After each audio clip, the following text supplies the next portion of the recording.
Here is we'll be inviting speakers across industries where we'll be talking about the intersection of 5G, IoT, physical as well as digital interfaces across industries, as well as understanding from a consumer perspective. We'll be inviting speakers on stage individually. We will be starting off with Mr. Nunzio Mirtillo. He is the head of Market Area Southeast Asia, Oceania, and India at Ericsson. In his role, Mr. Nunzio is responsible for Ericsson's business across 13 major cities, including Australia, India, Indonesia, and Thailand. Previously, he was the head of the region Mediterranean, responsible for Ericsson's business and operations across 25 countries and deepening customer relationships with operator customers. He has held different management positions with Ericsson, for example, the head of network sales for Western Europe, as well as Southeast Asia and Europe. Mr. Nunzio, I invite you to the stage. Please do come up.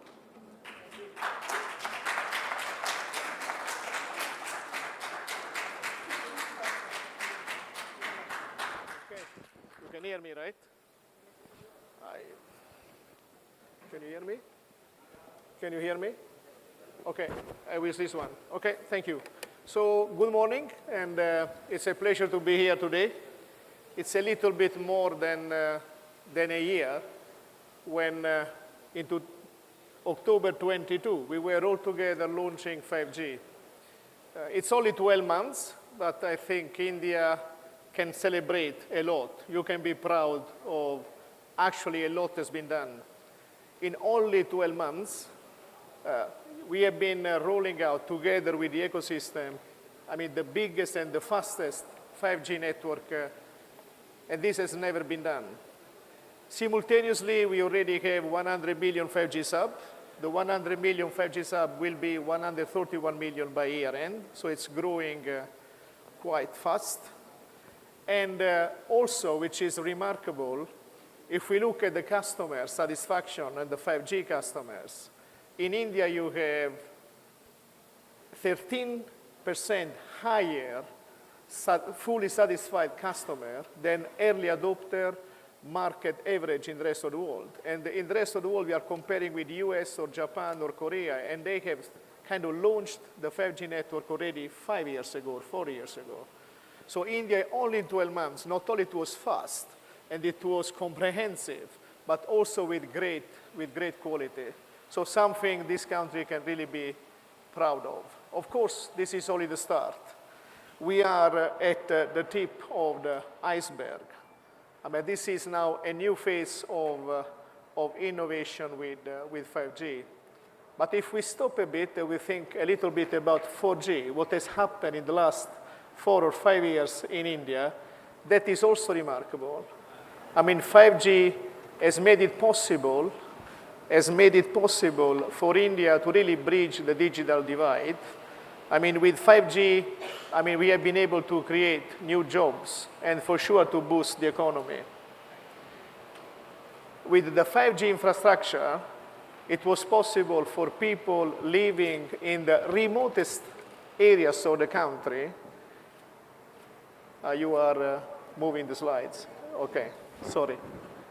It has been possible for the people living in the remotest areas of the country to get access to education, to healthcare, or to government citizen services. If you think a bit about, it's my favorite, UPI, which is your system for financial transaction. In 2018, for the full year, there have been 3.7 billion transactions. In 2023, only in September, for the month of September, there have been almost 11 billion transactions. So from 3-4 billion up to 100 billion only in 4 years. Those are simply transactions, but gives you the idea of what the 4G infrastructure has made possible for this country. And of course, the infrastructure itself doesn't mean that much, but then you have the government pushing for digitalization. And someone has been developing this fantastic UPI software platform, and all enterprises and people in India, they have been willing to use it. the UPI, for example, has been the base for the development of the e-commerce in India, which has developed tremendously. So altogether, LTE has changed this country quite a lot in the last 4 or 5 years. So we also saw a lot of startups coming up. I mean, India is the 3rd country in the world after China and the US, and growing, with almost 100,000 certified startups and almost 100 unicorn. I mean, this is amazing. And that was only what 4G has brought. But now we have 5G, and we have a fantastic 5G network. So what will happen from now on? Let's talk about that a bit. I mean, of course, I mean, we will, first of all, 5G is kind of the fastest adopted mobile technology. It has been the fastest to reach 1 billion, right? 2 years earlier than 4G.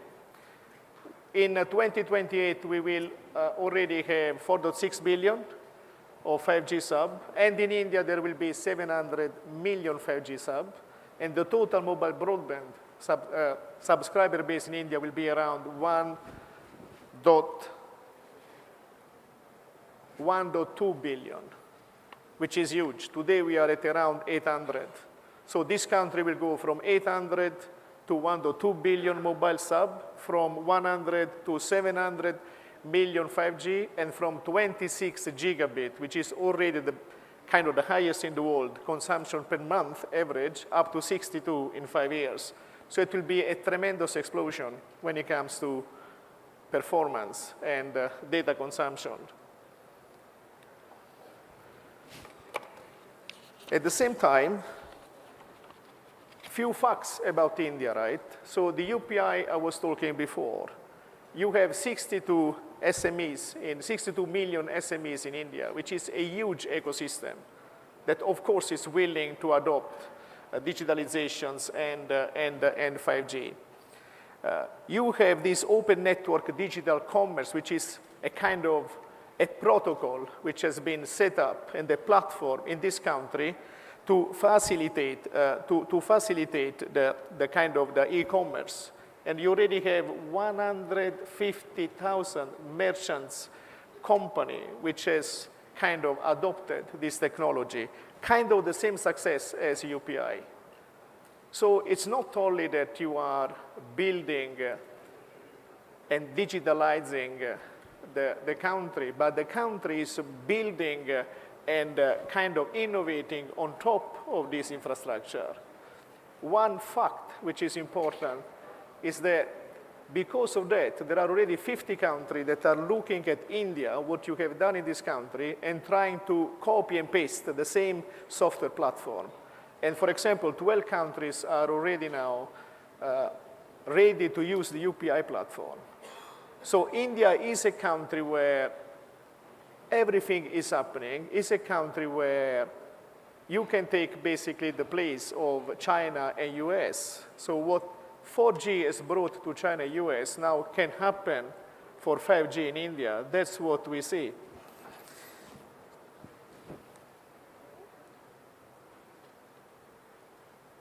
And of course, I mean, we as Ericsson, we are, and we continue to be committed to this country. I think the first time I landed in this country was in 2017 for a business reason. And for me, it was clear after a couple of days, this was the right place to be. Everything was big, everything was moving, and there was a tremendous support and push from the government to digitalize this country. So this has been clear to Ericsson always, since a long time, but even clearer in the last 6 years, and now I believe it's clear to the world, to be honest. Anyhow, we have been investing in India since 120 years now.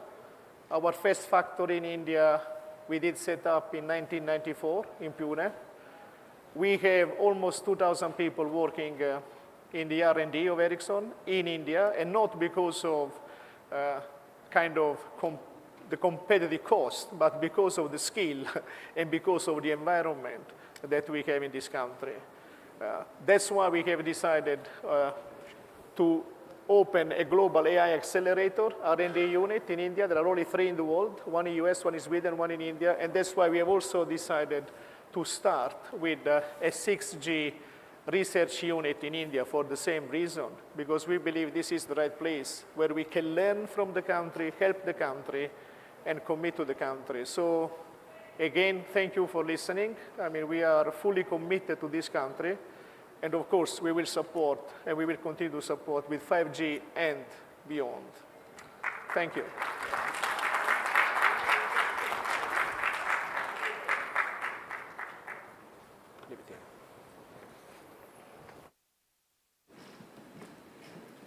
Thank you so much.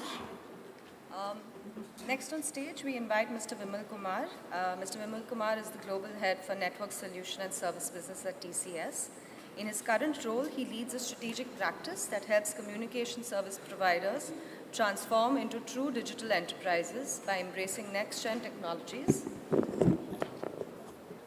Thank you. By embracing next-gen technologies across network infrastructure, information operation systems, and service delivery platforms. As an industry advisor, Mr. Vimal brings in a strong domain knowledge, technology innovation, product engineering experience across industries. Over his 28 years of experience with TCS, Mr. Vimal has undertaken various strategic leadership roles across the United States, United Kingdom, and Asia Pacific. He has several client engagements across network transformation and operations for global telecom operators and has been instrumental in creating unique and strategic service portfolio for TCS. He has participated in multiple keynote speaker sessions across industry forums and technology panel discussions. He has made a significant contribution in designing and creating innovative digital platforms and IPs. In addition to his role in TCS, Mr. Vimal is also working with the Chairman's Office for Technology Innovation in next-gen communication space and enabling and driving business diversity for the Tata Group. Mr. Vimal Kumar, I invite you on stage.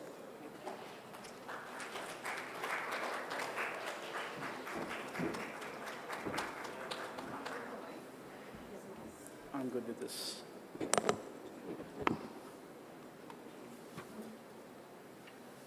Okay, good morning, everyone.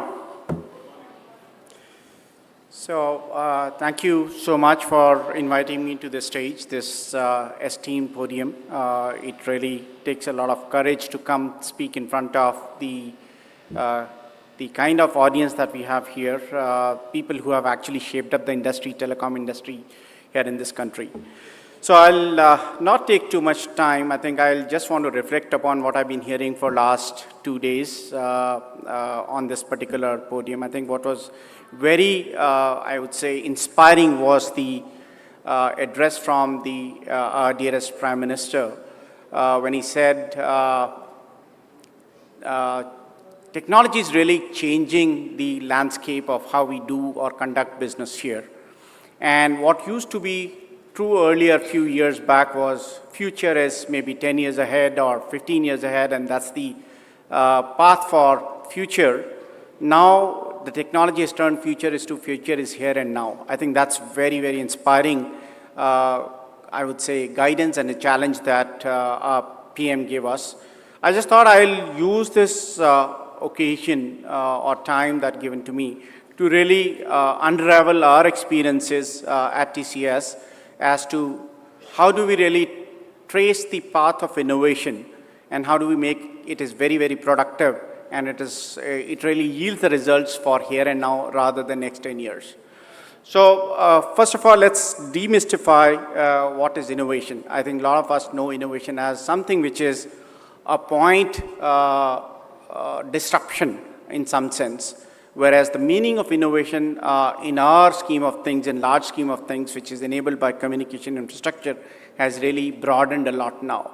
Innovation is, for now, is not only limited to a point innovation, which indeed is very, very important for disruptions, but it is far more important to look at how this point innovation will drive the ecosystems together, create economic value for the end users at large, and create value for masses for a country like ours. So I think it's extremely important to understand that innovation is not limited to something an academia does or startup does or a large system integrator does. I think the value of innovation is extremely important when it really starts to impact the masses, create value for the masses.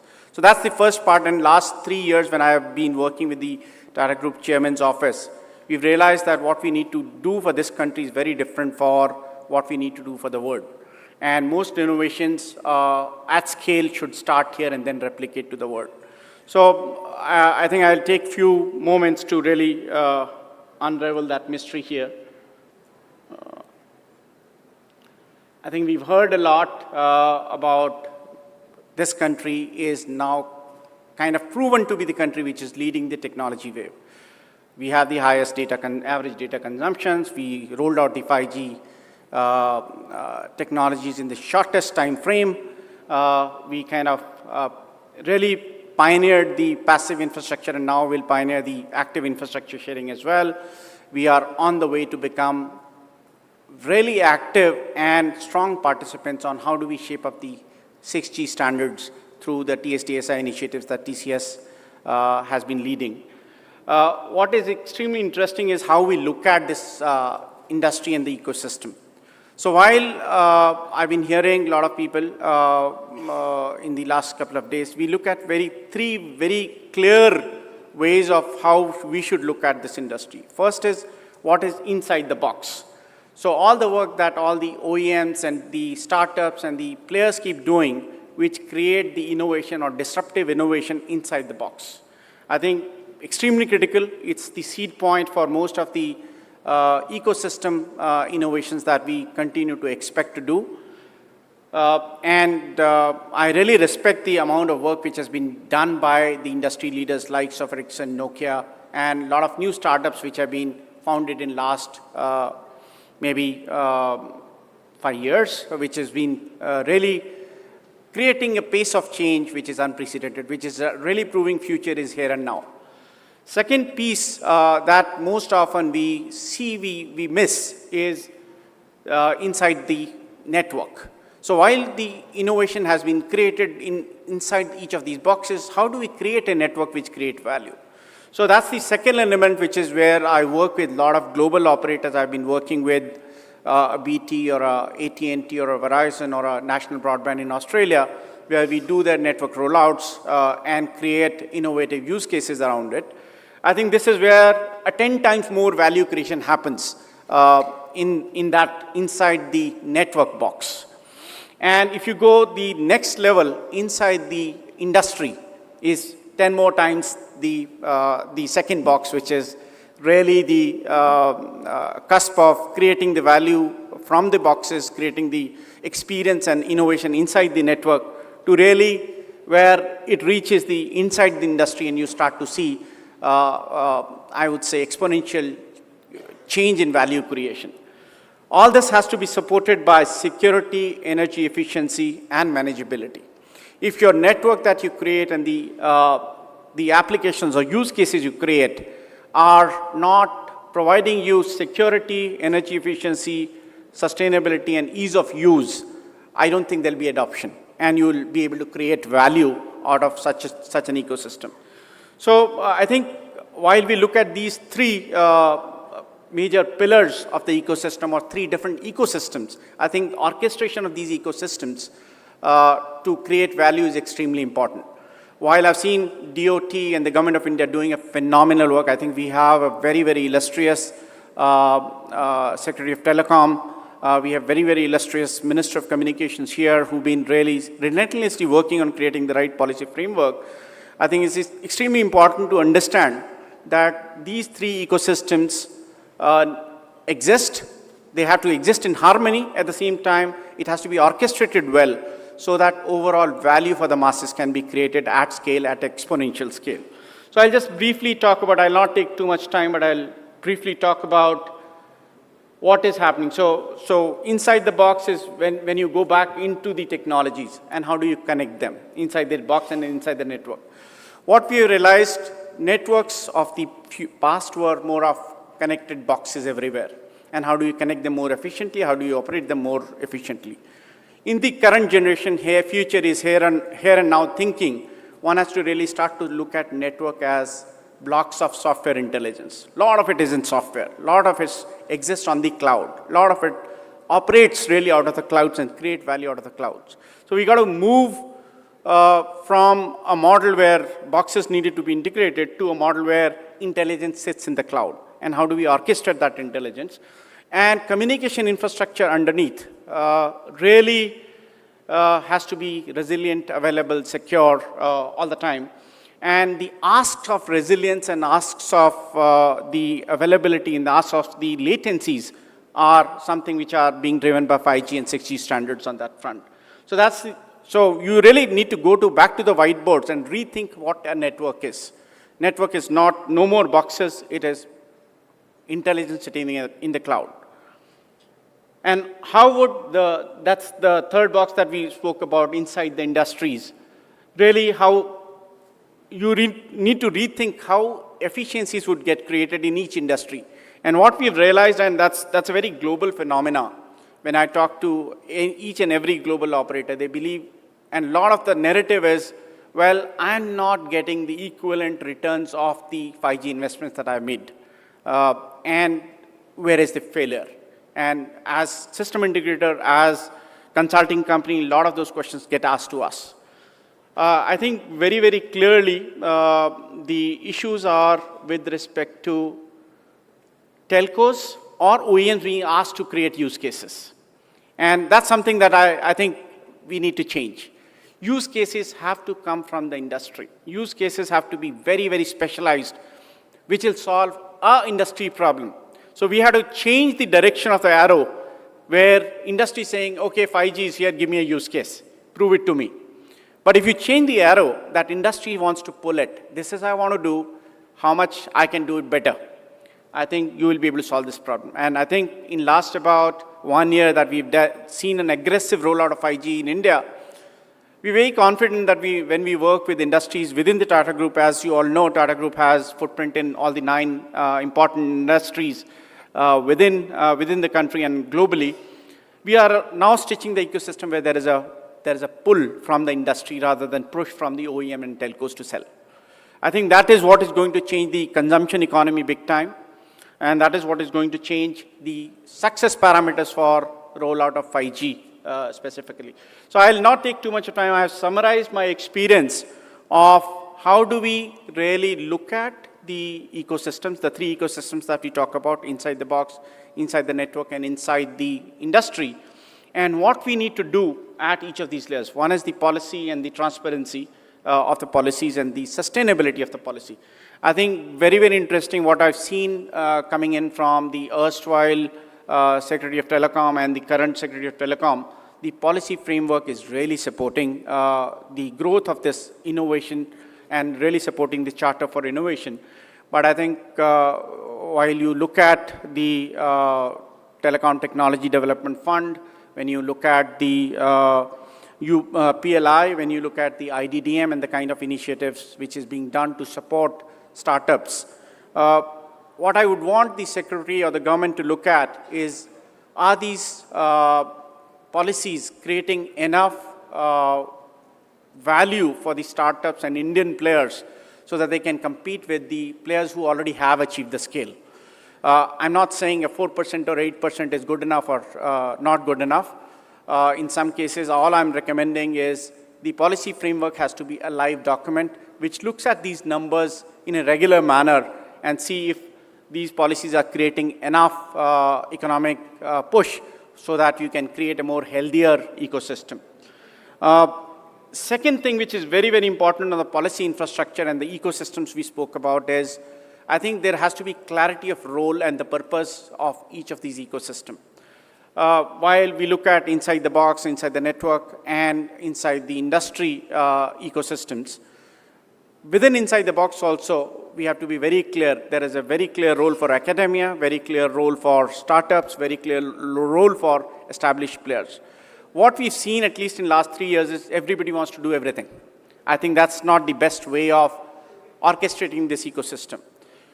Clearly, startups, academia is marked for Horizon 3 innovations, something that you can really look maybe a year, 2 years down the line, what is quantum computing is one good interesting example. How would it change or disrupt the ecosystem, and how it has to be supported. And then you could look at the role of a startup very clearly to do H1 class of innovations, which is, I want to make money out of this, and I really want to prove this idea to the industry that it works. Then large players really have to take the role of orchestrator in some sense, where they can really say, I have to industrialize this technology which has been created by either an academia or the startups and bring it together so that I can create a technology which is far more manageable. You really, when you get to a large player play, you have to really see, am I creating systems and technologies which are manageable, operable, secure, and can create the value. Similarly, you got to look at the innovation and partnerships on the inside the network layer, and then you look at technology itself, whether an open RAN will create economic value or not. Does it make sense to really disaggregate everything and bring it all together again? So there are elements. So all I'm recommending is we got to really look at each of these layers. The policy framework for each layer has to be looked at very distinctively as to what would work for that layer. And the technology applicability on each layer is something that we need to look at. So that's the learning that we've had, and all I can say is these ecosystems have to work together. Let's unite to really create the exponential value that this country needs at scale for the masses. Thank you.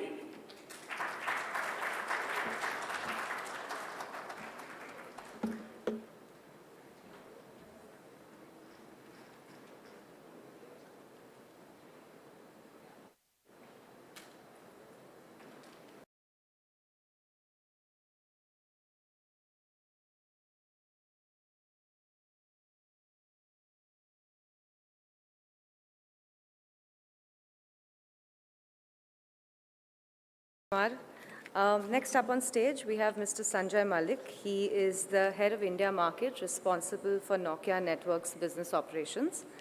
He also heads Nokia's country management team that is responsible for global operations such as manufacturing, R&D, and global delivery centers located within India. Under his leadership, Nokia has been ranked #1 in core and access segment consistently, and #2 in IP and optics engaged segment. With over 30 years of global experience in the telecom and IT industry, Mr. Sanjay joined Nokia in the year 2000 and has held various senior leadership positions, which are both customer-facing as well as global. He has a proven track record of leading growth, turnarounds, customer management, value selling, large multicultural organizational development, and delivering performance both in India as well as outside the country. Mr. Sanjay Malik, I invite you on stage.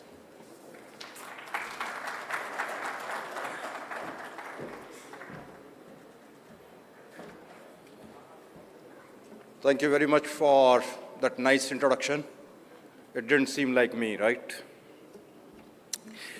Okay, respected government officials here, and respected delegates, my industry friends, friends from media, and the most important, the youth talent sitting in this room. It's definitely my privilege to be here and talking about this topic of innovation. And maybe I will focus a little bit more on the innovation topic rather than on the other aspects. And I know that India and all of you have been hearing that we have transformed quite a lot in quite a few sectors over the last decade. So whether it is infrastructure, whether it is healthcare, whether it is science, in all those fields we have transformed quite a bit.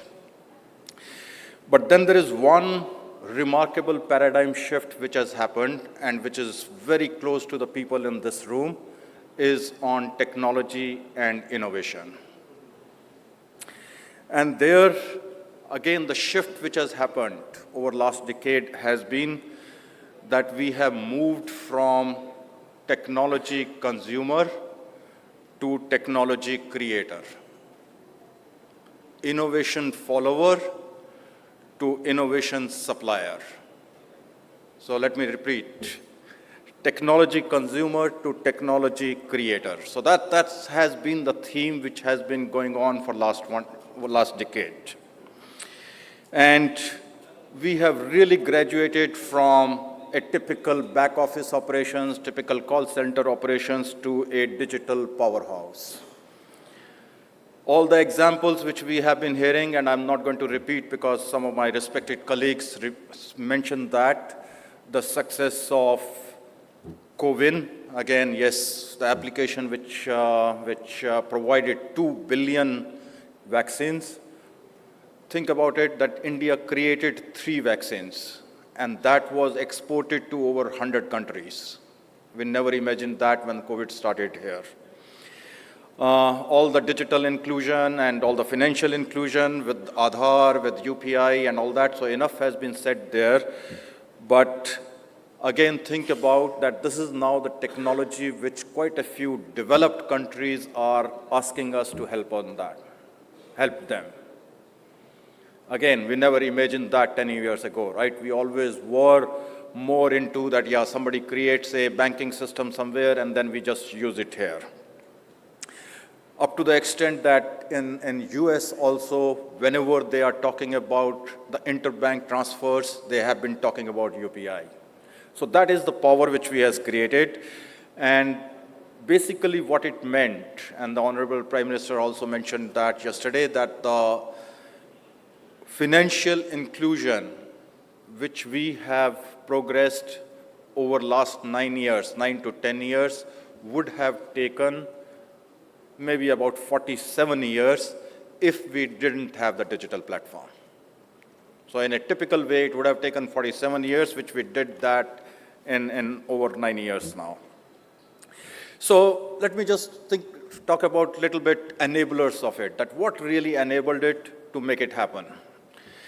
So 3 or 4 maybe I will highlight. One, I would say the Indian mindset itself. Because right from the beginning, right from our childhood, we are always told to save money. We are always told to maximize output with the minimum resources. We are always told to do something different, something new. And whatever we started with as a frugal innovation, or maybe let me use the word jugaad, whatever we started with that, now it has become a organized industrial innovation. And that is what has helped the world. You can clap if you want to. Okay, sorry. So that's, I think, something which is there in our heart and our mind all the time. And so that's, I think, number one basic enabler which has been there. Second, of course, the government policies and the industry support. So government policies in the terms of all, again, enough has been said about Startup India, about the National Innovation Policy, Atal Innovation Policy and all that. So that is something, again, that has provided us the basic platform to work on it and to kind of imbibe that particular platform to succeed in life. Further, industry.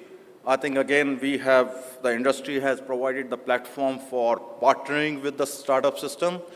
10 years ago, the partnership used to mean that one MNC companies like Nokia partnering with another SI or another large company and all that. So that used to be the partnership. Today, we take more pride when we say that we are partnering with 30 or 40 startups to provide the end-to-end value proposition to our customers, value proposition to the society. So that's the kind of partnership which we have gone through. And the most important, last but not least in this industry support, has been, again, the connectivity, the 4G network, which is now getting transformed into 5G, which has been provided to enable the mobile broadband. Without that, again, I can say here with full confidence that without that, this kind of financial inclusion and digital inclusion would not have happened. So people like Nokia and the other companies have really contributed strongly into enabling this connectivity. And third, again, all about our technology manpower, and at the same time, the demographics. So, and it's again a topic which is close to my heart, that Z population in India stands at around 375 million, which is about 20% of the total Gen Z population in the world. And that is something, again, the strong powerhouse which is making it happen.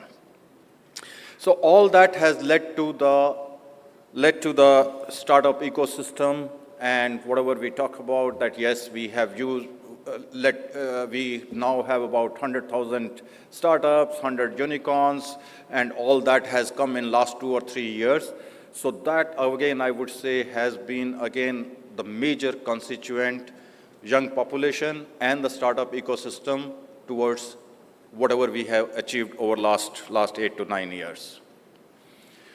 But that's, again, history. And people who are sitting in this room can always take inspiration from that history, but at the same time, we have to create our own future now. And from that perspective, we are, again, on a technology inflection point. Okay, so 4G, all the OTT applications, very good, we have done that, but now what next? So that's the inflection point which we are sitting at as of now. And that inflection point will result into whether internet or whether mobile, not as a connectivity platform only, but an intelligent connectivity platform. And that's where the shift will happen. So whatever we say about coming with 5G, maybe next into the 6G, the artificial intelligence, Web 3.0, all that together will make really a strong, potent force, and which will be providing the human possibilities of connecting human, physical, and digital world. Maybe 2 out of that at a particular point has happened in the past, but now going into the future, all these 3, human, physical, and digital worlds have to be connected to leverage the potential of this technology. And that's what we call it as digital physical fusion. Little bit of a tongue twister here, but digital physical fusion. And in fact, again, we can always say that yes, it is really in far in future, not really. Some of the industrial metaverse in the form of twins, in the form of all the Industry 4.0 is already there in the market today, already being used by the industries. And then we have started seeing, which will take some time on this human augmentation, and that would be a big thing which would happen maybe in the second half of this decade. So somewhere between 25 to 30, that all the AR, VR, XR, that will again change the world, the way we live as on today. So with that, so if these are the 3 or 4 things which is going to be the future, so are we preparing for that as India? Answer is definitely yes. So if we look at it, that when we started 5G, the 5G standardization topic started a little late in the game. But today, if you talk about, yes, 6G is still, let's say, 2030, but then there is, in one of the next room, people are talking about the 6G standardization. Again, we heard from Honorable Prime Minister yesterday that the 6G vision document, the 6G standardization topic, research topic, so we are very much on time to really make a big dent on the 6G side. Similarly, on artificial intelligence again, I think it has been, we very well know about the software power and the services industry which we have here. And with that kind of a technology manpower, there is no doubt that we would be leading in the artificial intelligence area here. Web 3.0, again, if we go by any statistics, there are about 75,000 professionals in India as of now who are like blockchain professionals. I think, again, I would say it would be the highest anywhere in the world. So these are 3 or 4 things which are, have been kicked off, which have been kicked off on time to make sure that for the next 10 years, whatever happens on the technology front, India would be on the forefront and not a follower.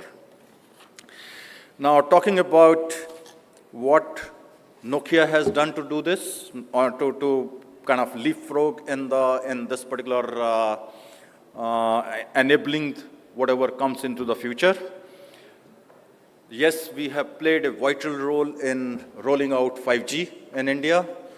Whatever speed, whatever number you see, about 300,000 sites, Nokia has contributed to that to provide the 5G connectivity, and all of them, that equipment coming as Make in India equipment. So that gets manufactured here, and that is getting deployed here. Similarly, yes, again, we have been exporting this 5G before 5G came to India. So again, we have been on the forefront of manufacturing that and exporting that all the time. And so that when the 5G came to India, we were ready with it. Then on the R&D side, again, we have about 8,000 R&D people here around India, which have moved from typical software development activity to now end-to-end product development activity. It's not that, yeah, we just do some kind of testing here. It is end-to-end product design and product development there. Coming to, yes, from the startup ecosystem, again, the infrastructure which we have put in Bangalore, that gets extended to the startup ecosystem to test their application, create their applications, and create the use cases for, again, bringing an end-to-end value proposition. So we are nurturing that system. There are 30 at a time, so it's a continuous stream of building that system. Then, same time, from artificial intelligence perspective, from security perspective, which are, again, typical, very, very big areas which we have to look at. Bell Labs has been leading Nokia Bell Labs has been leading some of the initiatives on that to really ensure that those topics are also covered from India perspective. And last but not the least, the 6G lab which we have set up here, again, a leapfrog that, yes, talking about creating a research arm and creating kind of a standardization arm, you need something physical here to test it out. And that's what we have, again, opened up in Bangalore, and it was inaugurated by Honorable Minister, Telecom Minister. And so I think all this is, again, maybe each piece is doing its own value creation, but if you put it in the holistic environment, then that is going to give the connectivity infrastructure, the innovation, and all that Web 3.0, AI, and all that, so that we can create that technology here, not only for India, but for global. So in conclusion, I would say India's role is really driving this global innovation forward in a big way. And I can assure you that Nokia would be in the forefront for driving that innovation. So just to conclude, I think from India perspective, whenever we have this year 2K problem, Y2K problem, whenever we had the COVID problem, I would say the catch line is that whatever the challenges in the world, India will have the solution. India had the solution, and India will have the solution. So no longer we are consumer of technology, but we are creating technology here. Thank you very much.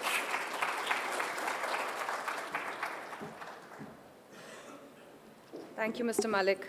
Next on stage, we have Mr. Julian Gorman. Mr. Julian is the head of Asia Pacific at GSMA. He drives collaborative efforts between the mobile industry, policymakers, and ecosystems to advance digital economies.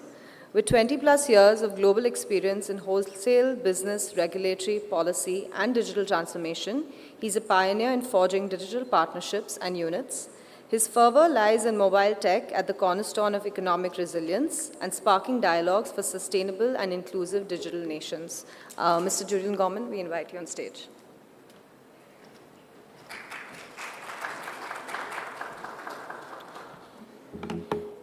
Good morning, distinguished guests, fellow speakers, ladies and gentlemen. First, I'd like to thank Ramki and the team at IMC for this opportunity to share some views, and also General Kocher and the team at COAI for inviting GSMA to be part of this. You know, GSMA actually has a long history in India as an organisation, and I have colleagues here in the audience who have been here since the earliest days of India's networks. Of course, they can tell rich and colourful stories of the change that they've seen in the last 30-odd years.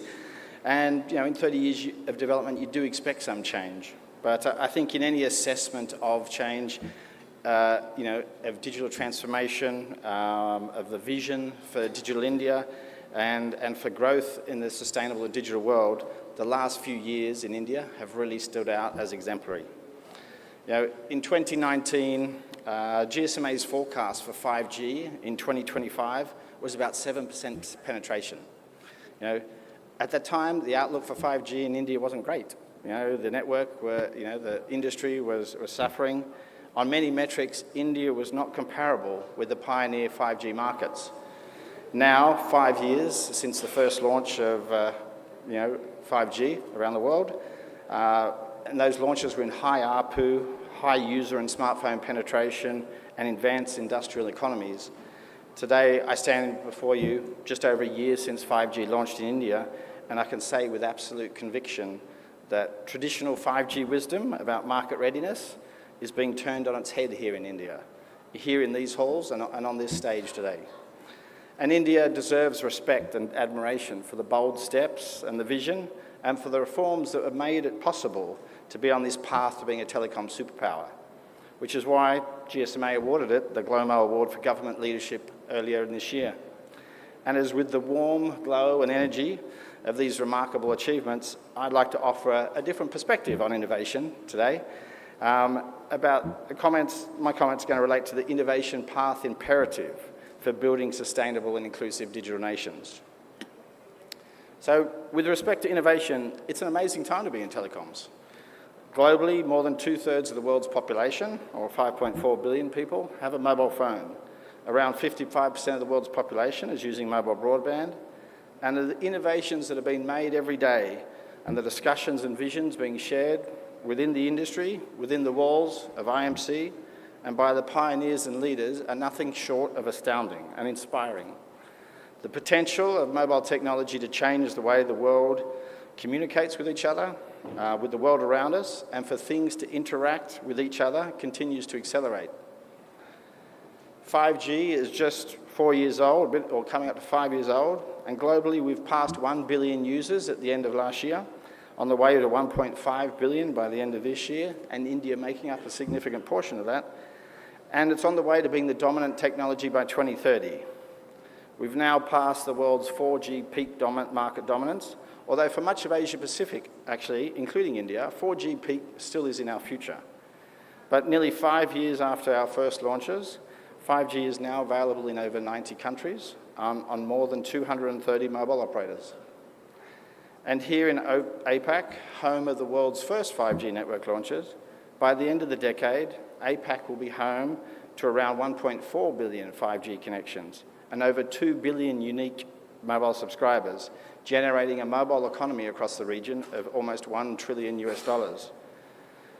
By the end of the decade, smartphones will be an almost universal tool of mobile. AR and VR options will be more prolific. However, smartphones will remain the primary tool for engaging the internet across Asia Pacific. However, smartphones alone are just an enabler.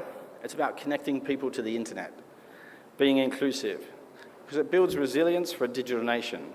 So building skills, increasing people's confidence online, developing and maintaining trust to being safe online, and innovating to develop the relevant services for a connected nation, and making devices affordable are essential to realise the potential of a digital nation, what I call the digital nation imperative. So while India's coverage gap is a relatively low 1%, the usage gap at 50% is relatively high. Progress in closing the gender gap in mobile internet has stalled in India. So for all of India's progress, challenges remain to be solved to achieve an inclusive digital nation.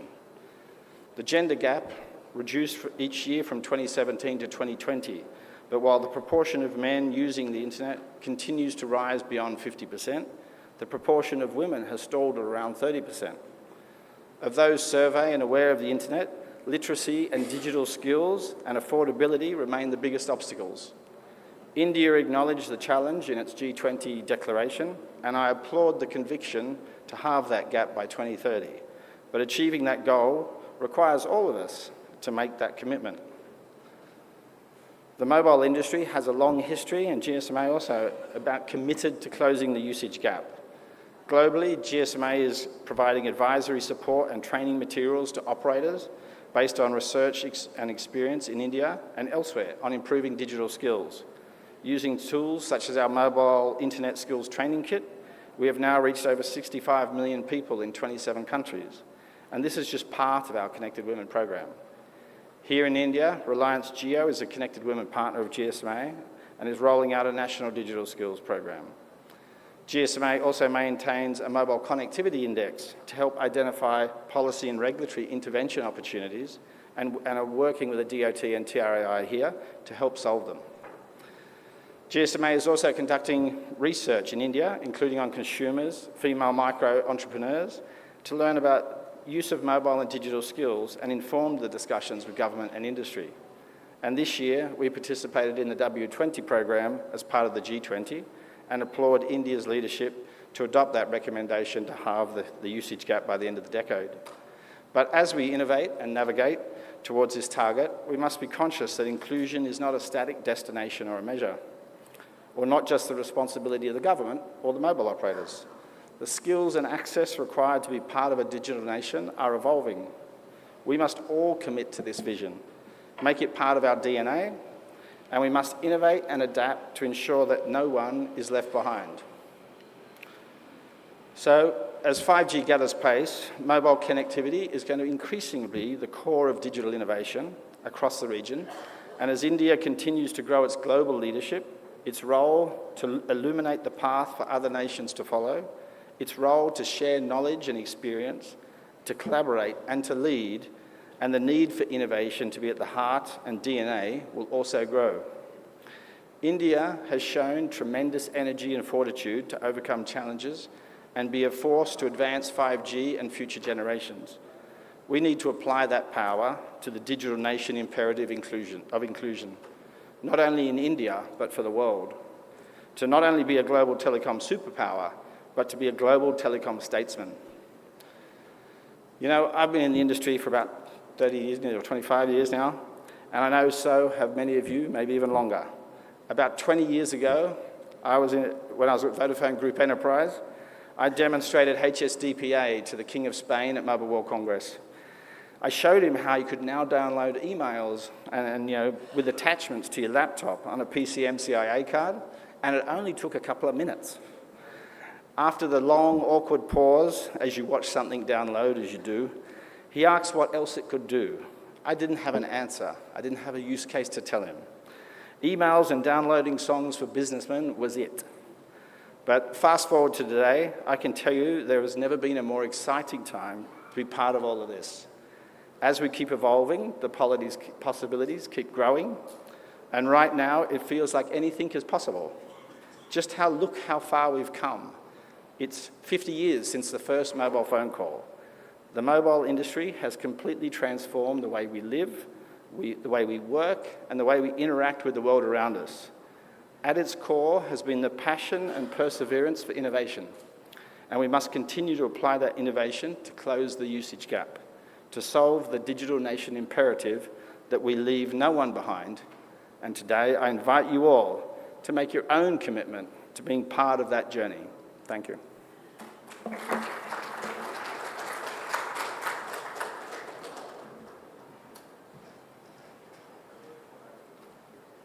Thank you, Mr. Gorman. Next on stage, we have Mr. Savi Soin. He is the President of Qualcomm India. In his role, he spearheads Qualcomm's strategic initiatives, building essential relationships with industry, government, and academia. With over two decades at Qualcomm, he has held pivotal roles in strategy, business development, and operations, shaping the company's global vision. Savi's extensive leadership experience lies both in India and at Qualcomm San Diego headquarters, making him a key player in the technology landscape. Mr. Soin, welcome you on stage.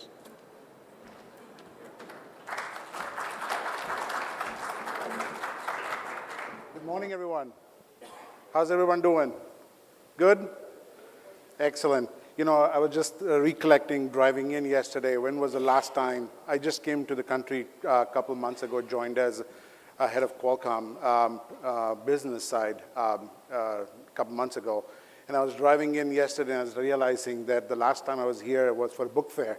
So it's good to be here again for IMC to get knowledge, right? It was all about knowledge then, knowledge now. So great to be here. Good to see everyone. Super excited to be in India at this time in its journey.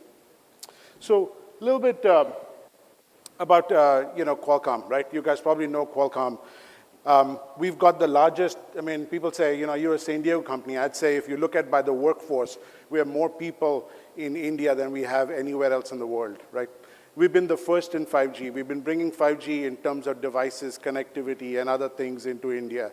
We're the first one to support NAVIC. And we'll be the first one when the semiconductor ecosystem comes here. Our CEO has been very clear.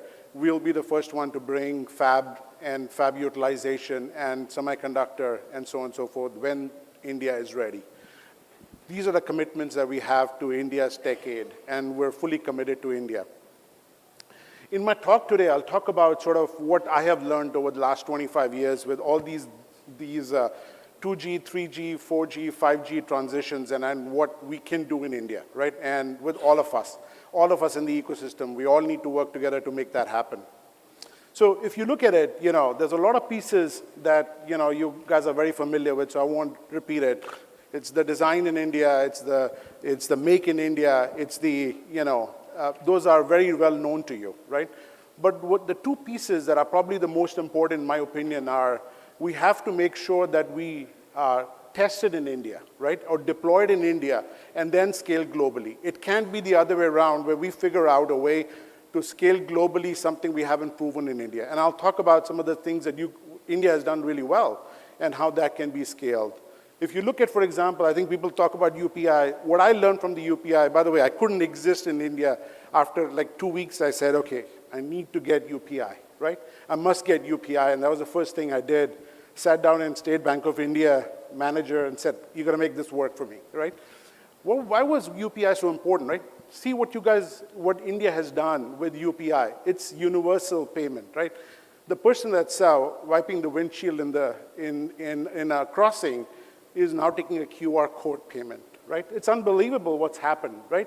But it started here. It didn't start in the US, it didn't start at AT&T, it didn't start at Verizon, it started right here, right? So very important to make sure that things like UPI and deployment start in India and then scale.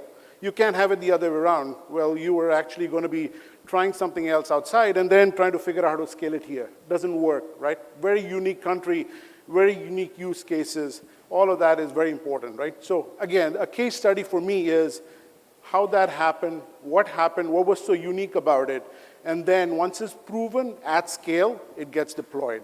That's the beauty of this. I'll talk about a little bit about, I was thinking about this, said, okay, these are the pieces that are really needed, right? You guys probably know most of these. In my talk today, I'll focus on really design, right? I feel like design is like it's like tea, right? If you order tea in North India, East India, South India, West India, it's very different, right? Very different, or even Kashmir, it's very different, right? When you say design and you want to say, DLI, what does it mean, right? If you're doing just services, in my opinion, the best tea is on a cooler, right? It has to be in India and the way the Indians have it, right? So in my opinion, the most important element of design is having OEMs in India. That's the most important thing. You can't have OEMs making these decisions outside of India, trying to bring import stuff into India. That's one of the journeys that we at Qualcomm, and that's our business model at Qualcomm, is how do we do that, right? And we'll talk about some of that stuff.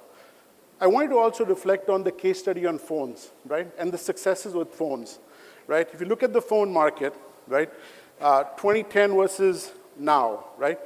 India used to have phone brands. You know, you guys know that better than I do. Lavas, Carbons, Micromax, right? Massive companies that were doing phones, that were phone OEMs in India, right?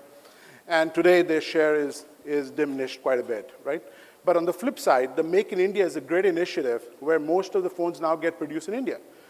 Case in point. So there's a success there in terms of Make in India and production, but we have to focus also on design with local design, local OEMs. That's going to be a pretty important element of how we move forward as a country and as, you know, as 5G gets, you know, into enterprises and other use cases. So we're going to be super important.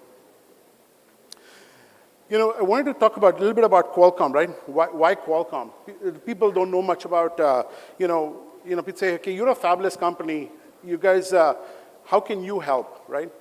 I think we are, it's very uniquely positioned, my team and I are very uniquely positioned because we've pretty much touched all the industries. All the industry require connectivity. Now, all the industry require AI.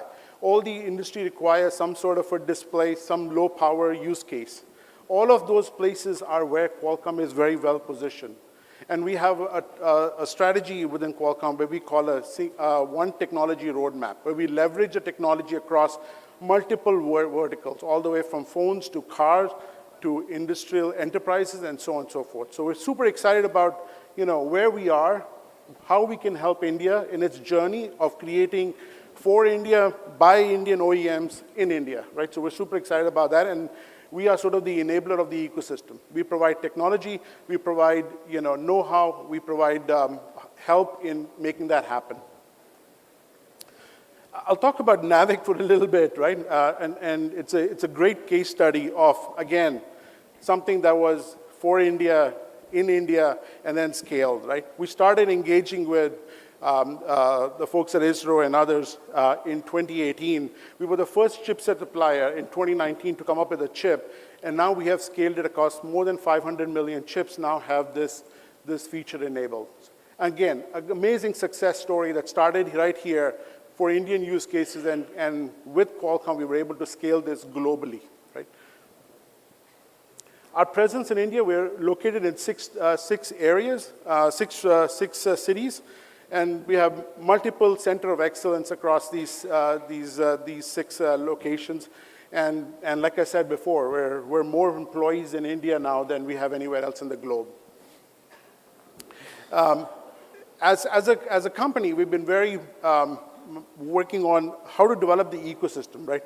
We've been talking about the industry-leading technology platforms. We've been talking about collaborations with everybody in the ecosystem, all the way from Nokia, Ericsson, Tejas Networks, all the way to Airtel, Jio, BSNL, and pretty much everywhere across the private and public sector, right? We're looking at setting up 5G innovation hubs. We're looking at how do we actually get, we have something called the Qualcomm Semiconductor Mentorship Program. We have something called the Qualcomm Design in India Challenge. All of these challenges are for Qualcomm to help the ecosystem grow. Very important to us that we see everybody in the ecosystem utilizing the power of 5G, power of connectivity, power of computing now, right, in developing some of these use cases for India by Indian OEMs. That's that's the journey we're on, and my team and I are on. So again, if you want to take away two things from anything I said today, I think two things is, remember the UPI case. The UPI case is prove it here, scale it here, go global, right? Very important to make sure that that's a proven case. It's very successful, right? Second thing, it's all about, not all design is the same. Remember that the best chai is the cooler chai, right? And that basically means that we need more OEMs in India developing technology use cases in India. So really appreciate the time, and hopefully those are the two things you guys can take away and see what we can all do together in the ecosystem.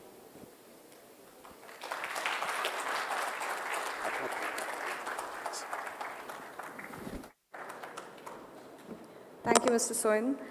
Next on stage, I'd like to invite Mr. Amit Malik. Amit Malik leads the Sienna India business, where he's responsible for driving the sales strategy in India, a key growth market for Sienna. Prior to his current role, Amit had several roles in Cisco across all segments, most recently as a Managing Director, Strategic Sales, Global Service Provider for Asia Pacific and Japan. He also previously managed the public sector and service business in India and South Asia and was responsible for the sale of products and services to the central and state government and defense in India. Mr. Malik's experience spans more than 30 years in diverse industries such as electrical, industrial automation, transportation, telecom, and IT. Mr. Malik, I invite you on stage, please. Thank you so much. Good morning. I'm audible?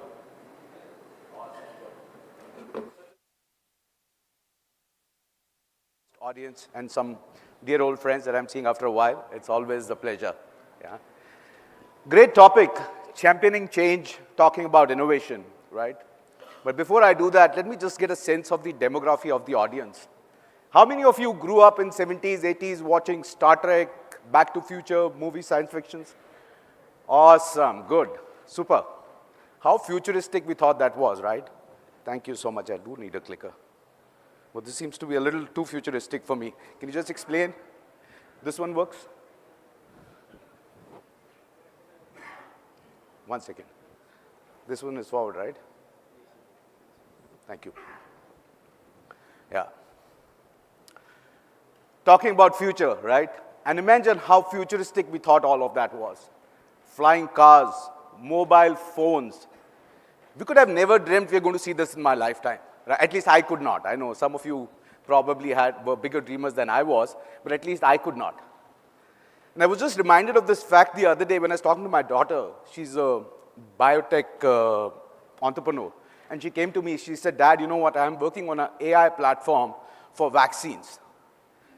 And I told her, it's too futuristic. It is not going to happen anytime soon. And she says, how can you even say that? You know, things will happen faster than you know.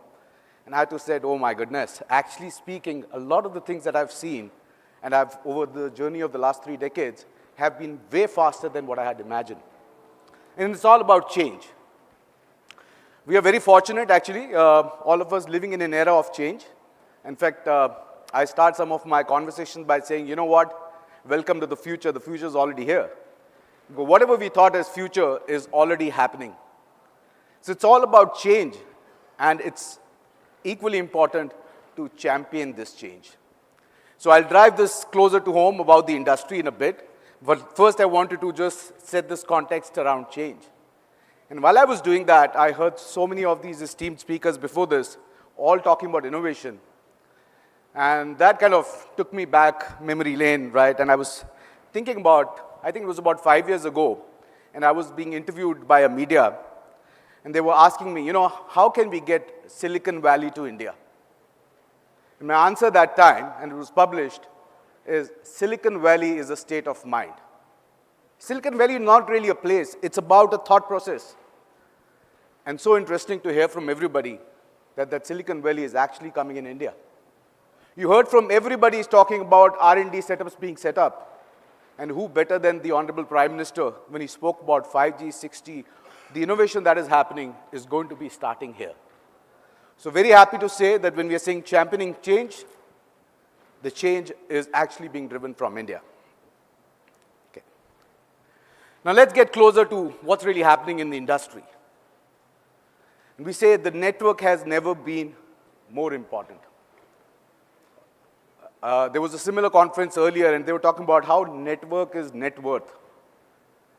And although I don't think there could be a better analogy, right? I love that cooler chair analogy, by the way, right? That was also fantastic.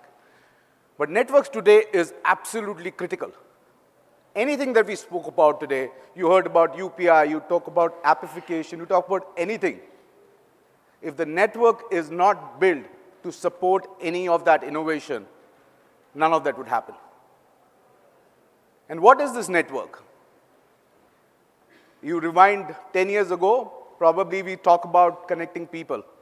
We said it's going to be Internet of People. Then we said it's going to be Internet of Things. Then we said it's going to be Internet of Everything. What's connecting all of this? It is the net, the internet, the network. And network is absolutely foundational. Why I'm saying that is today, this is where the innovation really needs to happen. And we are very fortunate at Sienna to be driving a lot of this innovation. What's really happening with the networks as well? There is a significant architectural shift that we see. Today, data is being consumed from everywhere. We talk about what's really happening on the residential side. We talk about the cloudification. I think it was just about yesterday when we said everything is moving to the cloud. And today we're saying it is not only moving to the cloud, it is getting analyzed in the cloud, there is AI being built in the cloud, and there is decision making in the cloud. And this change has happened over the last few years only. Let me take a step back on what's really happening from a data perspective before I move on the enterprise side. There's some very interesting facts. The other day we were just analyzing, I was sitting with one of the government officials and he was sharing with me how the data centers are coming up in India. Every year, the data center in India is likely to keep doubling over the next 5 to 6 years. Doubling every year, right? That's significant. And believe me, all these calculations were done even before the advent of something called generative AI. Just to give you another data point, generative AI today is just about 1% of the traffic on internet. Over the next 1.5 years, it's expected to be 11%. Now let's do the maths. Just imagine how many data centers we'll be needing. What kind of data centers we'll be building. It's going to be purely revolutionary. The speeds, the feeds, the capacities that we've grown up thinking, all of that is going to change. I don't know if everybody had the chance, anybody had the chance, I'm sure you just raised hand, working on those 33 kbps, 56 kbps modems, right? How difficult life was at that moment. Life's really changed. Just the other day, we were talking about 800 gigs. And today, we are saying even 1.6 tera might not be good enough. And I'll come back to that in a minute. But what's important today is not just about capacity. It's equally important to have the right level of analytics, the right level of automation, and a very high degree of flexibility. There was a debate a few years ago on where should the data be. Should everything move to cloud? Or should something move to cloud, rest should be on-prem? There was a big war, everybody said, there was obviously one school of thought which said everything should move to cloud. There was one school of thought which said, no, we are not ready for the cloud. Then we said it should be hybrid. But today, the reality is we need to be so flexible that with a touch of a button, we can move between clouds, between on-prem to off-prem. That is the world we live in. And all of this need to be supported by strong AI ML. I was talking about speeds and feeds, right? Remembering the good old 56 kbps modem days. Look at how the speeds and feeds have evolved. 10 Mbps was a eureka moment at one point. 1 gigs meant we've arrived. Things are not going to change now for a while. 1 gig is like, it's enough. Nobody's going to go beyond that, right? We're talking about 800 gigs. We're still talking about 800 gigs, right? And we're saying, now definitely this is it. This is going to be there for a decade. If you see the motion over 1980s, it used to be a decade before you move from 10 Mbps to 100 Mbps. And if you see in this last decade, there are almost 6 transitions which happened simultaneously, which is mind-blowing, right? And we are saying 800 gigs today is also not sufficient. We need to move towards 1.6 tera. And why I say that is because I'm very, very proud because we are the world's first organization to actually launch 1.6 terabits per second from a coherent optical perspective. It gives me great joy because we are an organization which stands on this foundation of innovation. And we truly believe that this is going to shape the future. A lot of things that you heard from the previous guests when they were saying, you know, this would happen, that would happen. As I said, this is the foundation. If you want to ply the fastest cars and your roads are not good enough, I don't think you'll be able to do that. And we proudly say that we are building most of these fast roads as you were, or internet highways as we speak about. But the best part relating to Silicon Valley analogy that we are saying, Silicon Valley is a state of mind, and I'm saying Silicon Valley is now here in India. You heard from the previous speakers talk about a lot of R&D that's happening in India. And we are very fortunate, outside of North America, our second biggest hub for R&D is in India. For us, Silicon Valley is Gurgaon. That is where a lot of this revolution, a lot of this innovation that we're talking about is actually coming out. We are manufacturing in India. We manufacture in Chennai now. And a lot of things that we are talking about are being shaped by customers here in India. So we are right-sizing products for the India audience. We are right-sizing products based on the feedback that we receive from them. But taking a step forward, actually it's a leap forward. Now what's really happening we spoke about the networks getting faster and faster and faster. But taking a step back, I was also thinking of what Thomas Friedman said once, right? You read the book. Anybody read The World is Flat? Show of hands? Yes, a few of them. Thomas Friedman said the world is flat, but I'm sure he never realized the world is flatter than what he could have ever imagined, right? It's getting flatter by the day. We started a journey of voice and data converging at one point, which seemed like a significant innovation. It moved to voice, data, and video combining, which was again Eureka moment. We saw 3 layers compiling. But yet there are 2 fundamental layers, which is the IP layer and the optical layer. Now we are moving into an era where we'll see IP and optical combining. From whatever we can see right now, that'll be truly flat, right? And this is what we call as convergence.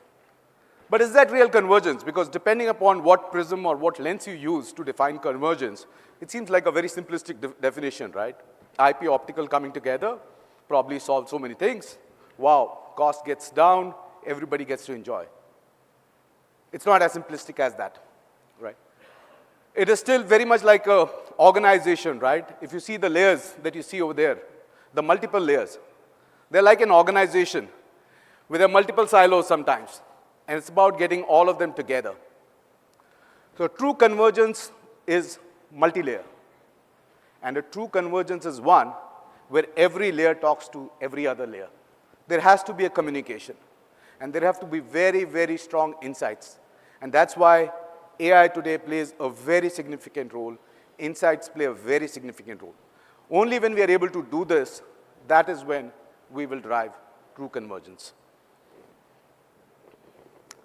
And when we say innovation, we at Sienna believe bringing humanity to innovation is most important. But it seems like a motherhood statement, bringing humanity to innovation. What does it really mean, right? For us, ESG, environment, sustainability, these are not buzzwords. They are part of our DNA. Every product that we are building, all the innovation that you heard me talk about, getting faster. Not only are we getting faster, we are getting that much more efficient. All our new technologies probably consume half the amount of power they used to consume earlier.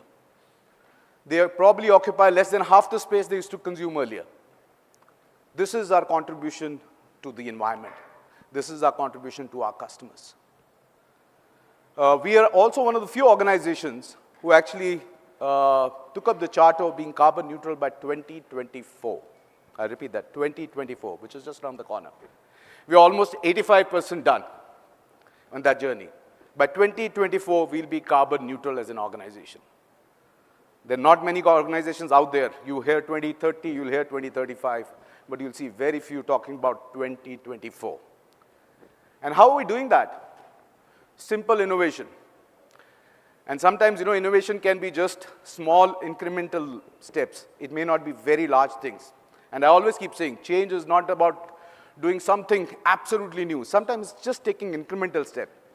And maybe on a lighter note, I was getting very amused when I was sitting there. When I sat initially and the initial speakers were speaking, they were not very audible, right? And I was wondering, there's something wrong with the sound system. And then this gentleman came and he did a little change. He moved the mic up a little bit. and suddenly it was a eureka moment and everybody could hear well. So that's like incremental change. But coming to something very significant on a more serious note is something that we're driving is this whole concept of liquid cooling. Our product, specifically the latest product, if you come to our booth, you will see something what we call as wave router, which is driving the convergence that I spoke about, which will have a very new method. Probably it is the most innovative way of cooling, which helps you in saving your power by 60 to 70%. Now, that, in my opinion, is true innovation. And as I said, I'm really proud to say that we are championing change. With that, thank you so much.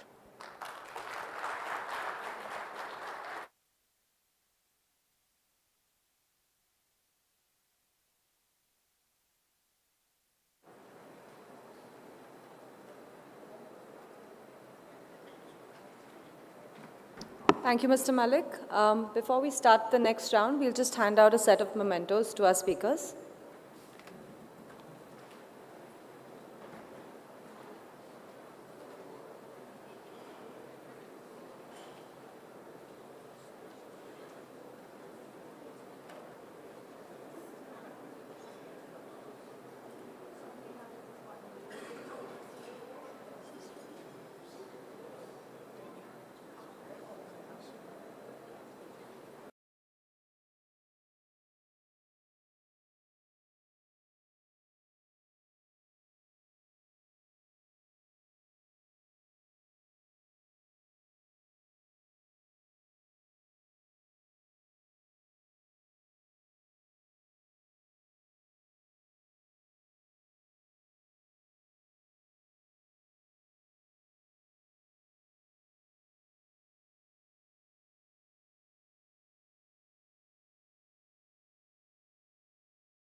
I would like to invite Mr. Anand Bhaskar, Managing Director, Service Provider Business, Cisco India and SAARC region.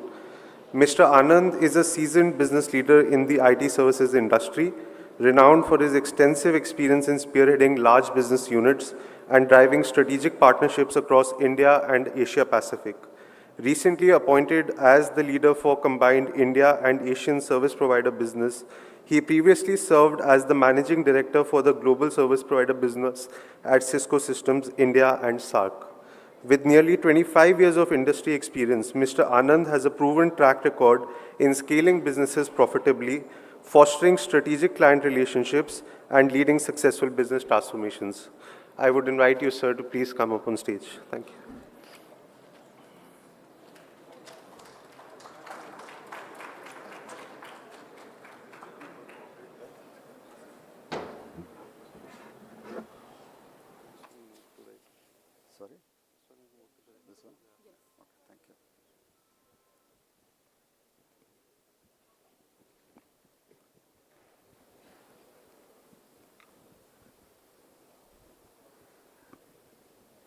Good morning, everyone, and thank you very much to the organizers for having given us this opportunity here today to sort of talk about championing that innovation. I just want to begin by talking about India, which is a digital powerhouse in the making. And the reason I call it in the making is so that, it's always day one for us, and that's how we want to sort of approach this. In the next 10 minutes or so, I want to cover 3 important topics. The first being the digital innovation and the transformation that's happening in the country, and what is it that the customers' imperatives are from organizations like us, and what can we do to sort of help them. Second, I do want to focus on a couple of foundational areas which are so important if we were to continue on this journey of growth and make India a digital power. And last but not the least, in the whole process, what is going to be Cisco's role in sort of ensuring that India becomes a digital powerhouse. We've all been talking about the Indian digital transformation journey, and it's been there in the making for a while right now. What started off with e-commerce and banking transactions, which are typically at the forefront when it comes to enabling innovation and taking charge of anything that happens first. This slowly started, it has now become a sort of a secular growth story covering all parts of the industry. As I said, it started with financial services and e-commerce, and then unfortunately during the pandemic, which sort of India made took a big advantage of, extended to healthcare and education to a large extent, and now moving very quickly onto the manufacturing space as well. In the interim, thanks to the government's intervention and thanks to the government's policies, we have seen a huge takeoff in terms of the connected citizenry and in terms of all the digital services that the government offers. So all put together, while we have had a very secular growth, how do we sort of continue on this momentum to ensure that India becomes a $1 trillion digital economy in the next few years, give or take, 27 is what we are calling currently, but give or take a couple of years is what's the most important part. Keeping that in context, let's move on to what is it that our customers are looking forward to as we sort of move into a digital economy. First, there are 5 key priorities as we sort of describe as customers, as we look at it from a customer's perspective. First and foremost is reimagining their applications. Applications have become the business, and customers need to transform the way they've written their applications in the current internet and the cloud-ready world. Apps have become your way in which you sort of interact with your customers. Apps determine how your customers sort of perceive you as a brand. It's no longer about brand loyalty, but it's about how loyal they are to your app, which sort of determines how much business you do.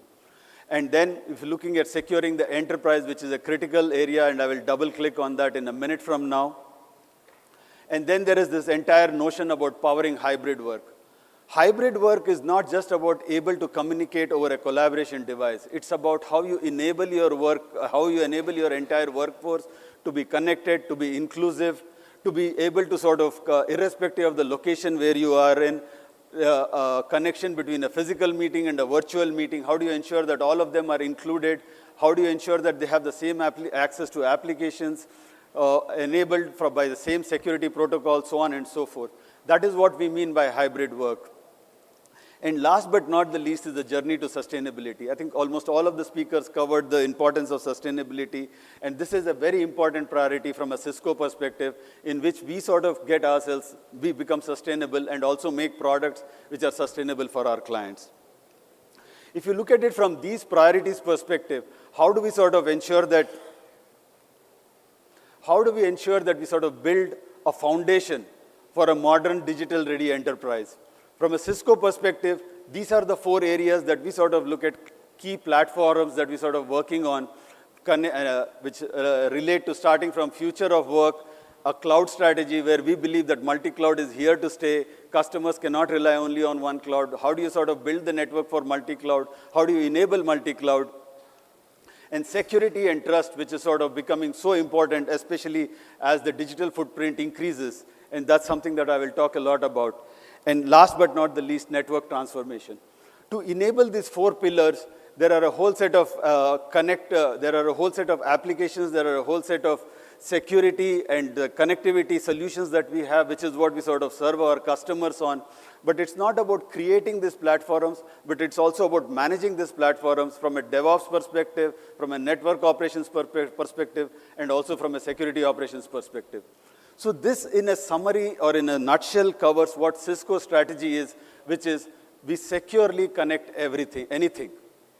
But that's one part of the strategy.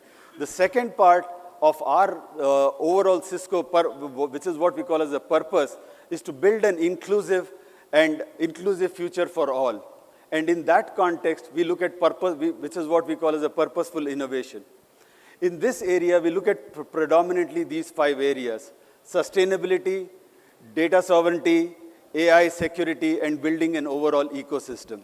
Let me touch upon it one at a time. When we are talking of innovation, and in the context of sustainability, we look at it from a holistic perspective in terms of what is Cisco doing to make its products much more sustainable. How are we sort of reducing the power consumption? My previous colleague from Sienna talked about how they are doing it. We have a similar large set of products around optimizing power, looking at the entire circular economy, so on and so forth. The second part of sustainability is how do we sort of enable our customers to do it. And the third important point is the thought leadership. Today, from an IT perspective, while the power-related impact may be just 2.5% in terms of the footprint, the impact that IT has on the overall power consumption and the overall power utilization in the organization is as high as 20%. Look at it from a context of sensors, look at it from a context of automation, look at it in the context of how do you manage your HVAC, your power chillers, and all of that, and how you can manage all of those. And that impact is something that IT can drive. And that is where Cisco is looking at innovation from a sustainability perspective. Data sovereignty is a reality, and that is something that we as organizations need to learn accordingly and sort of ensure that our investments are made for the country. And that is something Cisco is very focused upon, ensuring that, we build local pods, we build local clouds so that the data sovereignty issues are sort of handled. In this context, it is in this context that purposeful innovation becomes so important for us, and I'll double-click a bit about security, because I think that's the most important part that that could become sort of a stumbling block as we progress fast in the area of digital transformation. Interconnectedness breeds complexity. We all know how we sort of consume applications, both at work or in our personal lives. There are so many interconnected areas, even from a logistics perspective, from a supply chain perspective, from a bank's perspective, so on, and from a payment perspective, and the overall, and your mobile number gets exposed, and that sort of exposes us to a sort of, the digital footprint that we leave breeds a lot of complexity. And an important imperative on us, people like organizations like us, is to sort of ensure that we sort of make our products which sort of helps them make this secure. And in that context, we believe that trust is the only currency that we need to work on. Earlier on, trust was an emotion, but now trust is something that we have to work towards and ensure that our products are trust. If there is zero trust, there is no entry. If there is trust, then only you sort of accept the applications or sort of work towards that.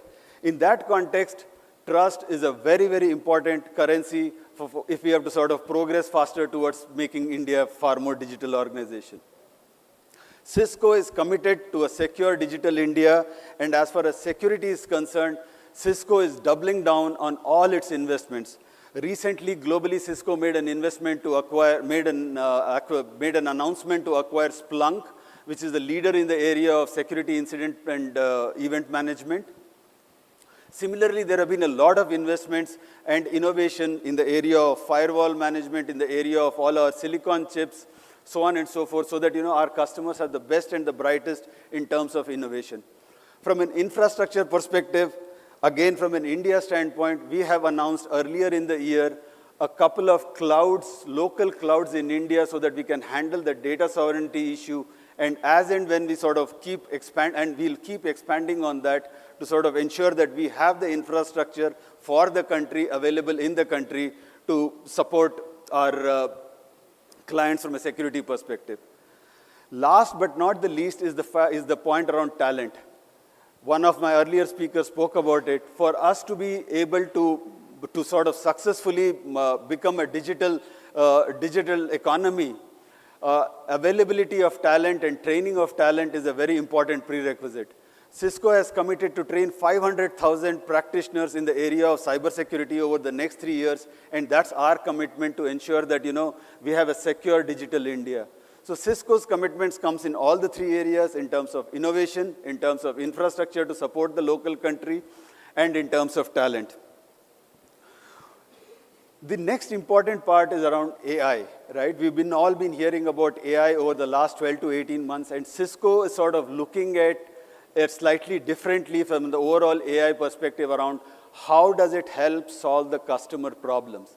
As I mentioned earlier, these are the 5 areas that customers are looking to sort of focus on from their imperative, from their perspective, as they move on to a digital as they engage on this digital transformation journey.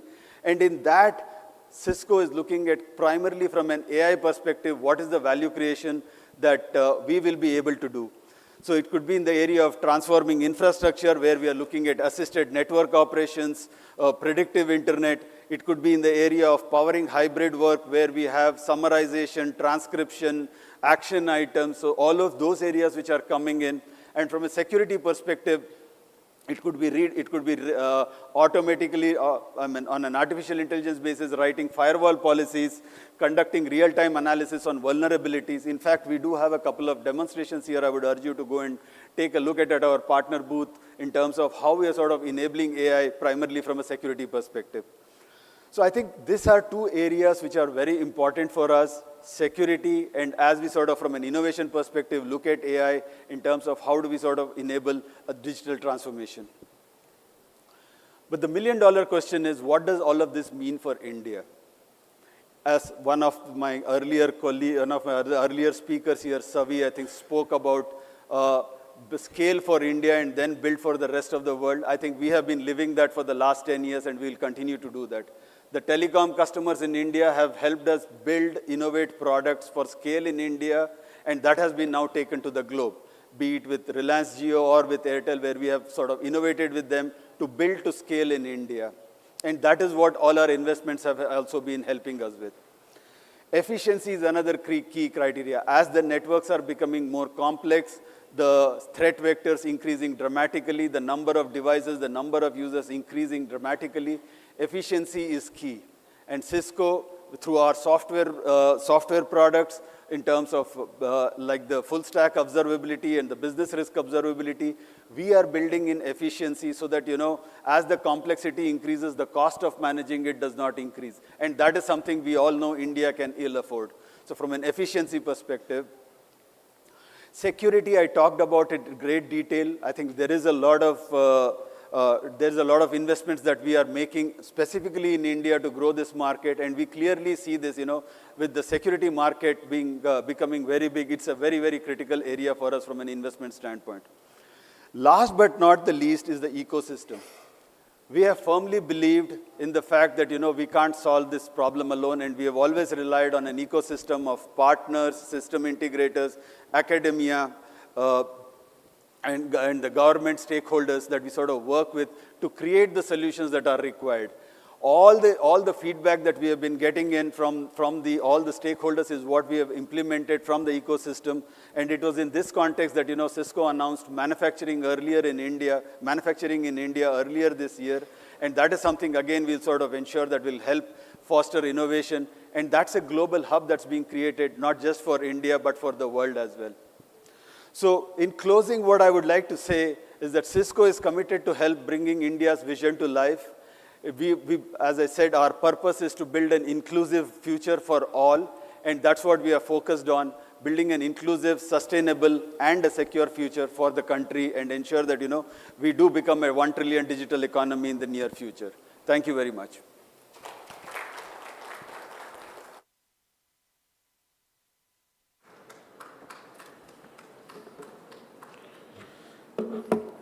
Thank you, sir. Next up, I would like to invite Mr. Ashish Khushu. Mr. Ashish is the Chief Technology Officer at L&T Technology Services and drives the technology and innovation strategy. He is responsible for investments to develop platforms and solutions and drives technology roadmap for the company. With over 200 plus patents being filed yearly and in 90 plus R&D labs across the globe, innovation at LTTS has been recognized and awarded by many leading organizations. With that, I would like to invite you, sir, up on stage.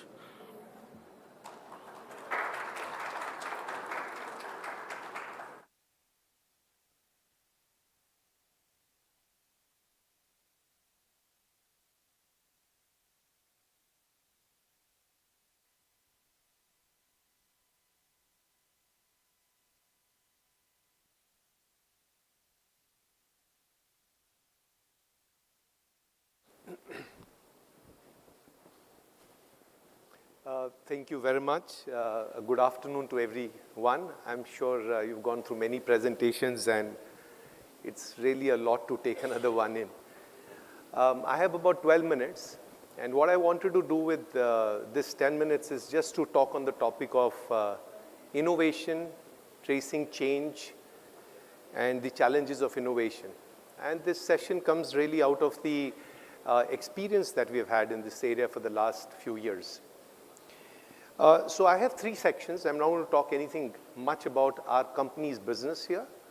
I'll talk about the topic. And I'll divide it into 3 parts. The first part is demystifying this whole thing about technology, whole thing about innovation. The second part I would like to share with you is our experience and view of what is the opportunity it presents to each one of us as people as well as companies. And the third is, how do you really go about this process of innovation? And hopefully our experiences will come through. The first part that I really would like to, and this comes from the Chief Technology Officer of a company, so it may not sound very politically correct, but I think the starting point is demystifying technology. I'm really not sure, and before that, I would like to thank Syed for allowing me to switch his, of Red Hat to switch his session. First of all is that we have to first look at what's really happening. I'm not able to understand the hype about so many things. You have a connected world. What will you do with connected world? You'll get data. The more the people are connected, the more data gets generated. More data gets generated, you will do analytics. More analytics happens. You need somebody to help you tell what to do with that data, and that's AI. It's natural. There's nothing so hype about this. Has to be no hype about it because there was no data 10 years back. Therefore, there was no AI. There will be 6G and there will be 7G. That's the nature of science. That's the nature of nature itself. You grow and you evolve, become better. But what happens in this hype is that it creates a fear, a wall between the user and the people who are propagating this myth about many things. And it's very important, therefore, to understand that it's something that you can handle, each one of us can handle in a very, very simplistic manner. You hear about security in such a big way across, and I'm sure you would have heard that all over the place. But your most secure device is in your house, which is called a set-top box.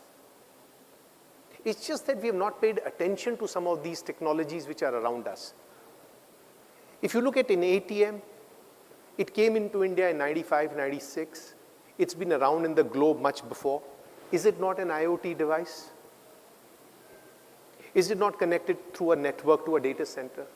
So I think the first part towards looking at what needs to be done for the future and what are the challenges of the future is to first trace back and figure out that whatever we are listening today is nothing so very esoteric. It is a very natural progression of whatever is happening. And that's the way the world will continue. Now, when you get this thing out, you start then looking at technologies from a very different perspective. You start looking at it from a very friendly perspective and the eagerness to learn, not that you have been left behind by anything. We have not been left behind. It's just that we didn't have a place in that particular equation. And now, do we have a place is the next question. The second part of the equation is what actually is happening.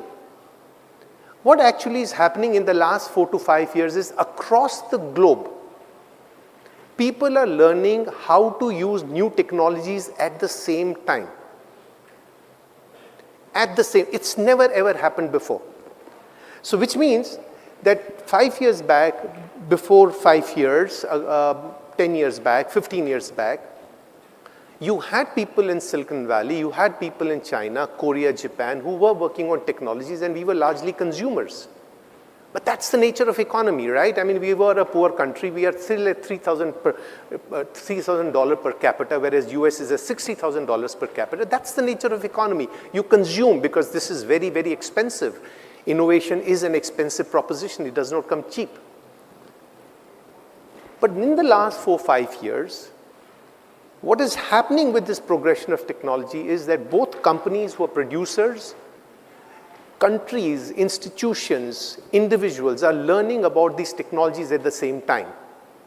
And that's the opportunity. So a person in Guwahati, a person in Ranchi, a person in Leh, a person in Bangalore, a person in Mumbai, or a person in Silicon Valley, they are all on AI at the same time. No big deal. If you're in Silicon Valley or a Bern or a Berlin or somewhere else, I also have access to tools. I also have access to all the resources. Now that's really the opportunity. The opportunity is that when people are learning new technologies, when people have the opportunity to learn more, how do you plug yourself into that system and say, look, I am not going to be a consumer, but I am going to participate in figuring out how do you use this technology. Case in point, GenAI and LLMs. My team has been handling LLMs since 2021. We have 45 patents filed. And we've been rated among some of the best folks by a few US companies. Now, we are not the only ones, there are many others, but this was not the case a few years back. Now, there are speakers who talked of GenAI, people who talked of AI. There's so many stalls talking about AI. Please ask them, where are the production programs? The answer will be none. And that's the answer across the world. Now, that's the opportunity. So the opportunity for innovation has to be recognized. So this is a door that is open. In this particular opportunity, would you be able to squeeze yourself in and see in these areas, things are going to happen, can we plug in? So can we? There are two answers to it. One is culturally, and the second is economically, and the third is what is the type of money that is required? Culturally, yes. If you take that Indian word called jugaad, it is actually innovation. We know how to do things. Well, we did things all around our life, but now since we are becoming more technology friendly, we are becoming more technology intensive, fine, whatever we used to do in our daily life, we also need to apply to technology. Technology didn't allow you to do it, but now here is an opportunity when everybody is trying to figure out what these technologies will do, so let's start doing it here. So we know how to do it. As a nation, as a country, as institutions, as engineers, that's exactly that's how we've done our engineering. Past our 12ths, did our education, we know, we understand it. So that's not an issue. There is a more severe issue. The severe issue is, how do you figure out in this high-tech world your place under innovation, and that requires money. That requires a cultural change in terms of intensity of staying engaged in those areas over a period of time. That's difficult. That's difficult. Now, while I look at that particular equation, there is a third equation which is happening. The third equation is a very important equation. Why this couldn't happen 5 years back, but now it can happen, or we have entered into that zone. Innovation is really about creating solutions or creating patterns or creating products for an economic opportunity that is available. Now, the economic opportunity that's available for the Western world or the global companies includes India as a market. So let's look at India as a market. If India has a per capita income of $3,000 today, and at 30 trillion in 2047, it will have a per capita of $30,000. People who are 20 now will be digitally aware and will be 47 then. Look at the type of money that this country will spend on products, services internally. And that's the market opportunity. That will foster innovation, because you have to design products for India. You have to design products for the economy which is going to buy. And that economy is still going to be middle class. Per capita income of Western societies is about $55,000, $60,000. In India, it is $3,000 right now. It will be $30,000, so we are poor. So I can't buy a very rich item. I would like to buy the same functionality in cheaper cost. And you have 27 local languages. I'm not interested in a market which caters only to English. So can I have more languages getting into the way I operate my applications or my software or my devices? And that's where the equations start changing.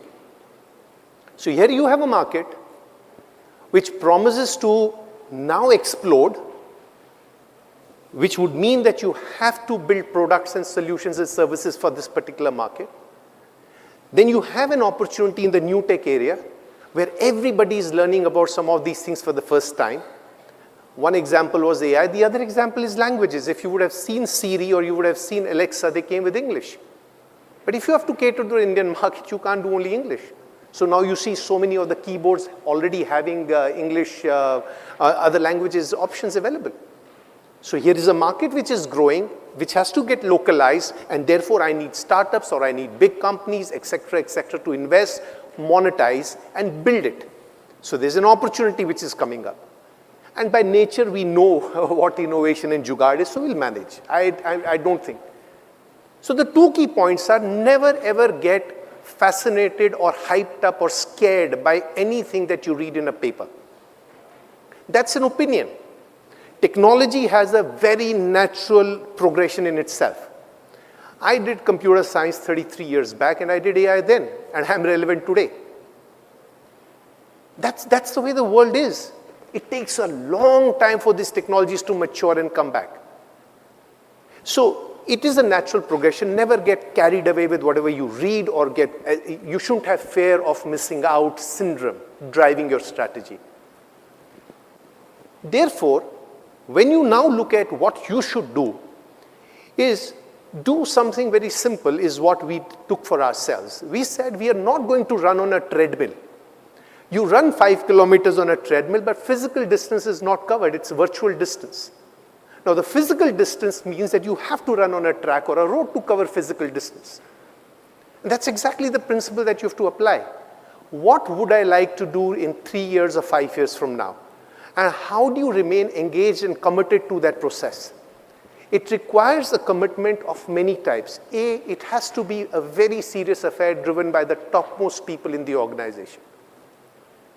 It has to have the provision of allowing people to fail, not succeed, and experiment. And it should encourage people to come out with artifacts. Innovation does not mean you think and sit and do nothing or you come out with a piece of paper. No. There are people who audit you, who rate you. Innovation converts into a revenue opportunity. So you have to know what an end goal is. You need to have that business plan. Innovation is not something that an R&D department sits and just is doing whatever it wants to do. No, there are boundaries defined. The boundary we took for ourselves 6 years back was, we are not going to touch any technology which is not in the strategic roadmap of a customer in the next 3 years. We were told, I was personally told by many people in our company that you have to do blockchain, and that didn't fit into our scheme. So we were one of the only companies in India who didn't even invest in blockchain. Well, we were proven right. But there are examples we have been proven wrong. You have to define those boundaries. And you have to then encourage people who want to think, people who want to do new things to come up and have a sustained program with a very clear revenue plan or a customer plan in place. Last but not the least, I'm just about 12 minutes. I think I would define the era. I mean, I'm nobody to define, they're much, much bigger guys, but I'll just define the way we look at it. We define this era in two parts. So far, technology has been making a push or a case for itself to be adopted. That's over. Technology does not solve anything by itself. Now, the era would be the industry guys, the subject matter experts, the use case, the domain guys will come and say, here is my business problem, here is my use case, tell me what and how you will solve it. It's business in, not technology out. So what you see in AI is technology out. What you will see, why it will not get adopted very fast is because technology out does not matter any longer. You have to figure out what is business in, which is what is the problem you're wanting to solve, for which particular industry, and then what technologies fit in. I think these are the type of learnings we've had. A lot of stuff happening in India on the part of innovation, a lot of patents being filed. We filed 200 patents in a year. We've come out with solutions there. We participate in many global events in terms of whatever artifacts that we have. I think it's a hugely promising market roadmap for the next few years. And I would really request all of you to think that this is an imperative. It is an imperative for us to succeed in our businesses. It is an imperative for us to succeed in the way we want to use technology. There is going to be no other way out. It has to be, how do I do things differently with new technologies as we go forward? So with that, I'll end my address. I'm sorry I spoke fast, didn't have time. Thank you so much, and thank you, Syed, once again.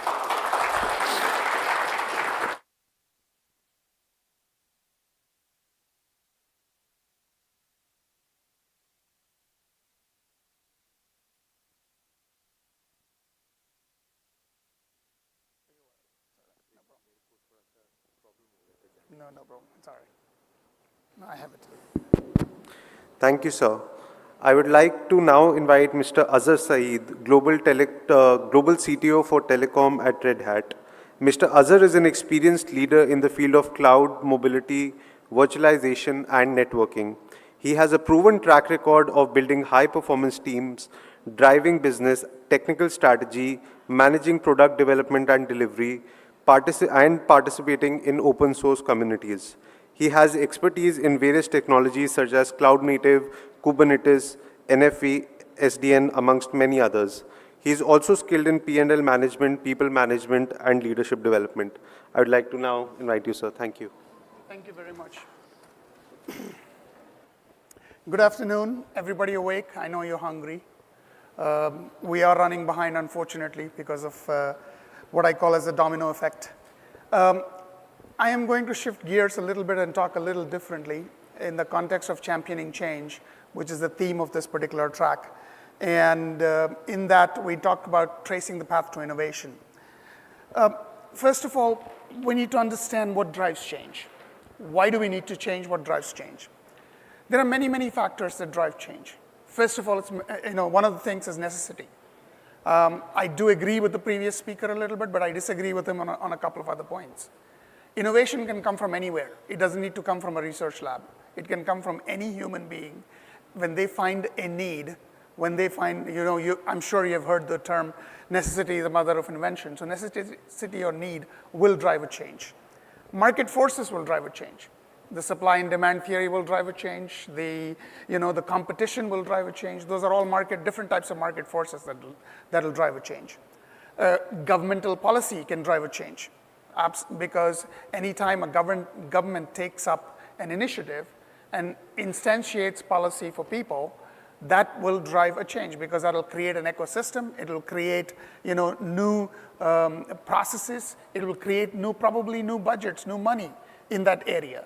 And there is a level of influence that can have. Technology revolutions drive a change. Why did we need to change from 4G to 5G? Why did we need to change from 5G to 6G? That's a technology revolution. That's a technology change, right? That will also drive a change in our lives. Fear of failure. Failure itself will drive a change. You do something, you've accommodated on something, and then you fail on that. What do you need to do?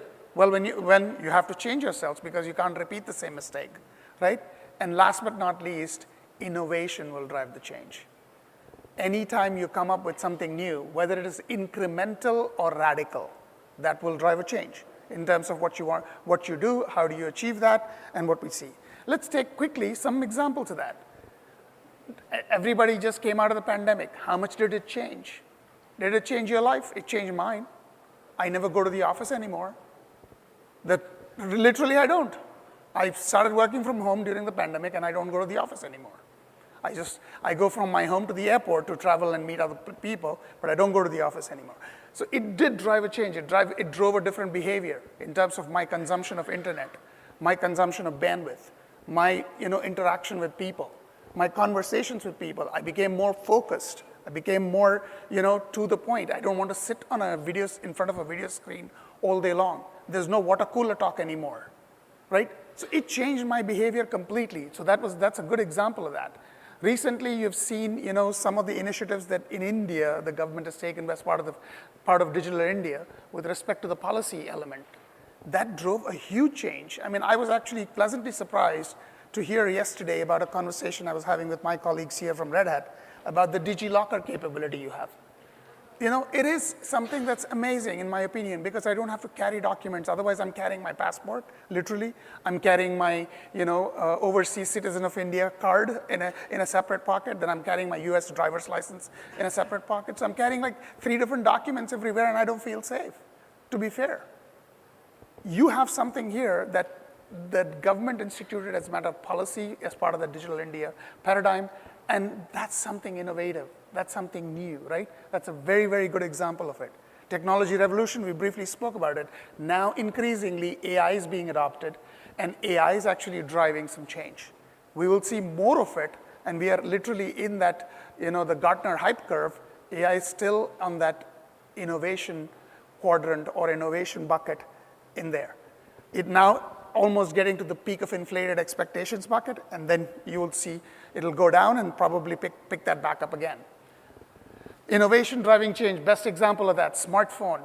Apple drove that first smartphone and changed our lives in terms of how we consume applications, how we consume services, how we consume capability. Android was not far behind right after that. What did Android do? It commoditized that innovation and made it available to a common man on a piece of hardware that anybody could generate and do it. So there is that innovation element, and then you go through this particular commoditization curve. How can we be change agents in terms of how do we work? What do we do? We have to focus on innovation to be a change agent. We can't simply say, oh, I'm going to institute a policy and then just leave it there. No, you got to do that. You got to focus on innovation. You got to focus on end outcome. I think that's what the previous speaker was really trying to talk a little bit about, is you have to focus on what is the net outcome. What happens when you actually drive innovation with business together, and see how can you make things more profitable, more useful for people, and then profits come after that. But you have to make that really useful for people. Third is collaborative culture. If you don't build a collaborative environment, if you don't build a collaborative culture, you cannot innovate. You might have the most brilliant idea, but your idea will be outlasted very, very quickly. So you have to create a culture of collaboration. That culture of collaboration is incredibly important, especially when you want to drive a change for the larger masses. Because the people need to buy in terms of why. Why do you think the current setup is so successful? Because the people are with that particular journey. They're along with that particular journey. So things like incremental versus radical change. Incremental change is always easy to implement. It's always great to have. Radical changes are much more tougher. That's why radical changes never really fly. Now, what are some of the factors and catalysts if you want to look at that, right? You need good leadership. You need fantastic strategy. Whether you're influencing that at your own organizational level, or whether you're influencing that at a broader government level in the context of policy, or whether you're influencing that within your own tiny ecosystem of friends and family, whatever you need to do, you need to think about what are you doing. Are you just blurting out something that you think is right or wrong? You're going to end up in trouble. You just need to think through that in terms of what is your strategy, in terms of how do I influence my peers, how do I influence my circle that is around me. You, of course, need good leadership. Often people forget how open source drives change. I think we need to, I'll come to that particular open source and the budgets and dollars and all of that a little bit later. Now, let me put all of that in context to this conference here, India Mobile Congress, and the conversation that we have most of the time is about telcos, right? In telcos, why do you think you need to change? What's happening with ARPU? ARPU is going down. There are different studies in terms of ARPU. Even in the US, the ARPU was $49 back, in the last decade. It moved from 49 to about 30-something, 35, just in one decade. India is completely different ballgame. I think India ARPU is what, $7, $6 or $7, something in that range. It's going to go further down. And connectivity is pretty much, wireless connectivity is pretty much for free here. right? So can telcos be really still in the connectivity business? The answer is no. They have to move up the value chain. So in terms of what Jio did, as an example here, is moving up that particular value chain, looking at that content, how do I put content more, get people to start to use it, and then figure out a way in terms of how do I monetize it. That's what you do, right? So telcos really have to change because the share of budgets are declining. OTTs are taking up most of the capabilities. They have a severe margin compression issue in terms of costs and CapEx. They need to go beyond connectivity in terms of increasing that value that I was talking about. And certainly IT processes, IT capabilities are changing. The advent of digital services, especially in India, is like going at an absolute rapid pace. You have to be with it, otherwise you will be left behind. In fact, you can see it yourselves. I'm sure many of you subscribe to some providers and don't subscribe to others within India. There are 4, 5, 6, mobile providers here. Why do you do that? What is the reason in terms of you subscribing to a Jio or an Airtel or something else versus A, B, or C, other ones? Because you want the capabilities, you want those services, because those services are being provided in terms of better connectivity, better experience across the board with respect to those digital services. So telcos have to change. They cannot be in the connectivity business anymore, right? Now, often we start to use this term called techco, right? From a telco to a techco. Most recently, I did about 2 or 3 panels and webinars on this topic, one with STL, another one with Telecom TV, in terms of what really needs to happen for a telco to transform there and become a techco, right? There are lots of things that need to happen. Why, I mean, what is at the heart of it? Open source is at the heart of it. Cloud is at the heart of that particular change. So we need to, and what are some of those challenges in terms of that particular transition? Speed of innovation and adoption. People, skill, and resources. A lot of people underestimate that. Now, India does not have that problem. That is a major problem, hiring right kind of people with the right experience or right even knowledge base. Try finding a Kubernetes expert, in Europe, in Western Europe. Hard to find. Not many people are skilled in that particular area. Here you have a university system that's amazing. Start introducing stuff there to be able to drive that, young minds towards that cloud environment. You can have that impact. You can easily solve these type of problems very, very quickly, right? You need a mindset change. Really, you cannot operate, telcos cannot operate the way they've been operating. They cannot procure systems the way they've been procuring. Hardware-centric, vertical silo-centric, no. It is completely different. Cloud world is different. You have to learn and adapt towards that. So it is, in my opinion, for telcos, it's a very necessary transition, and it's absolutely staring in their face of every telco. Don't do it, you'll be out of business pretty fast. So what are some of the transformation tenets that telcos need to adopt? Cloud, hybrid cloud, perhaps. Cloud-native development. All of the software and the work that you do, focus on cloud-native development. Why? It provides you with all of the different benefits of cloud. Elasticity, scale, dynamicity, right? Automate everything. Automate your entire environment as you start to scale. Everybody talks about India as the largest, subscriber base for mobile providers. The scale here is massive, and AT&T is the size of a village, et cetera, et cetera. I've heard all of those statements. To be able to truly get the benefit of it, you have to automate. You have to provide a level of intelligence in terms of getting the efficiency out of the system. You heard the previous 2 speakers here. I was sitting in the back of the room. They talked about costs. They talked about why it's necessary to be different in India. The only way you can do that is through automation.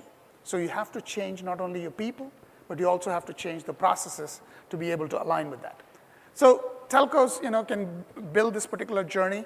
Here's an interesting, conversation in terms of what does a techco mean, but innovation is at the crux of it. Co-creation is at the crux of it. Collaboration is at the crux of it to deliver better ROI and to deliver really some transformation. So in that, really optimization, modernizing your architecture, upskilling your workforce tooling in terms of the data, process and automation, those are really some of the critical elements. Let's try to layer that back into the canvas that we have here as part of the Digital in India.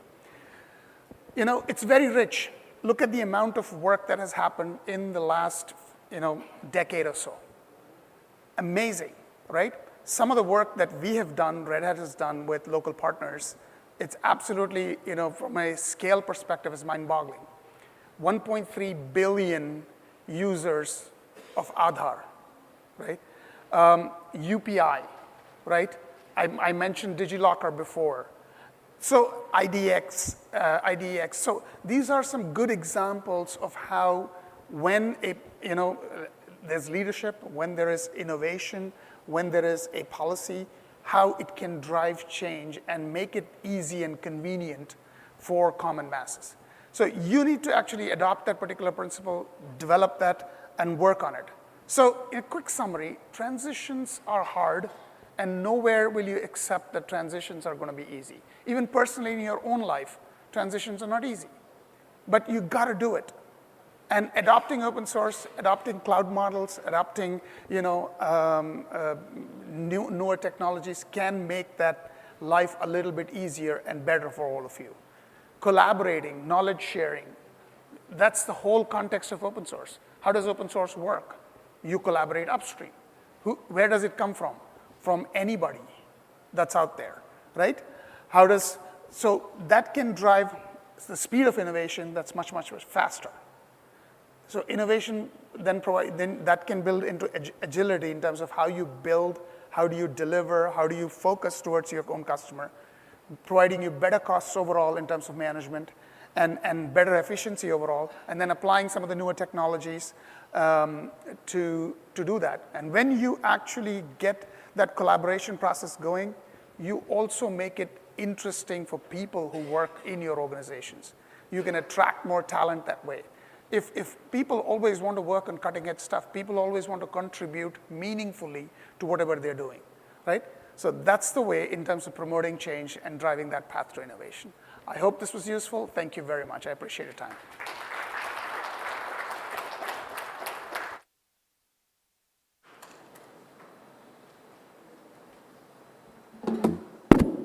Thank you, sir. I would like to now invite Mr. Manoranjan Mohapatra, CEO, Comviva. Mr. Mohapatra has dedicated his career to advancing innovative software communication solutions, driving growth in emerging markets. With a strong background in leadership, he has played a pivotal role in shaping Aricent into a global brand with $300 million in revenues. His expertise spans across R&D, product management, operations, and sales. Mr. Mohapatra, recognized with the Distinguished Fellow Award by the Institute of Directors, is a BTech graduate from BITS Pilani, bringing in a wealth of experience to enhance Comviva's standing as a leading provider of digital solutions worldwide. I would now like to invite you, sir, on stage, please.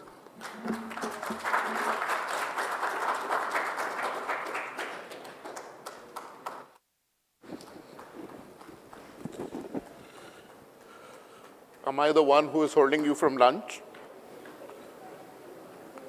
Are there more speakers after me?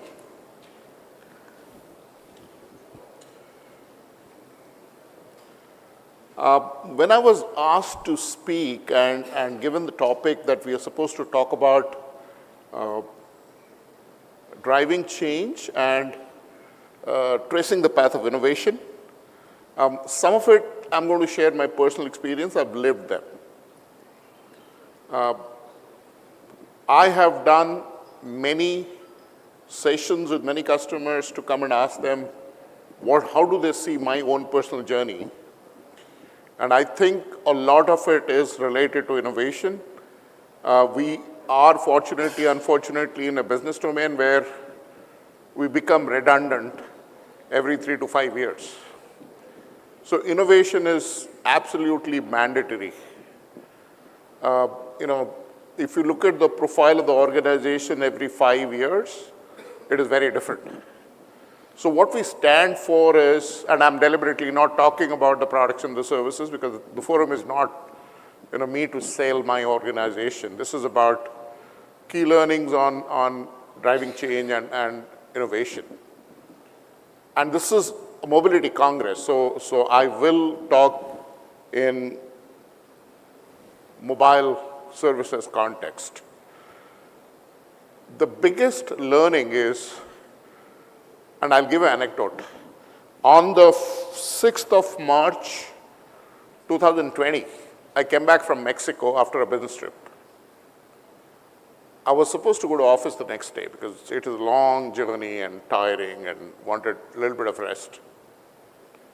I get a message from my HR head on WhatsApp that you have to stay home for 14 days before you can come back to office. We just took that decision yesterday. You know, the pandemic was just about getting there, beginning to be there, and the organization had taken a call that those who are making international trips have to stay at home for 14 days before they can come back to work. And then 20th of March or the 24th of March happened. And there was a complete shutdown. So I had 14 more days to work from home than the rest of the organization. But my first reaction that happened when it was declared on the 20th of March that the nation is going into a shutdown and everybody is going to be working from home, saying, is India built to take this? Are there enough fibers to take the data need of the country? Of course, it was a world problem, but I was only worried about India at that point of time, and I knew US and Europe would have more fiber or whatever broadband capabilities. To my total surprise, as a nation, we did extremely well. Whether we built it on the fly or we had that latent capabilities, I don't know. But that's India for you. Our nimble-footedness, our agility, our ability to move once we decide to move is amazing. A lot of people have talked about UPI, Aadhaar, things like that. I just want to tell you, Aadhaar took 5 years to build, give or take a few months here and there. Next 5 years, it went from 0 to 1.3 billion people. It treated as an acquisition in any B2C business. Which of the two is a bigger innovation? Building the tech stack or getting 1.3 billion people on it? I don't think enough has been talked about how 1.3 billion people came on it. That's, some people call it jugaad, but that's the thinking when you think of scale.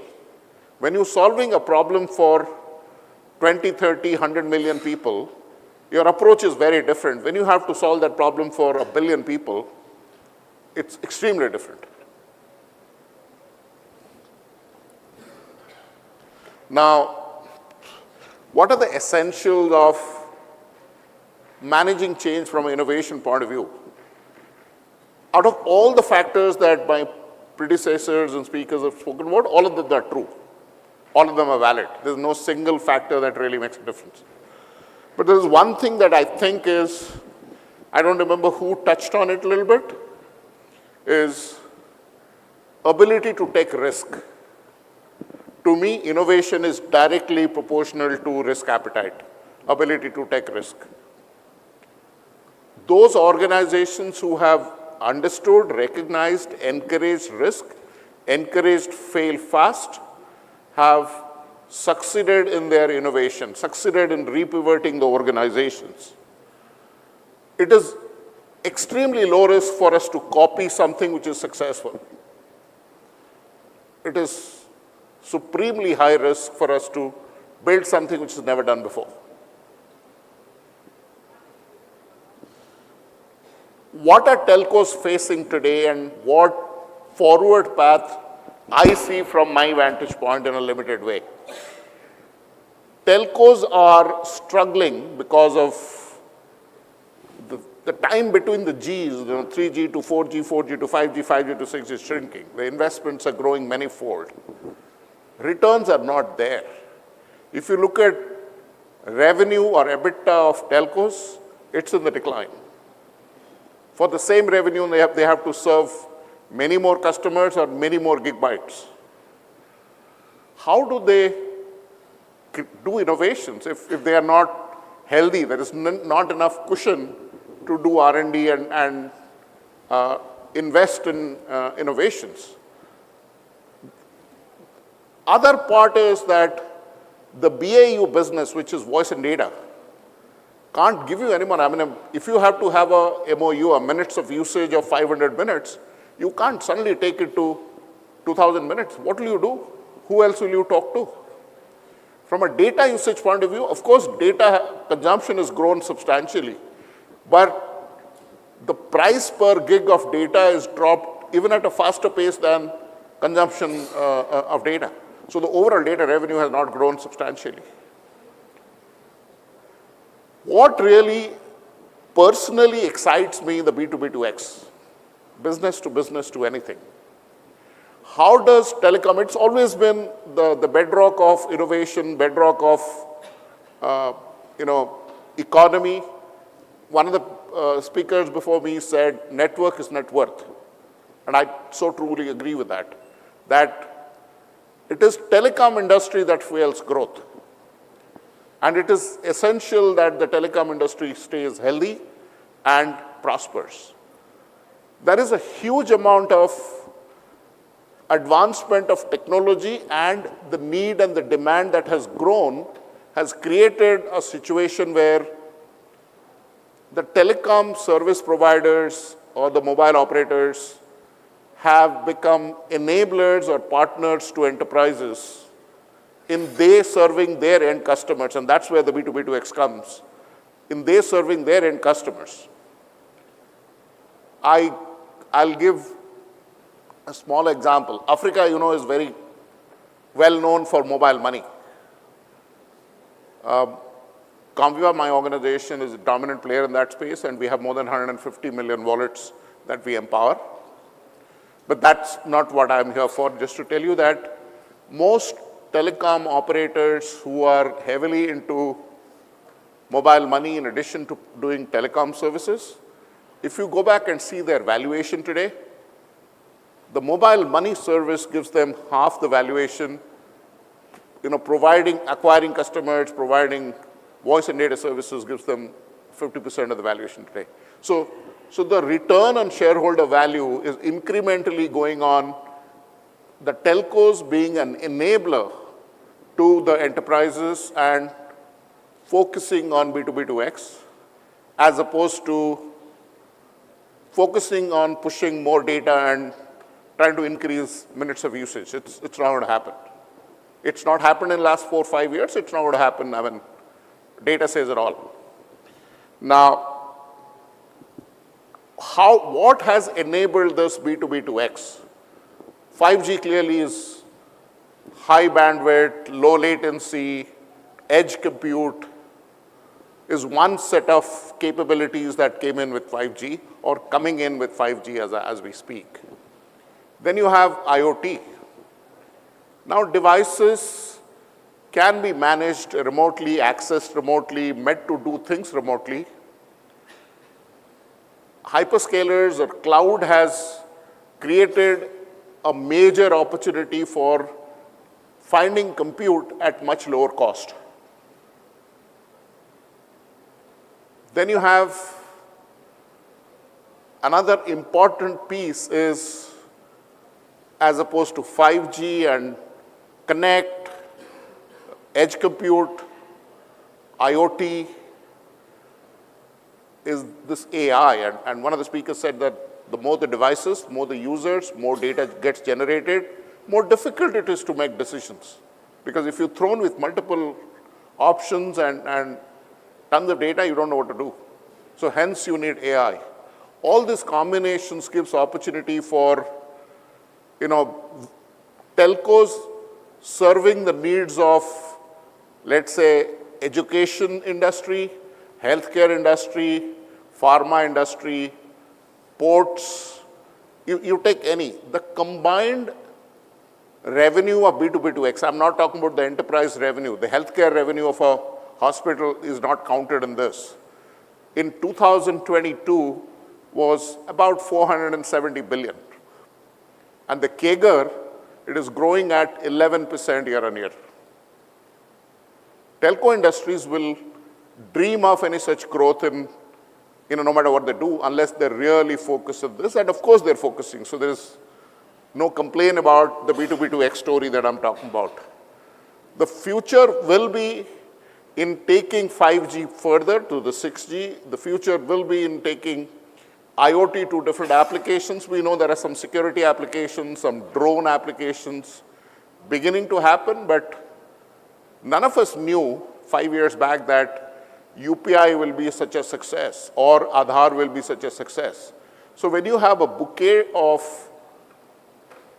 use cases, depending on the user experience, convenience, and the value that is delivered to the user, some of them will pick up. Is it possible to predict to a certain extent? But I don't think any one of us can say that I knew where we are today, we will be 5 years back. So the rear view mirror is very beautiful for all of us, always. Now, what does AI do? I'm just picking one example. AI gives you easy access to data, significantly improved user experience, curated decision-making support, which is possibly the most or the biggest advantage of AI. I'm talking in general. In one of our products, we used to have manually scripting messages on a n equal to 1 basis in a segmented basis based on the individual's past behavior, consumption, which was a painful process. Of course, the segmentation happened using technology, but the messaging happened manually. Today, we use GenAI to create that message. It has become faster. It has truly become n equal to 1. And it's helping the cause of something else. So I see telco to techco shift. In my mind is opening the telco networks. They have lots of assets, lots of data, lots of subscriber connectivities, lots of businesses, homes connected, and opening that up to the benefit of the enterprises, so you become an enabler and help enterprises serve their customers better, the B2B2 export. And in that context, you expand the canvas, and there is much more money for everybody in this food chain to make. It's beginning to happen, and there are data that the B2B revenue is, for telcos, was almost nothing, single digit, low single digit. It's gotten into 20s and 30s percentages. And in the next decade or so, they will be the dominant revenue stream, and voice and data would be a substantially small part of the revenue. So I'm very excited about what the future has for us. The technology evolutions that are there is making life even more exciting. But ability to take risk, fail fast, and keep an eye on what value are you delivering to the end consumer, whether he is your customer or an enterprise customer, doesn't really matter, is what makes all the difference. We are, for sure, as an organization, focused. Our investments are going in that. In last 10 years, we have grown from a $20 million company to a $200 million company. Hopefully, in next 10 years, I wouldn't say we'll go 10x, but we can go maybe 5x. Thank you.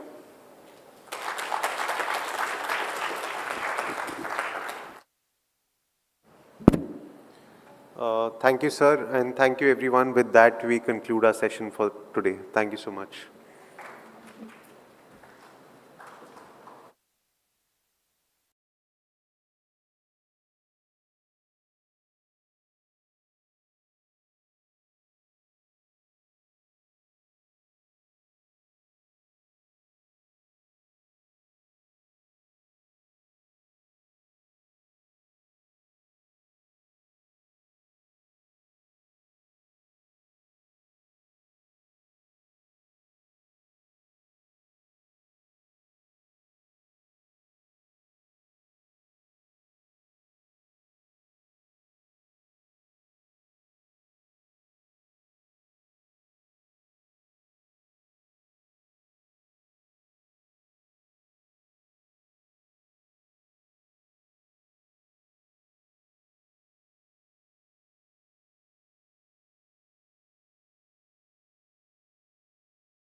So, good afternoon, ladies and gentlemen. Thanks for joining us for this little chat on Industry 4.0, the role of mobile private networks in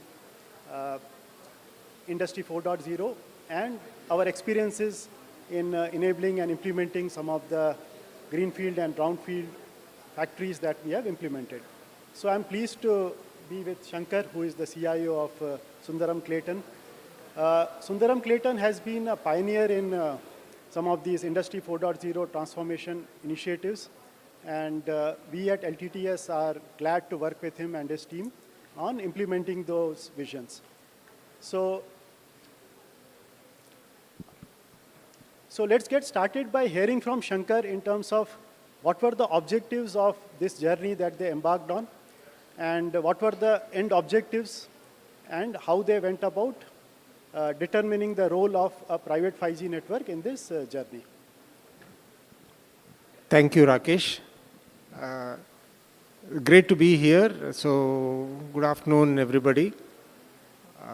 So, to your question, Rakesh, on where Sundaram Clayton decided to go in for a 5G deployment. But prior to that, our journey started about 3 years ago when we decided to bring in IoT enablement to all our plants, right? So our business is primarily manufacture of aluminum die castings, and aluminum die casting is a very complex business.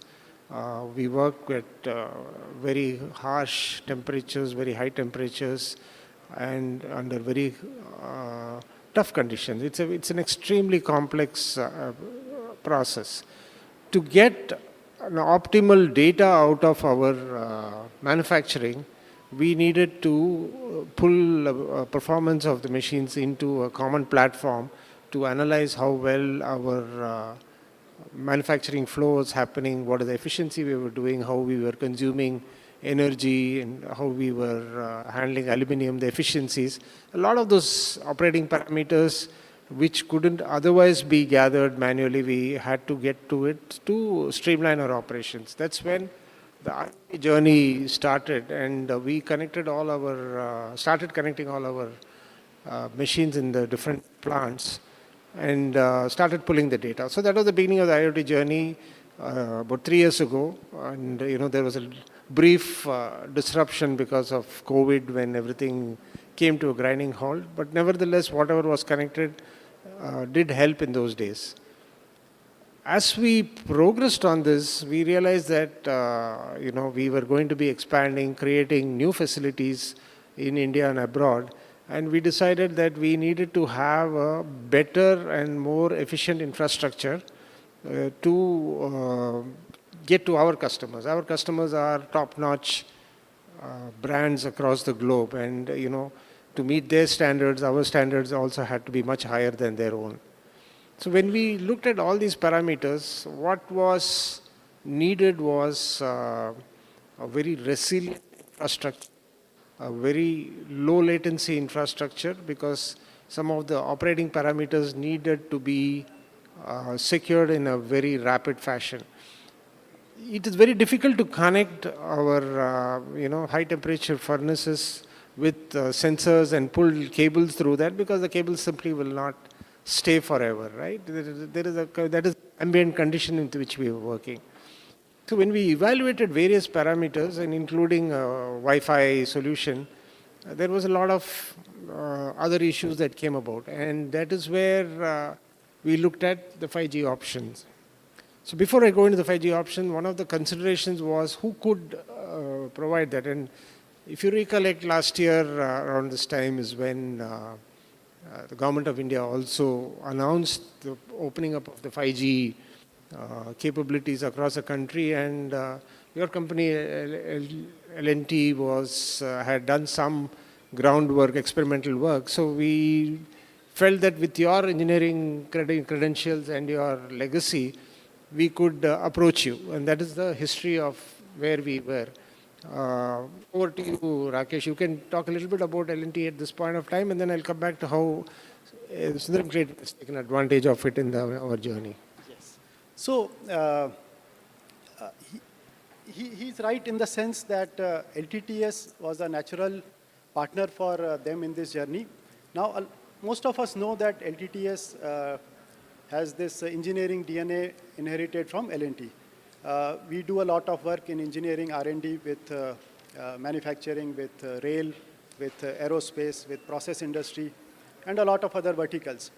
However, not many might be aware that we are also very strong in telecom and high-tech segment. We have been working with a lot of our customers in R&D, in product development, as well as field services for a lot of telecom equipment, be it 4G base stations, 5G base stations, the core network elements, the XHAL transport equipment, the mobile devices, and so on and so forth. So with this background, it was natural for us to play the system integrator role that is vital for the Industry 4.0 transformation. And we kind of bring the capabilities from both the telecom domain as well as the other industry verticals to be able to do this. And that really led us to work with Shankar and his organization as well as other similar clients in similar areas. That was about the planning part. That was about the initiation part. But the challenges of defining the roadmap of the journey, it's not about, he talked about the complexities involved. It's not about taking up 1 or 2 use cases and fixing the problem in a few months. It requires the definition and a planning of a roadmap that spans over 3 to 5 years, if not less. So let's hear from Shankar on what were the challenges in defining and planning the roadmap, and why the choice of the right partner is imperative in making such a decisions and building a roadmap for such a journey. Thanks, Rakesh. So when our initiation process started, when we looked at considering 5G as a potential infrastructure platform for our networking, the biggest question was, will it work, right? We've seen 5G towers, 5G on phones, but in an industrial environment, would a private 5G network, would it ever work, right? So that was a big issue for us. So we called upon L&T and a telecom partner. We sat down together and suggested, all three of us agreed that we will look at a proof of technology project to see whether, to evaluate whether this whole concept was going to work in our environment. Remember that, in a die-casting environment where there are a lot of furnaces and machinery that are complex, there are also a lot of Faraday zones, right, because of the heavy magnetic and electric fields that are sitting there. So these could potentially interfere with any kind of signals that could be generated, and we weren't sure whether these things would actually work. So we embarked on a proof of technology project wherein we got spectrum allocated to us through the telecom partner, and they established the radio and the core and the radio. Our system integration partner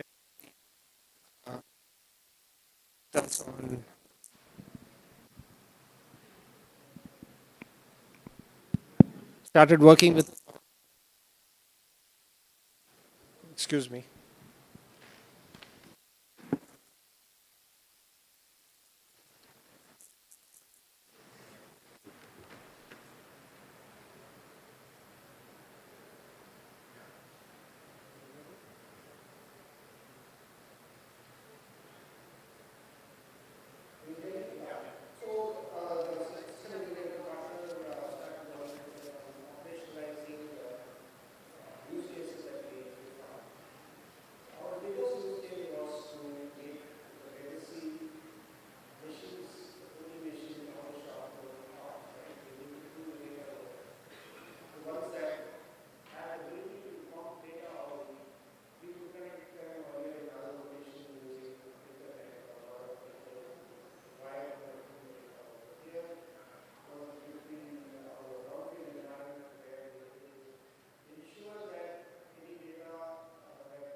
could use our personal devices with teams to talk, communicate to one another,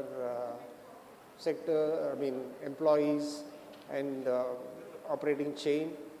We were able to look at immersive technologies that could be used for any fault investigation and rectification with talking to the mother plant. So like this, we have been able to do a lot of iterations and then come into a configuration that that was meaningful to us. Once we were, kind of signed off on the success of the proof of technology, we decided that the same technology will be carried to all the greenfield plants that we will be commissioning in at that point of time or in the future. The challenge between doing in a brownfield plant and a greenfield plants are very, very different. We have technology in the machines that, half the machines cannot communicate. So you have to get the machines to talk first, right? You have to retrofit a lot of controllers and communication devices, align the protocols, then connect your SIMs or private SIMs to enable them to talk to the larger network. The other very successful experiment that we conducted and we are operationalizing all of this is using AMRs, autonomous mobile robots for material movement, right? Some of our other plants carried or had AGVs, automated guided vehicles, but those are outdated technology wherein you lay magnetic strips and those vehicles move around on those. In today's world, Wi-Fi driven autonomous mobile robots are available, but in a tough environment, the Wi-Fi coverage could be a bottleneck. Wi-Fi 6 does not necessarily work efficiently in a harsh environment. It works very well if you are moving material in a hospital or in a school or things like that. So here again, the 5G radio coverage helped us again overcoming some of the issues on Faraday zones and things like that, to have robots that could be programmed to go from one location to another with help of geo coordinates.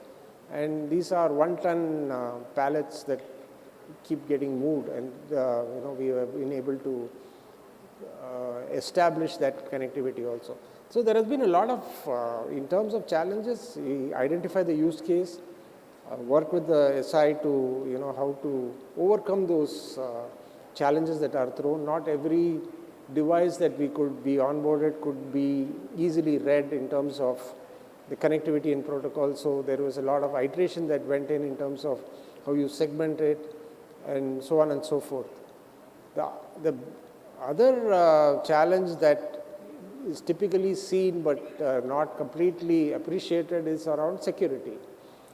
So in a conventional wired network, we do have issues around needing to have an additional layer of security, but a private 5G network offers a layer of security that is absolutely above par compared to anything else that is available. And you start building your network with base level that is assured. So I think that is one of the challenges we had in terms of security, but which was which got resolved by the fact that we were able to give in a security, a foundation that took care of the security. So that's one other aspect, Rakesh. Yes. So ultimately, the challenges that you mentioned, they boil down to the fact that the ecosystem is important to be able to solve all these challenges around performance determinism, around security, around latency, and so on and so forth. So how do we go about doing this process? The key word here is building the ecosystem, and the labs where the solutions from various ecosystem partners come and where we really test these objectives before he talked about POCs. So before we go to the POCs, we test these end goals or the performance SLAs into our lab and then deploy it for POC and finally productionize it. So in terms of building the ecosystem, right from, let's start with the spectrum. So the SIs can't get the spectrum directly in most of the countries. So we look at telcos as the primary partners who bring in the spectrum. Of course, in countries like US, we have CBRS as the shared spectrum. In Germany, in UK, in other countries, we have a similar shared spectrum. But even with shared spectrum, some of the mission critical applications that he talked about are not the right way of implementation. So partnering with the telco in every geography becomes imperative. And that's where LTTS, we have partnership with telcos in every part of the world. And then we have to look at the network. We have partnership with device providers, the RAN providers, the core network, the backhaul. We have partners who bring in the RAN intelligent controllers, the SMOs. We have partners who bring in the virtualized infrastructure required for putting this all together. And when we work with all these partners, and we have invested in labs all across the globe. So all the different elements of the network from various ecosystem partners come into our lab. And this is where we test the performance of all the use cases that we are talking about. Then we go to the third area of the exact applications that are specific to, in his case, the manufacturing industry, and in other customer cases, it's about other verticals. So we have partners who bring in the specialized industry-specific components of the application. There are certain solution components that we at LTTS develop in-house. And then the labs that I talked about, we integrate the various components of the use case with the private 5G or 4G or any other access network, test the performance, and then it becomes a process where it is tested for various challenges that we talked about before we perform the POC or put it in the production environment. So the ecosystem aspect is very important here. The other important aspect which we would want to hear from Shankar is, given the different complexities that he talked about for Greenfield and Brownfield operations, the investment is an issue, right? Because they have to keep the present factories running and then plan and implement technologies that are coming up for the Greenfield factories. So how do you exactly ensure that the present and the future needs, the ROI is kind of balanced for these needs, and the investments that are required for trying and implementing these new technologies are always up and running? Right. So, let me touch upon a little bit about the brownfield versus the greenfield issue, right? The greenfield is a great opportunity to deploy the technology that is available today. It is going to give you the latency, it is going to give you the security, it is going to give you a lot of bandwidth to onboard any number of devices. But the question is, do you want to do it for the sake of the fact that the technology is available, or does it make business sense? Right? At the end of the day, anything that is an investment for a business, it has to make significant business sense. There has to be a definite goal that is sought to be achieved before you do embark on it. Our experiment with a brownfield, I will come to that in a minute, is because our greenfield plans have to be solidified. We need to have an infrastructure wherein we can automate a lot of our processes. We need very low latency because of the fact that we are handling complex designs, complex movement of high temperature materials, and and the mobility that goes with moving these components across the shop floor. It is also given that any of these operations needs a high level of security today. Even Modi ji yesterday talked about, gave a lot of emphasis on cybersecurity, right? Cybersecurity is no longer a desirable thing, it is a compulsory requirement to do any business. And that's something that we are completely aligned with. Our factories need to have that security both from the IT standpoint and on the OT standpoint. And OT security needs to be done in such a way that we do not hamper the operations. In a brownfield plant, the requirements are completely different. If your plant is not wired, it is not, no data is being pulled out, and you need to get a level of efficiency insight that you need, it makes a lot of sense to go in for a private 5G network, provided your infrastructure can handle the fitment of it, provided your network can support it, your current infrastructure, your capabilities can support it. In our case, we picked up a plant that was ready for retrofitting some of the equipment with data acquisition through 5G, but it did not have a robust network backbone, so we were able to deploy it. If you already have an operating network, it doesn't make sense to pull it out, throw it, and then put in a 5G. It is not worth it because there is a cost that you are going to be incurring. There is an ROI that will sink it, right? One of the simplest cases of ROI that we have seen in the brownfield implementation is on material movement. We have, manually and semi-automatic movement of material today, which we believe we can get the efficiency out and use manpower for other aspects when we put in an autonomous mobile material robots out there. So there is a ROI that gets generated very quickly. In one case that we have evaluated, it is almost about 15 to 16 months that we can get the payback, right? But it will vary depending on the business. In a greenfield plant, we believe that we will get the ROI because we will be able to build a leaner, greener plant. Our emissions will be better controlled. We'll be able to handle molten material very efficiently.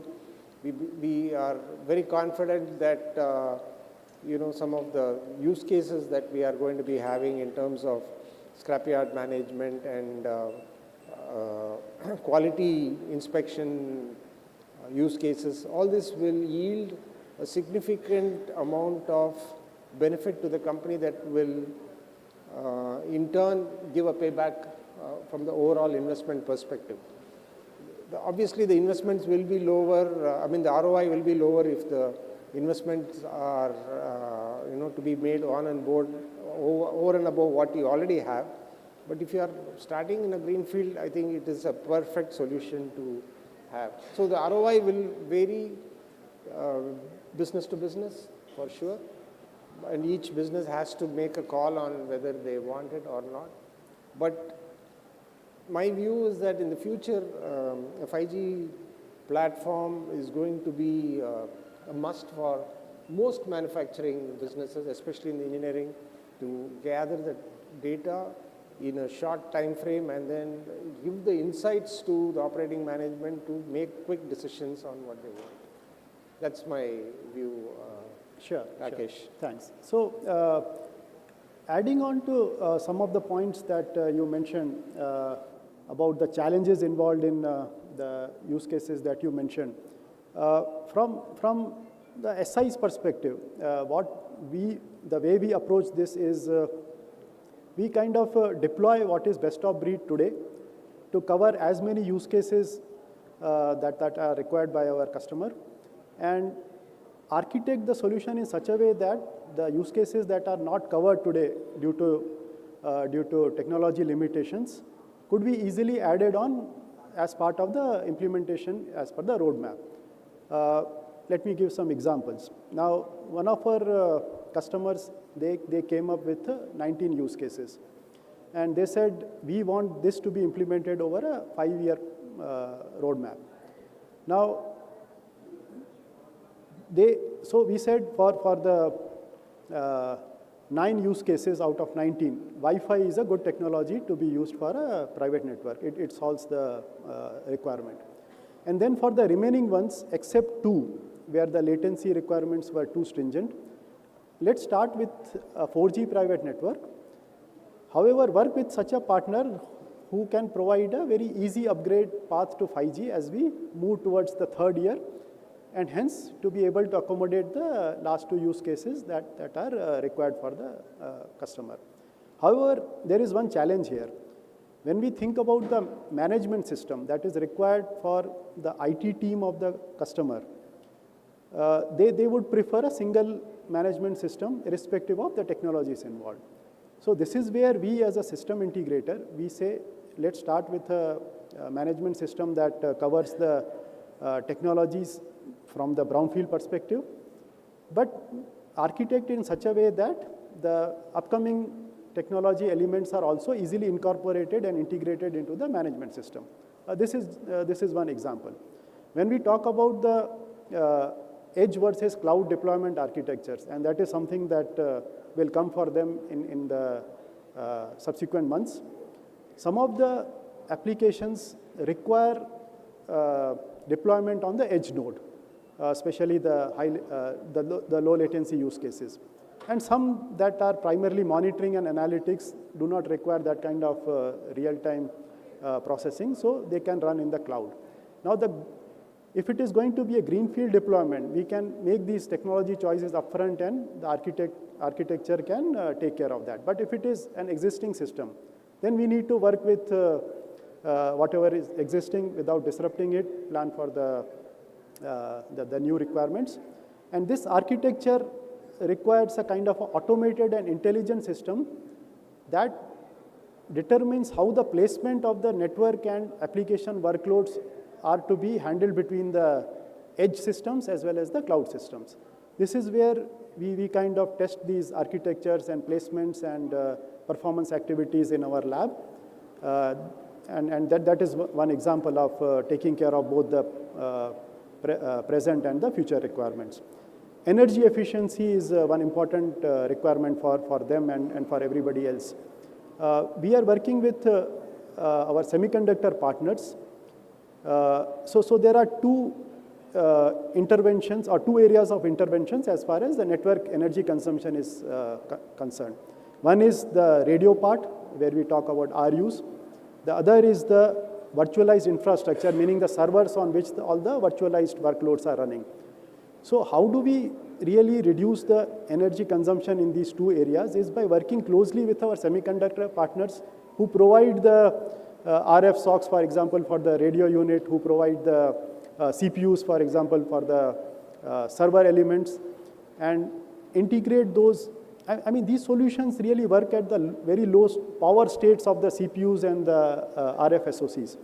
And they require very close interaction and working with our semiconductor partners to integrate such solutions at a very low level and integrate them with intelligent systems like SMO and RAN intelligent controller. And some of these solutions are not available for the existing chipset. They are on the roadmap from the semiconductor vendors, so we need to work closely with them to align those solutions with the roadmap that they want to implement. AI, when we go to AI, now that is also something that we are working on in our labs. It's not, we will not be able to give them today. But for some of their use cases that are coming up in future, the kind of determinism that is required, today we are not really getting into creating a wireless network for motion control, for example. I mean, that is too stringent to be implemented today. That has a latency requirement of less than 1 millisecond. But when we plan for 5 years down the line, those are the things we are already looking at how to really implement them. We are working closely with industry communities like 5G, ACIA, MFA, and so on and so forth. Telecom infra project is another area where a lot of performance testing gets done. So some of these AI and positioning solutions that are going to come up in future, we are already working on them in our labs with the intent that we will incorporate them into their factories over a 3 to 4 year roadmap. So kind of this is what I wanted to share from the LTTS perspective. The way we work is deploy what is best today, but architect for the roadmap. Any closing comments you would want to? Yeah, so I think it has been a very exciting journey. We have been, there's a huge learning curve.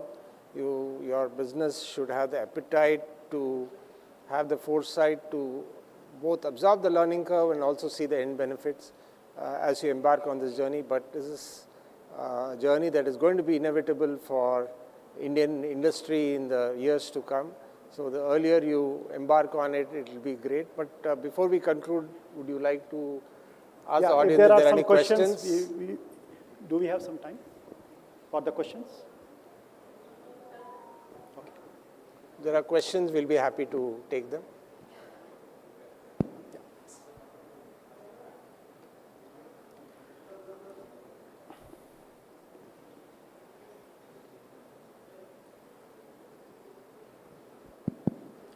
Thank you for the very interesting case study. India has a very thriving ecosystem of startups.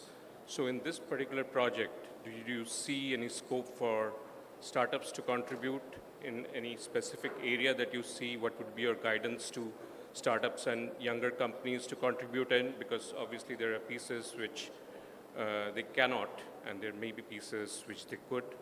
And the second part of the question is, for those younger companies or startups, do you see them more approaching the manufacturer directly or working through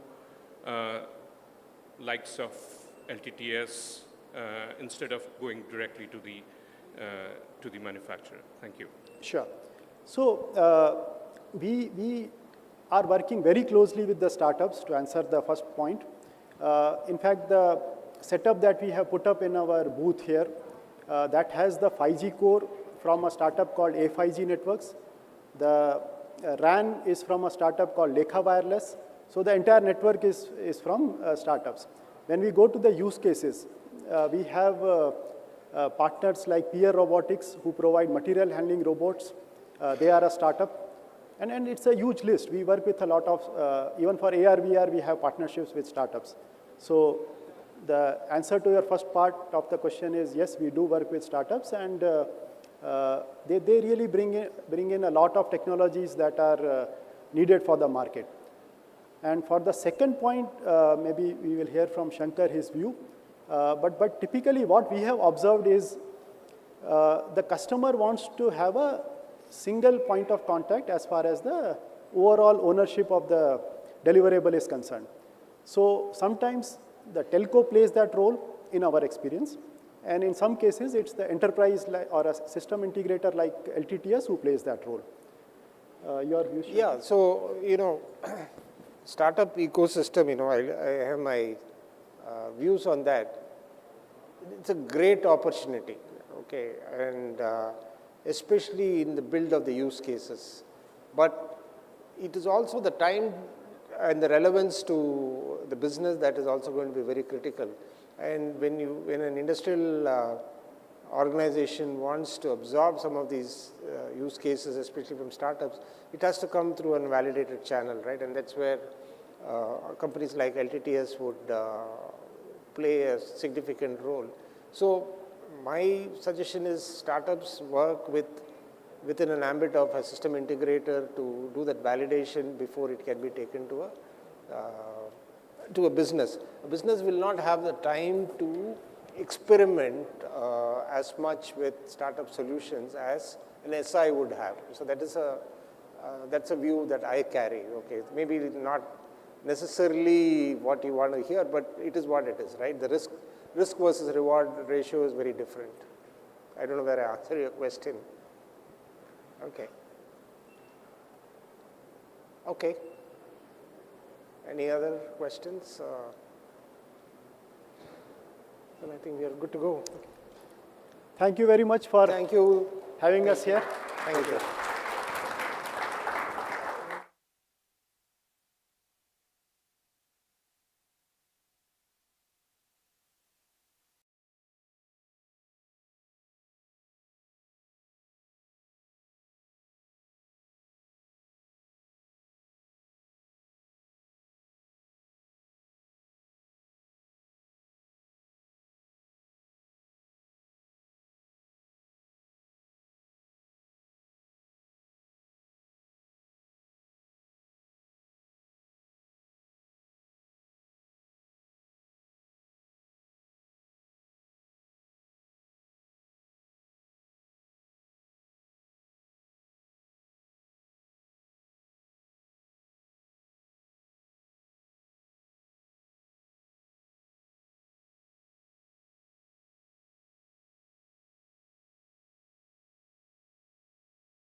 A keynote and a panel discussion on where is the killer 5G use case. So I'm Sunit Kumar, I'm a technical director with KPMG, and I'm honored to be moderating the panel. So right now, how we have structured, we have a keynote followed by a panel. So we have some eminent speakers who will be sharing their insights and perspective on the topic. So as we all know, right, it has been a year since 5G has officially been launched at IMC last year. Now since then, India has expanded its 5G coverage to various cities and towns across the country. So as we enter the second year, now, if we see the shift from the deployment of 5G now has been taken over to look at the various use cases for the implementation on 5G.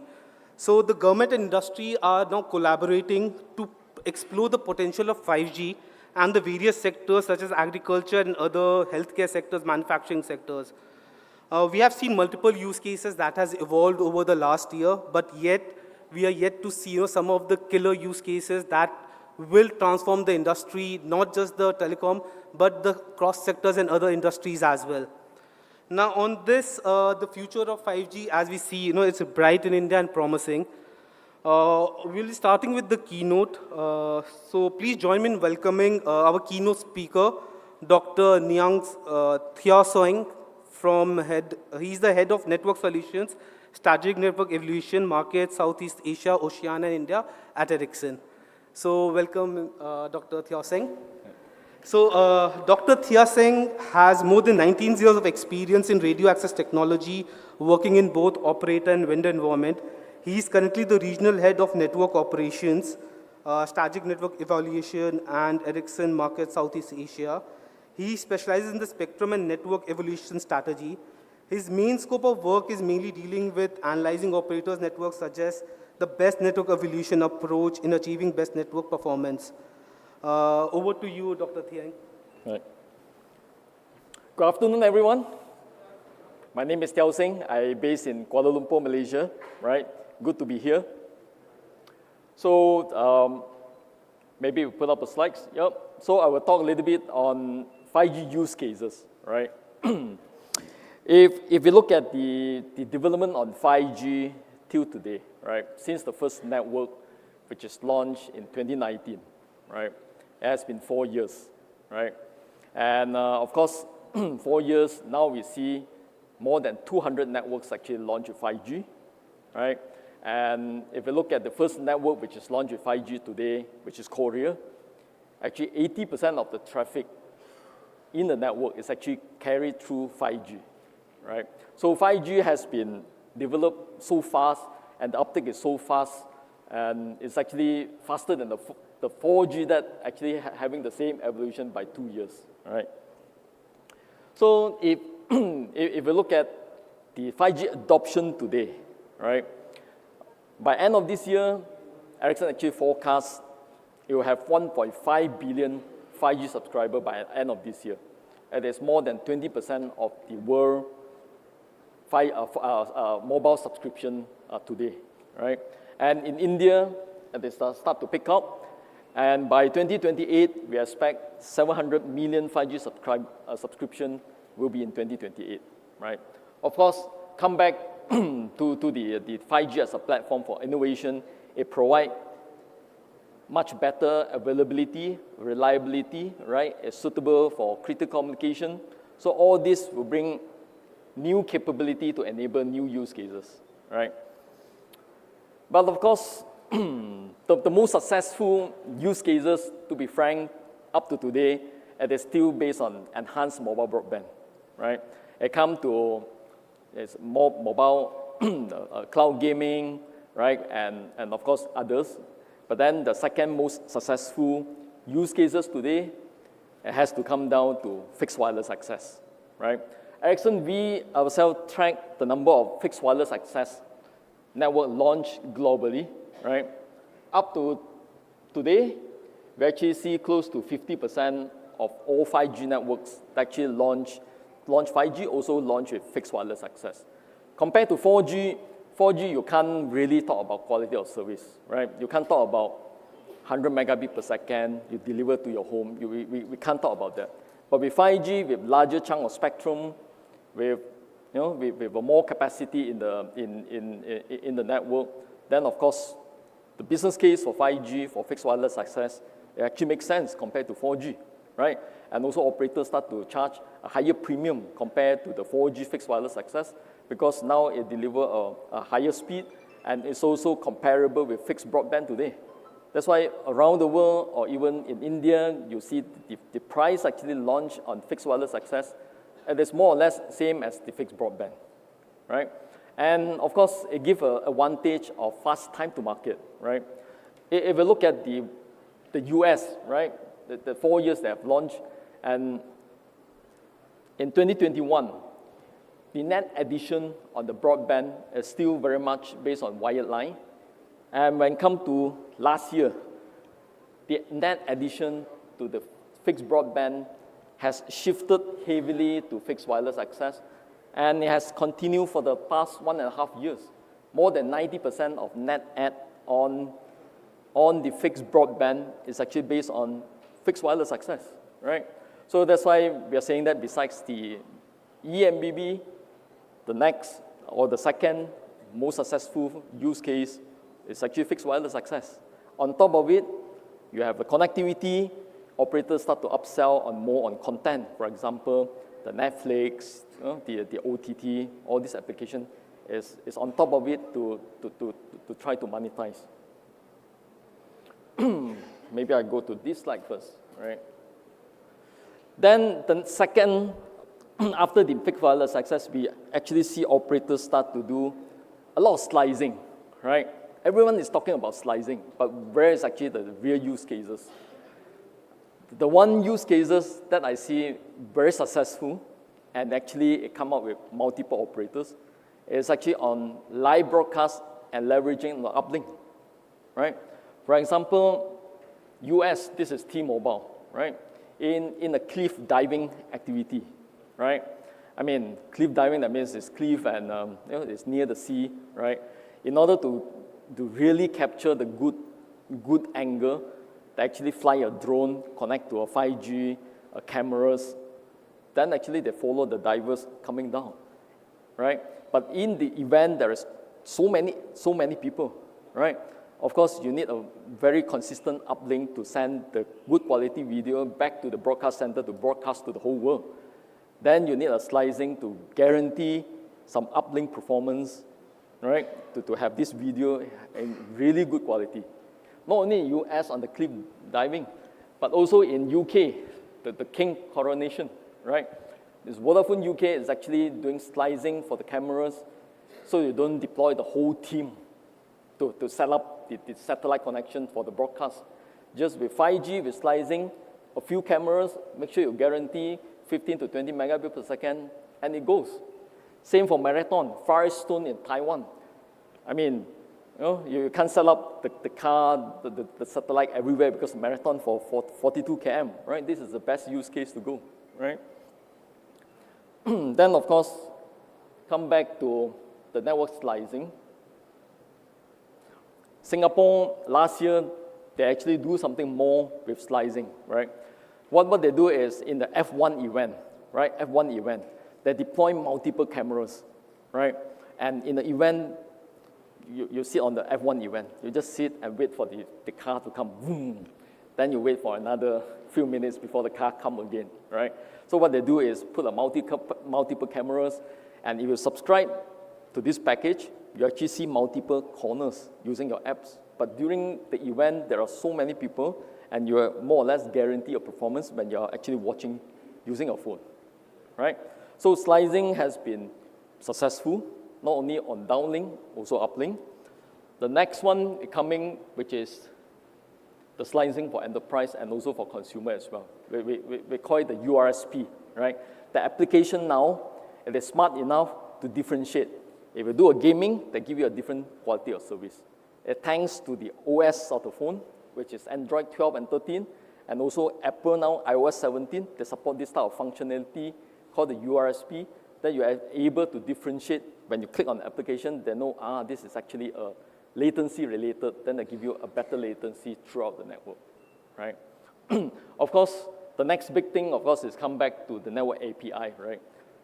The operators has the network, right? But as you need to do exposure get the applications from outside the world come in to tell, in this application, I need a good quality of service.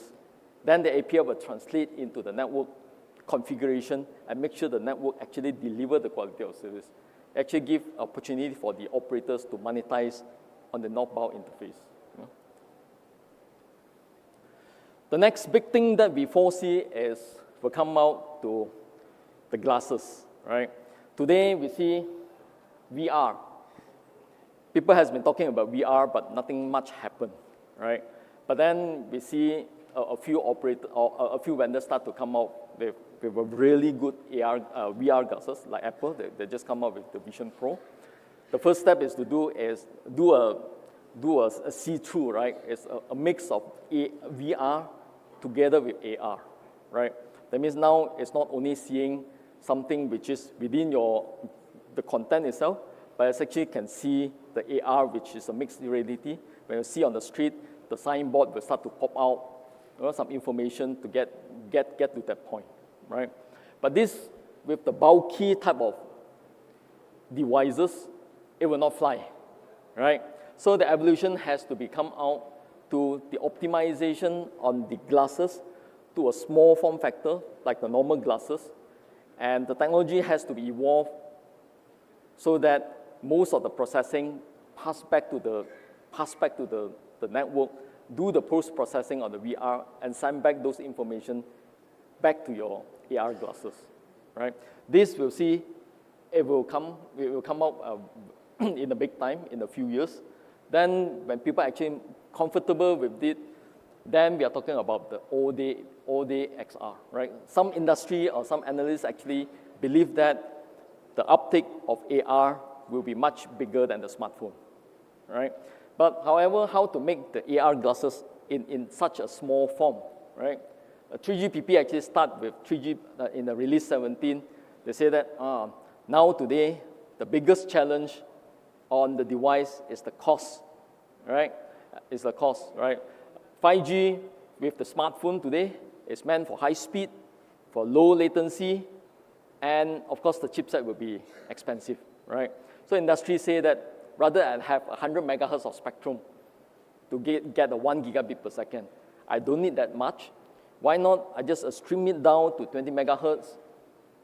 By stringing the spectrum to 20 megahertz, the device cost actually can come down half, right? So we expect the rate cap type of device will come in a cheaper format, between 30 to 40 US dollar to start with, and it will further come down, and it will accelerate devices like the glasses, the CCTV, the wearables. So these are devices will start to pop up next year. Then of course, come back to India, right?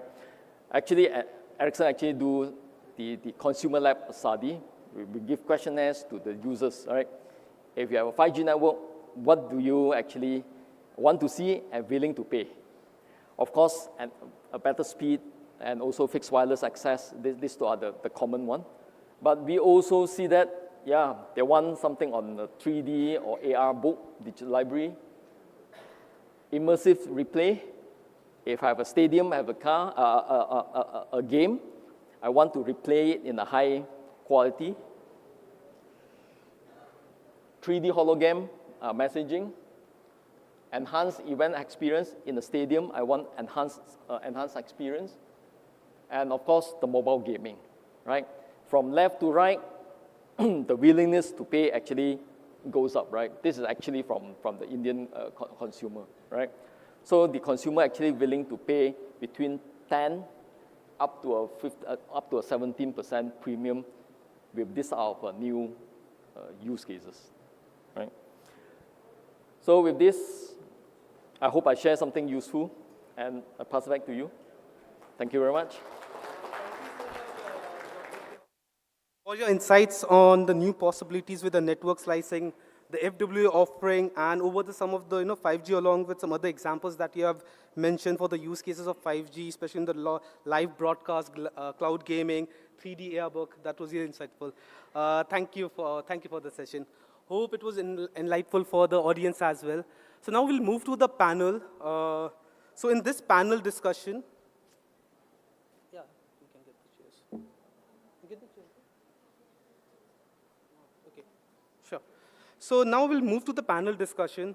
So in this panel discussion, we'll get a better understanding of the potential and challenges of 5G technology. We'll explore some of the most promising 5G use cases that can transform various domains and sectors. We'll also learn from the experience and strategies of the industry leaders who has joined us in this panel, who are the experts in leveraging 5G to create value and innovation in their organizations. Moreover, we'll also look ahead to the future workforce needs in a 5G-driven world and how to prepare for them.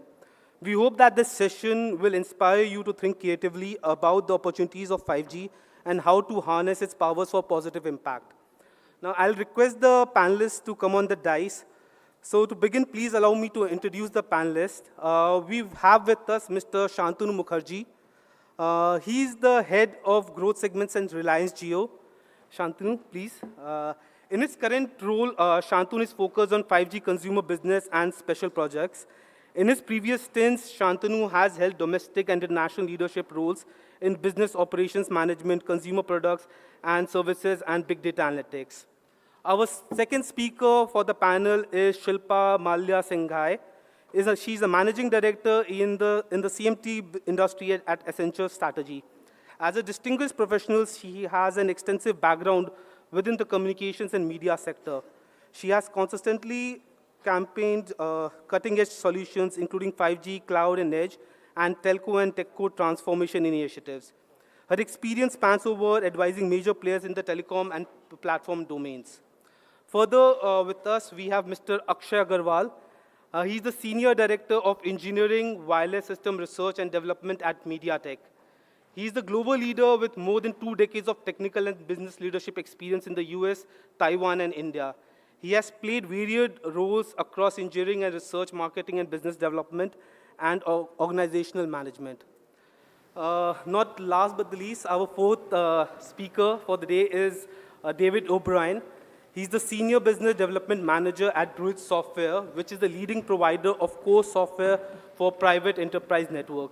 He's an experienced, enthusiastic business executive with a track record of planning and executing business strategy, managing complex programs, and driving innovation in telecoms, IT, financial services, and e-health at the global level. So, welcome to all the panelists.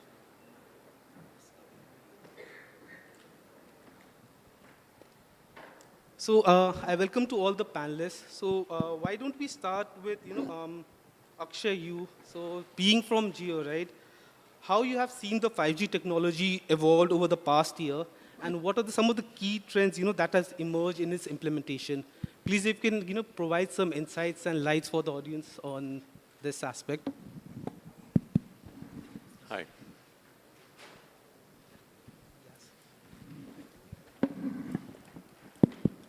Hi, good afternoon, everyone. So thank you for having me on the panel. It's my honor to be a part of the IMC 2023. So I think you asked a very relevant question as to how we've seen 5G evolve in the last year particularly. So 5G overall globally has been launched since about 2018-2019 timeframe. China, Europe, US were the first countries to adopt 5G. And in India, there was a long wait because spectrum allocations and spectrum auctions that had to happen. And finally, they happened last year, in the middle of last year. And the spectrum auctions happened in the C-band. So once the auctions happened, the major telcos, they grabbed all the spectrum, which was very much needed. And so the C-band spectrum was deployed. And then around Independence Day, our Honorable Prime Minister, he launched 5G services in India. Ever since then, 5G actually has been in an upswing in India. So to quote some statistics, I think about 28 states right now have 5G. And there are about 300 to 400,000 base stations that have been launched in about 700 cities in India. In India, there have been 2 networks, SA, which is standalone networks, and the non-standalone networks that have been launched. So one of our panelists over here from Jio, so they have been the pioneers in the SA network, which is very challenging to launch, and the NSA, which is which is a carryover from 4G, is the more traditional or the more conventional network that has been launched. So both these networks have been launched, and ever since these services have been launched, the number of subscribers have been increasing. So currently, I think we have about 100 million subscribers, and as the previous keynote person said, this number is expected to go to about 700 million by 2028, which is a big number. So I think 5G has been on the rise. Talking about the use cases, there are many use cases that you can see. In fact, in the conference itself, there are many agriculture use cases where you can see that 5G is helping the farmers and the agriculturists to see what is happening in their farms, or Industry 4.0, where you can see some more automation happening, or in the medical field, things are happening. But again, one of the most promising ones, again, which the keynote speaker addressed, is the fixed wireless access. So this fixed wireless access has a lot of potential, specifically in India, I would say. See, in developed countries, they have a lot of fiberization, so fixed wireless access could be, something, if I may say, nice to have. But in India, it becomes a must-have, because the fiberization that is in India is about 30% or so. So because it's 30%, you need more and more of these broadband services, which can be bought through fixed wireless access. So I think that's a pretty important one. No, sir. Yeah. So agree to that point. Shantanu, from, as mentioned by Akshay as well, so how do you see, as from the Jio point of view, what are the technology, how you have seen it evolving, especially on the FWA? If you can put some insights and enlighten, right, what are the other cases that Jio is working as of now, or that you have worked across in the last 1 year? Because we have seen that shift, right, from every of the operators, especially Jio. Now there's a shift from not just deploying the network, but coming up with the use cases for the industry. So please, if you can add some value on that. Sure. Thank you for inviting me here. It's an honor to be here and presenting, sharing my views with the audience. And my apologies if my voice is not so great. So here's a couple of things, right? One is, I think over the past year, what we've seen is internationally, networks have started going and deploying standalone technology. Traditionally, as Akshay pointed out, everybody had started by deploying NSA, non-standalone, which is really using your 4G core and trying to give 5G, which is not really a great way to do it. And it has therefore borne out Jio's decision. We were the first and only Greenfield operator to launch SA, and at such a scale. More than 1 million cells of 5G rolled out. 85% of the capacity of 5G that's rolled out in India is by Jio, and we've pretty much covered the whole of India. By December 23, we'll pretty much cover everything. And Akshay, as Akshay pointed out, that internationally networks had rolled out much earlier, but it's a matter of great pride for India that in less than a year, we are right there on top amongst the top 4 or 5 across the world in pretty much every KPI that you can think of, right? So pretty much in most of these, we are in the top 3. So one of the things that's evolved is in terms of how now people are moving into SA. And that gives a huge fillip in terms of the kind of experience and the kind of use cases that one can sort of deploy. The other thing which is interesting is that the topic here is, where is the killer 5G use case, right? In my view, is that that was something that we were looking at about a year ago. I think what has evolved and the way it has evolved, it is that it is no longer about the killer 5G use case. It's about how now 5G is evolving and applications are evolving across industries and finding their own niches, their own ways of evolving and developing those use cases which are really transforming those industries. And that is across, right? So if you talk about connected healthcare, for example, right? Combination of cloud, combination of 5G upload speeds, which helps you handle huge image files, and a portable telepathology unit, you can transform women's healthcare across remote locations in this entire country. And that's exactly what we are doing and testing out right now. FWA is something which is anyway, that's happening across the world. And with SA and with now, again, the first unique deployment of millimeter wave, it's going to transform the experiences for consumers and enterprises alike. Media is something that was there in the keynote speaker's presentation. And it's not just about how you're going to transform the media industry for the media company, for the media broadcaster. In the IPL, in JioCinema, for the first time, we deployed 360 content, and which was probably the largest consumption of immersive content anywhere in the world in that kind of a scale. So what's happening is, it's no longer about the killer use case, a particular killer use case that we are hunting for, right? If you look at it, every industry, look at it, think about it, that you're a small business owner, right? You have your own, you have a fantastic food outlet, right? But you don't really have the capacity, you don't have the ability to go and advertise. So Jio with NVIDIA is building a platform for AI. That person, that business owner will have access to that. And within seconds, you can generate your own advertisement just by using text and word prompts, right? And, using 5G for the bandwidth and using cloud to do that entire thing without any kind of infrastructure requirement at the end consumer's end. So what's happening is you have multiple use cases that are coming up across industries. You have multiple technologies emerging and delivering all those use cases. So, thank you, Shantanu. On that note, when you mentioned multiple technologies, so I have a question for you, Shilpa, coming from the industry, as you mentioned. How do you see other evolving technologies or emerging technologies collaborating with 5G as a convergence? Now, how do you see that convergence amplifying the capabilities of 5G? I'll also take this opportunity to thank the organizers to give me an opportunity to sit with this confluence of minds and speak here. On that question, I think much has been talked about how critical the convergence of emerging technologies is going to be on this platform that is 5G, if I can call it so. We've been, it's an entire spectrum that experimentation and innovation is happening across.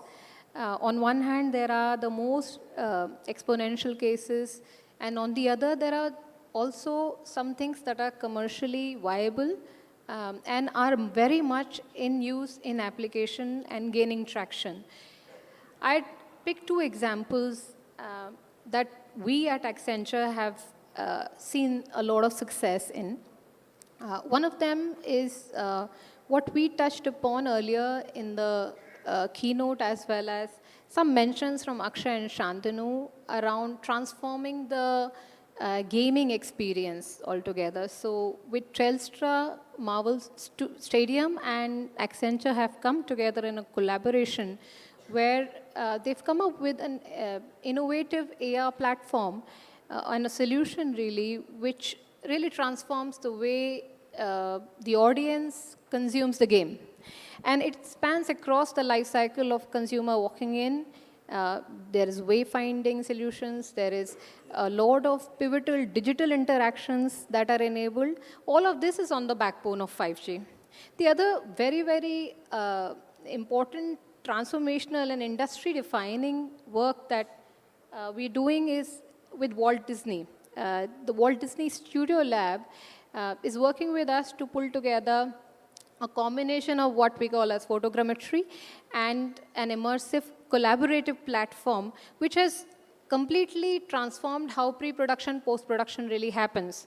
Essentially, now they're able to take a couple of pictures and put it into the system and reimagine the entire storytelling on the basis of the 3D models that the platform creates. And without having to really go into the studio, they can collaborate across certain locations and create. So the whole creation story is transformed using all of this. And while it may not look like, it's an innovation at at the confluence of these emerging technologies, it may not look like a very strong 5G use case, but all of this is only working well on 5G network and connectivity. So I think it's definitely going to be a journey of evolution, and we are getting there where 5G becomes more of a necessity for some of these applications as the applications evolve and we see more and more use of some of these use cases. Okay, so now, what I believe, right, we talked about some of the sectors, we talked about the technologies. To you, David, what question that I have in particular is we have to talk about the adoption, the user adoption and acceptance of, how important you believe this is, and what are the strategies that can be, deployed or employed to encourage these adoption on a broad scale, because end of the day, it's getting the users to, use this technology, and then I think so more or multiple use cases or the killer use cases that, we talked about, or which Shantanu also highlighted, that is going to come up. So what is your perspective or some insights that you can bring from the global perspective or from the industry that, that is there? Yeah, so I guess our perspective is slightly different in that we are really focused on the enterprise sector and on the private network aspect of 5G. One thing that we have seen in the last year is a lot of the focus of the 5G use cases and the 5G business case really focusing in on industrial requirements, enterprise requirements. It certainly has consumer applications, as the keynote pointed out, but so much of the focus now is really going into the enterprise sector, where I think it belongs, and that's what a lot of the 5G specification development was focused on from the very beginning. And I was delighted to hear Shantanu say that the search for a single killer app is possibly not the right way to think about it. I often say to customers and consultants, is there a killer app for electricity? Is there a killer app for running water? These are infrastructure developments, and the concept of the killer app tends to push businesses down a road of trying to find one thing that I will do with 5G that will justify the cost of the network, that will justify all of the investment that I need to do to deliver this network. And if I can't get this use case get this business value from this single use case, then I won't invest. This is like saying I'm building a road and I'm going to put one truck of goods down this road, and this truck has to justify the entire cost of the road. The second truck will be free, but this first truck has to be worth 100 million rupee to me, or I'm not building the road. It's a wrong way of thinking about it. Businesses should be thinking about this the same way as they think about any other infrastructure development, and really looking for the total cost of ownership and the total benefit of ownership across the whole thing. In terms of the question you asked about what will drive adoption, of course, in each different industry vertical, there will be specific things that drive adoption. One of the places that we are seeing, if you try to look at it in a general way, places where data is critically important to achieving speed and efficiency. So one of the great examples of this is ports or warehouses or airports where freight is involved, where the critical business driver is to get the ship in and out as quickly as possible with the right things on it, and get the goods that come off the ship onto trucks or trains and to market as quickly as possible. So you have data, what's on the ship, where is it right now, how quickly does it need to be moved, where does it need to be moved to, and you need to move that data at super high speeds in order to deliver business value. So we're seeing huge pickup in things like location-based services, computer-based services, the coupling of AI together with the data that can come from the private network. This is really revolutionizing the whole industry of logistics, which has been very topical because we had the ship crashing in the Suez Canal, and then we had the whole COVID with the effect on supply chains. So people are really looking at supply chains and how they can make them more efficient, and that's where we're seeing a lot of the interest right now. Okay. Thank you, David, on that. Shantanu, on the same point which just David mentioned, is there any specific sector, because you also talked about some of the use cases which is there for the sectors, but do you believe is there any specific industry or sector where this 5G is poised to have that more significant impact? Or what do you think, which type of use cases that will be driving these transformations?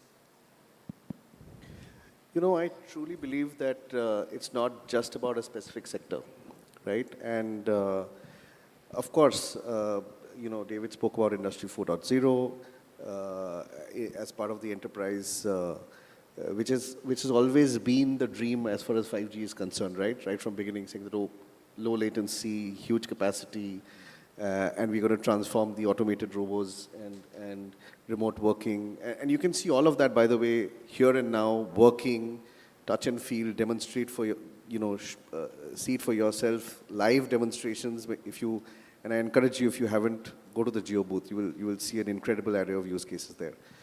But as I said, that it's not just about large enterprises. It's not just about a single industry. It is going to benefit even that small shopkeeper or even that small store owner, right? So think about it this way, right? So 5G is the core connectivity layer, right? And it's important to have that core connectivity as ubiquitous, right? And really delivering in terms of its potential, right? And so therefore we have the SA ubiquitous 5G layer covering all of India, right? And with that kind of performance capacity, latency, speed, etc. And on top of that, you have the platform, right? With core partners coming in with that platform and delivering all of the applications, all of the use cases across different verticals. That vertical can be healthcare, that vertical can be small businesses, it can be warehousing, it can be, you know, banking, branches and operations, end-to-end, right? And so therefore you will have all of these coming in across different verticals and delivering the benefits and the use cases across all of these different verticals. I mean, think about it. Look at it from a perspective of, let's say, even something like skill development, right? I mean, if you combine artificial intelligence, if you combine the upload capacity and the latency of 5G, and if you combine, you know, collaboration on something like, let's say, a Geo Meet or Teams or Google Meet, whatever, you suddenly are able to overcome the barrier of distance and language in the case of, let's say, a use case which is to do with training, which is to do with skill development. And you have a trainer here sitting, you know, let's say in a place who's delivering a training in English. And across thousands of locations, that same thing is getting delivered and received in local languages. And all of this is happening online. Okay, so that's AI, cloud, 5G, all coming together, and collaborative tools all coming together and delivering that, right? So in my view, you are going to see this evolving furiously and very, very fast. And you will see pretty much this getting implemented and the benefits getting deployed across industries, right? But obviously, you know, stuff like gaming, XR, etc., those are obviously going to be significantly ahead in terms of the fact that those are the most obvious ones which you will get impacted by. But truly, I passionately believe that this is going to transform industries and consumer experiences across. Please, Shilpa. See, I think when it comes to Industry X or B2B domain, we need to start thinking a little differently in terms of, you know, there is a lot of questioning around where's the killer use case, where's the killer use case. I think the basic thing to understand and the approach that needs changing is that many of these technologies are going to be foundational when there is a transformation already in the play in the industry.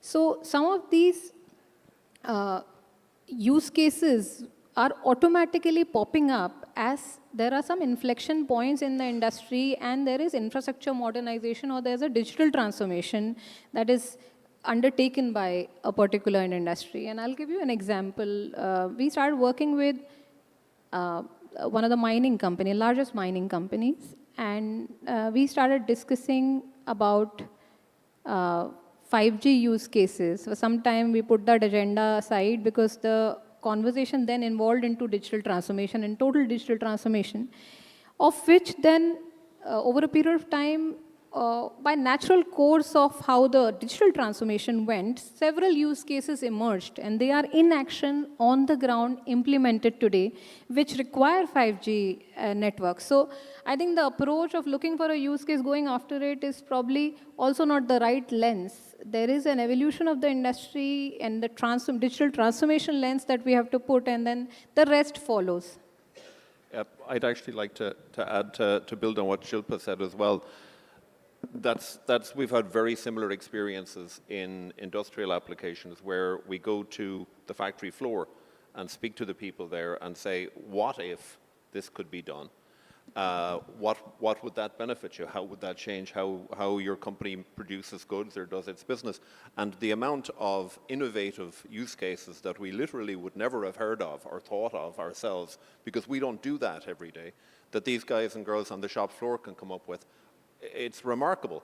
5G is an amazing enabler for innovation, and I think one of the key things that the whole ecosystem has to do is to free up people to do that innovation, both commercially but also from a regulatory point of view. The barrier between businesses being able to put networks out, talk to their own staff, develop use cases, have companies build technology that enables these use cases on top of the platform. We need to make that pipeline as free-flowing as possible. So the easier it is to put a private network out, the easier it is to put this technology to work in all sorts of ways. That's when we're really going to harness the innovative and creative abilities of lots of people and get lots of new products and services that we're not even thinking of right now. Yeah, so no, on that aspect, right, we do get that insight. But one of the main aspect, I think, so which we have not touched till now, and Akshay, I want your opinions, particular in that, is the infrastructure investment. Yeah. So coming from media tech, if you can actually talk about something, from the infrastructure with development that is there in the 5G and technology, how it is evolving, from the infrastructure perspective, the requirements and investments which is required to support it, it's widespread in deployment. So how do you take that to support the evolvement and use cases? Because everything is going to be on the particular use cases unless you have that base infrastructure, which is still there and it is evolving, right? So it is the necessity and how rapidly it can change. I think that's a very good question. So I think what I'd like to say, first of all, is the onus of infrastructure investment is not just on one particular entity such as the telco. It should be mixed and it should be shared by all the players who are responsible for democratizing 5G. So let's start with I would say the government, for example. So I think what the government would need to do is they would need to subsidize certain things. For example, Make in India concept. All the base stations that are being deployed or all the devices that are being made, if they can have some good policies, we can have more and more number of base stations that are deployed at an affordable pricing. Talking about private 5G networks, I think one of the issues in India is that, there is no spectrum that is being allocated by the government, to deploy this private 5G. So if government is able to, come up with some spectrum, the 5G networks could take off in the private space. So secondly, I would say, okay, so that's from the government perspective. From chipset companies like MediaTek, I think it's very important for us that we continue to innovate and put more money in chip development so that we are able to come up with more and more chipsets so that we can have affordable devices. We have a Dimensity series of products which have been powering about 40% of the 5G handsets that are sold worldwide today. So we should get that number up to 50% and more affordable. The third thing I could probably think about is that fiberization is very important. So you need to get more and more fiber out there so that connectivity is increased. And wherever fiberization is not possible, have more fixed wireless access devices. For that also, it is important that the ecosystem is able to come together and make attractive 5G plans. Similarly, there's an important technology for 5G, which I think nobody has talked about today, is NTN, non-terrestrial networks. I think that's very important because you'd be amazed to see that worldwide, there's about 50 to 60% of the geographical mass that is not accessible by base stations. So how do you access that? And that could only be done if you have these networks out there which can talk to the satellites and satellite communication happens. So thankfully, 3GPP has got something called NTN, non-terrestrial networks, which have been standardized, and MediaTek has played an important role in that. We've got some devices out there which can do some messaging and some phone calls. So that is a key technology. And also, ecosystem players have to work together to come up with some partnerships. For example, MediaTek and Ericsson, we did a partnership on red cap devices, which the keynote speaker also referred to.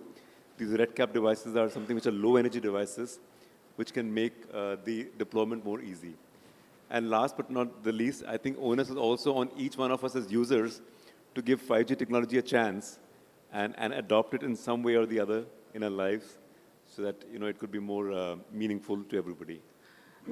Yeah. Sorry, just one quick thing, and I'm glad you mentioned NTN. So if you go to the Geo booth, you can actually go and test out space fiber. Yeah. And we are the only operator who has a gigabit connectivity on I saw that. NTN. You can actually go and test out. We've deployed it in Gir Forest. You can actually live test out a gigabit connectivity on satellite at the Geo booth. Yeah, you got air fiber and space fiber. Very impressive. Yes, sure. Thank you for that, Shantanu and Akshay. So, David, on that aspect, when we talked about the fiber aspect and other things, so one thing I wanted to understand from you, right? What if we seize the possibilities with 5G? So what are the ethical, commercial, and regulatory aspects that should be considered, to ensure the responsible and sustainable use of this technology? I think from a regulatory point of view, and we already touched on it here, I think making spectrum available directly to enterprise as part of the spectrum auction process for 5G is very important. Right. It doesn't preclude success in private cellular. A lot of countries have not enabled businesses to get spectrum themselves and have still got a successful ecosystem for private networks. But in terms of the innovative drive for it, I think markets like Germany and the US, Japan have I think done the right thing, and I hope that decision is re-examined when we get into the next rounds of spectrum auctions in a few years' time in India, because I think private spectrum is very important. From the general life on Earth point of view, I think power consumption and the reduction of power consumption with things like the red cap technology, also using things like smart NIC cards in hardware, is something that we've done as well, to be able to massively increase the data throughput while massively decreasing the power requirement on edge hardware is a really important thing, just for from a general climate change augmentation or offset point of view. So I think those are the two main things that we need to consider going forward. Okay, so I have been indicated that we are almost out of time, but just given just a last question on the topic, because we do believe the opportunities which 5G has bring in and the use cases that we talked about, across industries. But there is one fear about, it's more on what the implications on the workforce and skill sets development which is there. So, Shilpa, if you can help us, or if you can just from the industry perspective that you have worked across industries, what do you think, prepare the workforce, what they have to prepare for the jobs for the future this 5G technology, how it is evolving? So research says that 5G is set to create 22 million jobs across the global value chain. While not all of this will be housed inside the telcos, really. But we definitely have a huge gap. According to the Telecom Skill Council, there is a 28% gap closer home in India as well. That translates to about 8 million jobs. My sense is that many of these jobs are going to be filled in with proper upskilling and reskilling rather than creating, a new group of people that will be inducted in the industry. However, these skill areas are clearly identified. So there are 4 areas where we are short on skill or skills are required to be developed. The first one is network engineering. The second one more around cloud computing expertise in parts. The third is around getting the right set of skills of data science or data engineering. And interestingly, across applications, we're seeing a huge demand for user experience skills or user experience testers, essentially, designers and testers both. That's been one big lever of creating that demand. And yes, a large ecosystem of regulatory mandates, of government initiatives, of telecom-funded incubators, learning incubators, as well as the larger players, third-party players, has to come together for this upskilling to happen. So 100 labs that the government, PM Modi talked about and the government has invested in across the country are actually hotbeds of some of the skilling and reskilling. 12 of them are incubators that the telecom companies in India are collaborating with the government to put focus on. So some of this will result in massive upskilling, at least in India, we see in the coming year. Could I just add to that? That's a really great analysis of the requirements for staff to make these networks make these networks happen. But I also like to look at it from the point of view of the impact on workers who are not in the telecommunications industry. And there is a certain amount of fear that AI will take your job, or massive automation or digital transformation will take your job. I think this is a complete chimera. It's not going to happen. There is literally not enough universities to train all of the skilled people we need in education, in healthcare, in life sciences, in engineering. The way that we do upskilling and education and training has got to transform, because we are literally not going to have enough skilled people the way we do education and role formation today. And the power of ubiquitous 5G, as Shantanu pointed out, the power of this to radically transform the way we do education and upskilling gives us the chance to virtually have 10x the number of universities and training schools that we have today. You can use, and this is already being done by customers of ours, they're using virtual environments with low latency private networks to train workers to work in pharmaceutical companies, so that they can very quickly give them all of the experience that it would take them years to get in the real world, and rapidly upskill them and bring them into the workforce. You have in the oil and gas, the mining industries, a cadre of people nearing the end of their working life who have all of the experience and the knowledge, but don't want to go out working on oil wells anymore, and a huge cadre of younger people who are perfectly happy, as a 25-year-old guy is, to jump in a helicopter and go out to an oil rig for a month, but they don't know what to do. 5G is helping to bridge the gap between the people who have the knowledge and the people who are able to go to the places where the knowledge is required, with things like smart helmets, AR. The impact of 5G technology on how we do training and how many skilled workers we have, I think is going to be transformative. I don't think 5G is going to be bad for jobs. I think it's going to be bad for bad jobs, and it's going to create a lot more good jobs. Thank you for the insights to all the panelists. I think so. It should be an intriguing sessions for all the members who are here, to the audience as well. I think so. We are out of time, but if you allow, if audience has any questions, we can take 2 or 3 questions at max. So if there's any questions from the audience, I think so the panelists, and we will be more than happy to take that questions if there's any. Since we are almost out of time, if there's no questions, then we can wrap this up. Yeah, please.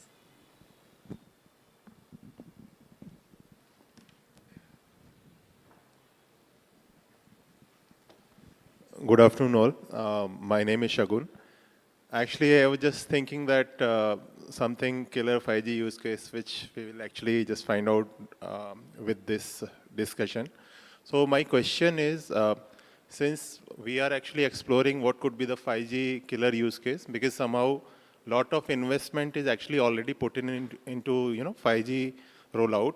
So how we are going to monetize this? This is one question which I can foresee, and that's how we can get an answer also, that what could be the killer 5G use case. I hope my question is clear. So basically it is about how we are going to monetize.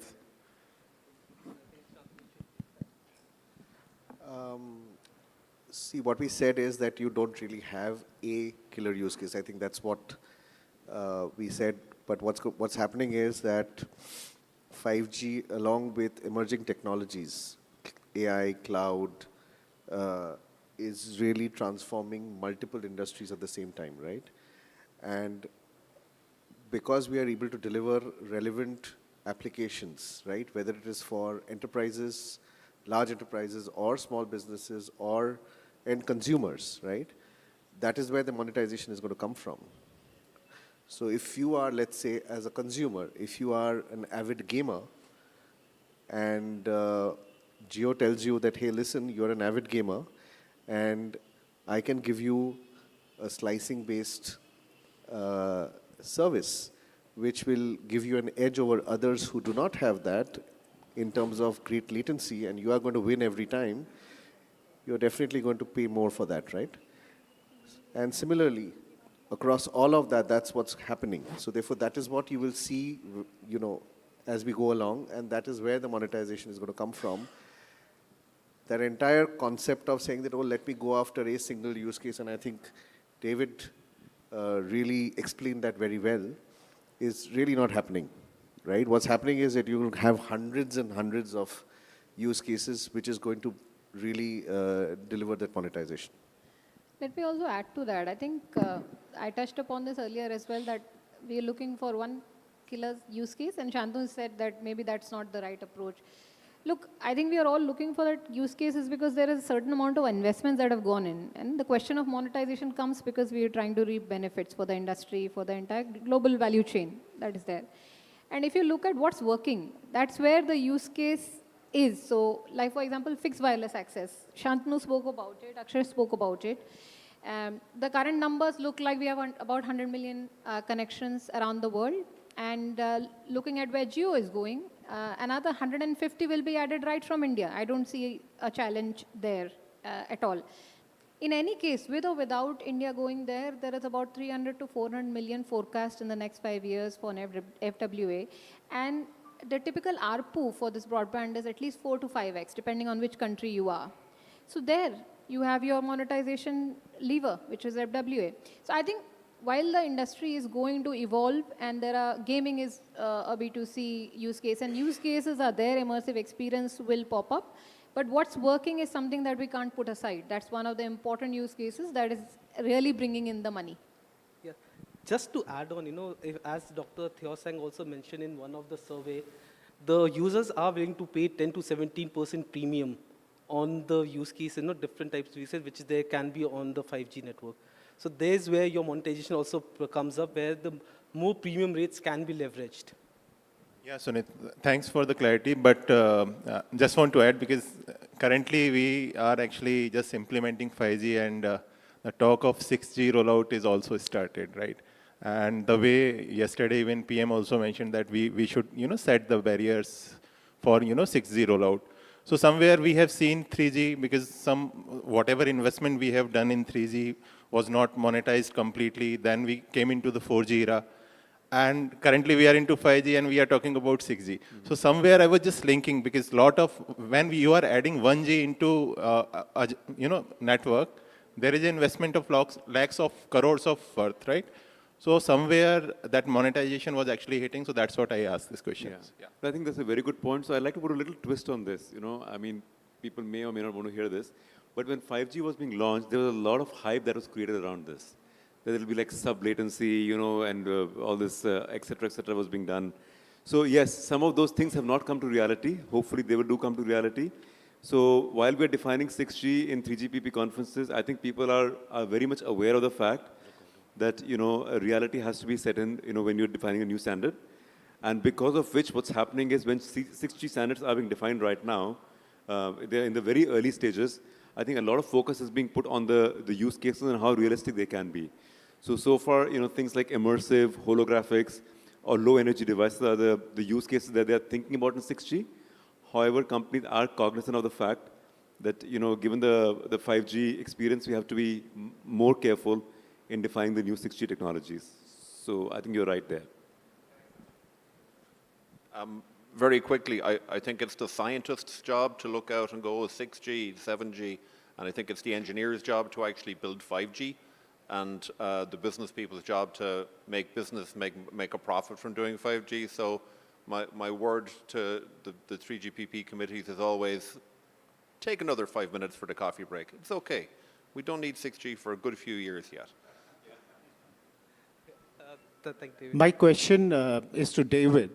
David, you mentioned about B2B, and we are talking about use cases. I definitely, I visited the airport, When I check in, it takes 2 hours for me to, board the aircraft.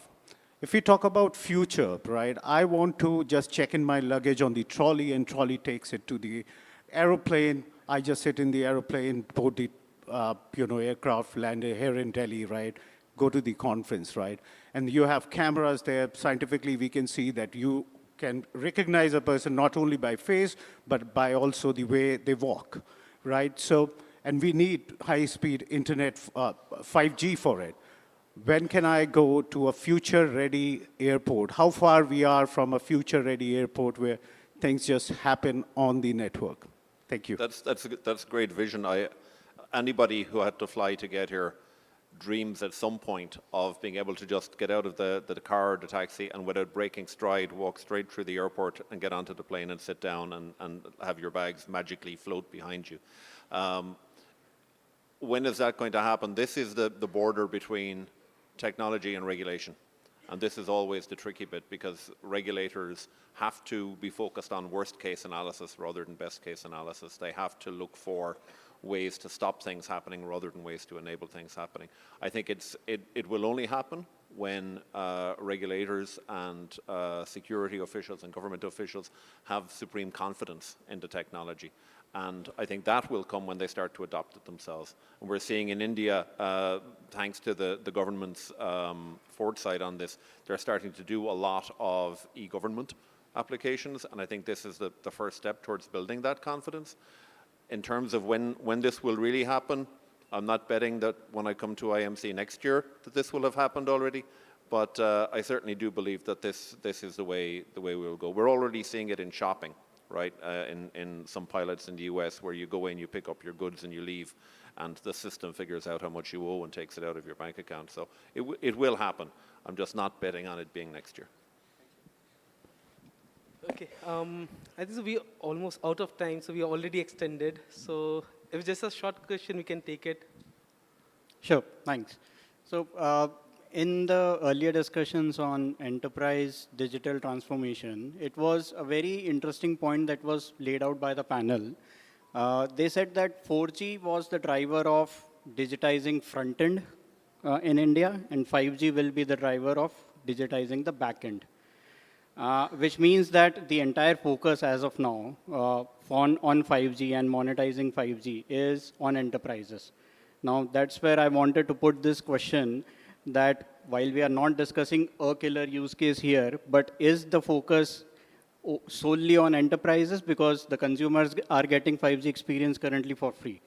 So what's the take on that? I would say yes, and my friend from Geo would say no. No, let me clarify. What I would say is that it is not only from enterprises. You heard Shilpa talk about FWA, which is what we call as air fiber. Jio has an ambition of connecting 200 million homes on air fiber. And that is where the money is coming from internationally at this point of time, right? That is not enterprise. That is absolutely consumer. It's connecting your home and my home and giving high-speed broadband experience, right? And by the way, that is going to transform enterprises as well, because you have hundreds of small and medium enterprises. You have, these business parks, etc., where it is a task to provide optical fiber broadband, right? So it's going to transform not just the experience for consumers, it is going to transform the experience in terms of what they need right now for small and medium enterprises as well as some large enterprises, right? So effectively, what we are saying is that your, experience, the backend as you're talking about from enterprises perspective, or to a certain extent, to a very large extent, in terms of how it is going to transform your experience at the front end as well. I mean, the the example that I took up about a small and medium enterprise generating your own ads using a front end which is powered by AI and so on and so forth is really giving that power to the end consumer, right? So it's going to be a bit of both, but it's definitely going to be transformational and it's going to be magical, and it's happening as we speak. So I'd like to say that, in 4G, the focus was on customers or consumers, B2C, but I think in 5G is a mix. And one of the ways to, see that is the focus on enterprises slicing, for example. In slicing, you are actually giving focus to many industries. Specifically, you're targeting them, whether it's healthcare or whether it's like swimming competitions or marathons, etc. And private networks, for example. There also more focus is being given to enterprises. So I think 5G is targeting both the consumers, like this FWA, and also the B2Bs, and trying to monetize wherever it can. So the B2C FWA is already monetizing, and hopefully with the slicing and this private networks, you could also see monetization coming from the industries. That's what I think. I think so. Hope that answers your question. So, anyway, more than the time that that was allotted. So, I really thank you all for joining us for this insightful and lively discussion that we have. I think so. That's all from us today. I hope you have enjoyed the session. We have another sessions on the same topic that will be after this sessions.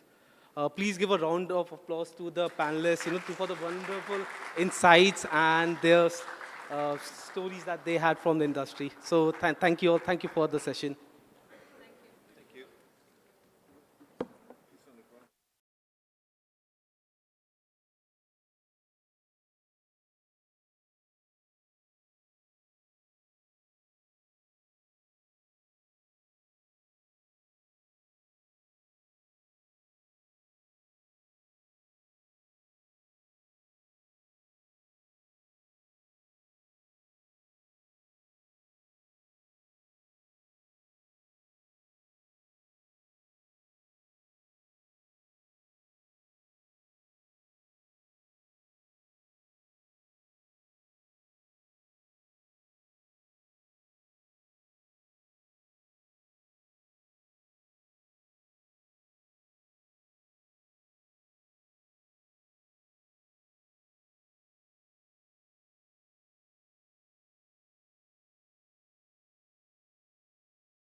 Hello, everyone. Good evening, and welcome to this session. So for those of you who've been in the previous session, the topic is the same, but hopefully we'll have different perspectives. We have a different panel this time. So the discussion topic is about where is the killer 5G use case. For those of us who were here last year, 5G was formally launched by the Honorable Prime Minister, and then, it was a very exciting time. There was a topic about what are the use cases. In fact, all the booths, in the expo last year had use cases like agriculture, education, healthcare, IoT, and so on. But it's been 1 year now. We've had about 100 million plus subscribers of 5G. Yet, I think in terms of the offtake, the adoption, and so on, it's not caught on like fire, right? So the intent today is to hear from those in the industry about why that is. There's obviously some good news. Like I said, 100 million subscribers already, among the fastest rollouts in the world in terms of 5G rollouts. And we finally caught up with the rest of the world, and next year with the ITO conference here, we might even be setting the standards for 6G. So a lot of positives to take away. However, I think I was speaking to Mr. Ganesh offline, that all the OpCos have invested significantly on 5G capex, right? And we're reaching the end of the capex cycle. By about March 2024, the capex will taper down. So the question is, who's going to pay for all this, right? And that's what the use cases are important for. What we'll do now is, I'll welcome the panel on stage. We're very fortunate to have a very experienced and diverse panel who will give us different perspectives about 5G, what is their take on it, where they see 5G really adding value or transforming different sectors or experiences for consumers and so on. So first off, I'll call Mr. Ganesh Lakshminarayan.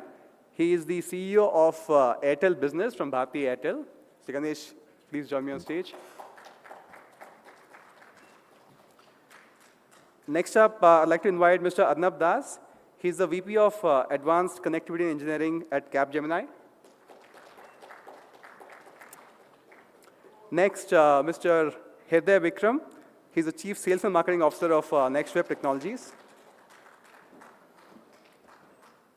And next is Mr. Prashant Upadhyay. He's the VP of Technology at TrueMinds.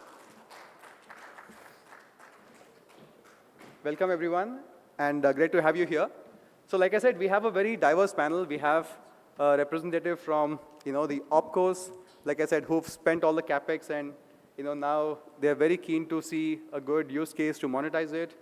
We've had veterans from the industry who've been with Hughes and associated names for Hughes for several years, and now are in Capgemini and TrueMinds. And we've had Mr. Hriday, who had a very interesting journey in terms of helping build a lot of India's supercomputers, so who are on the application side, right? So we'll hear some very different and complementary perspectives from them.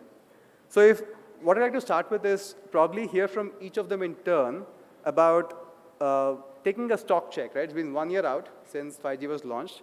What have been some areas where we've seen some implementation, adoption happening?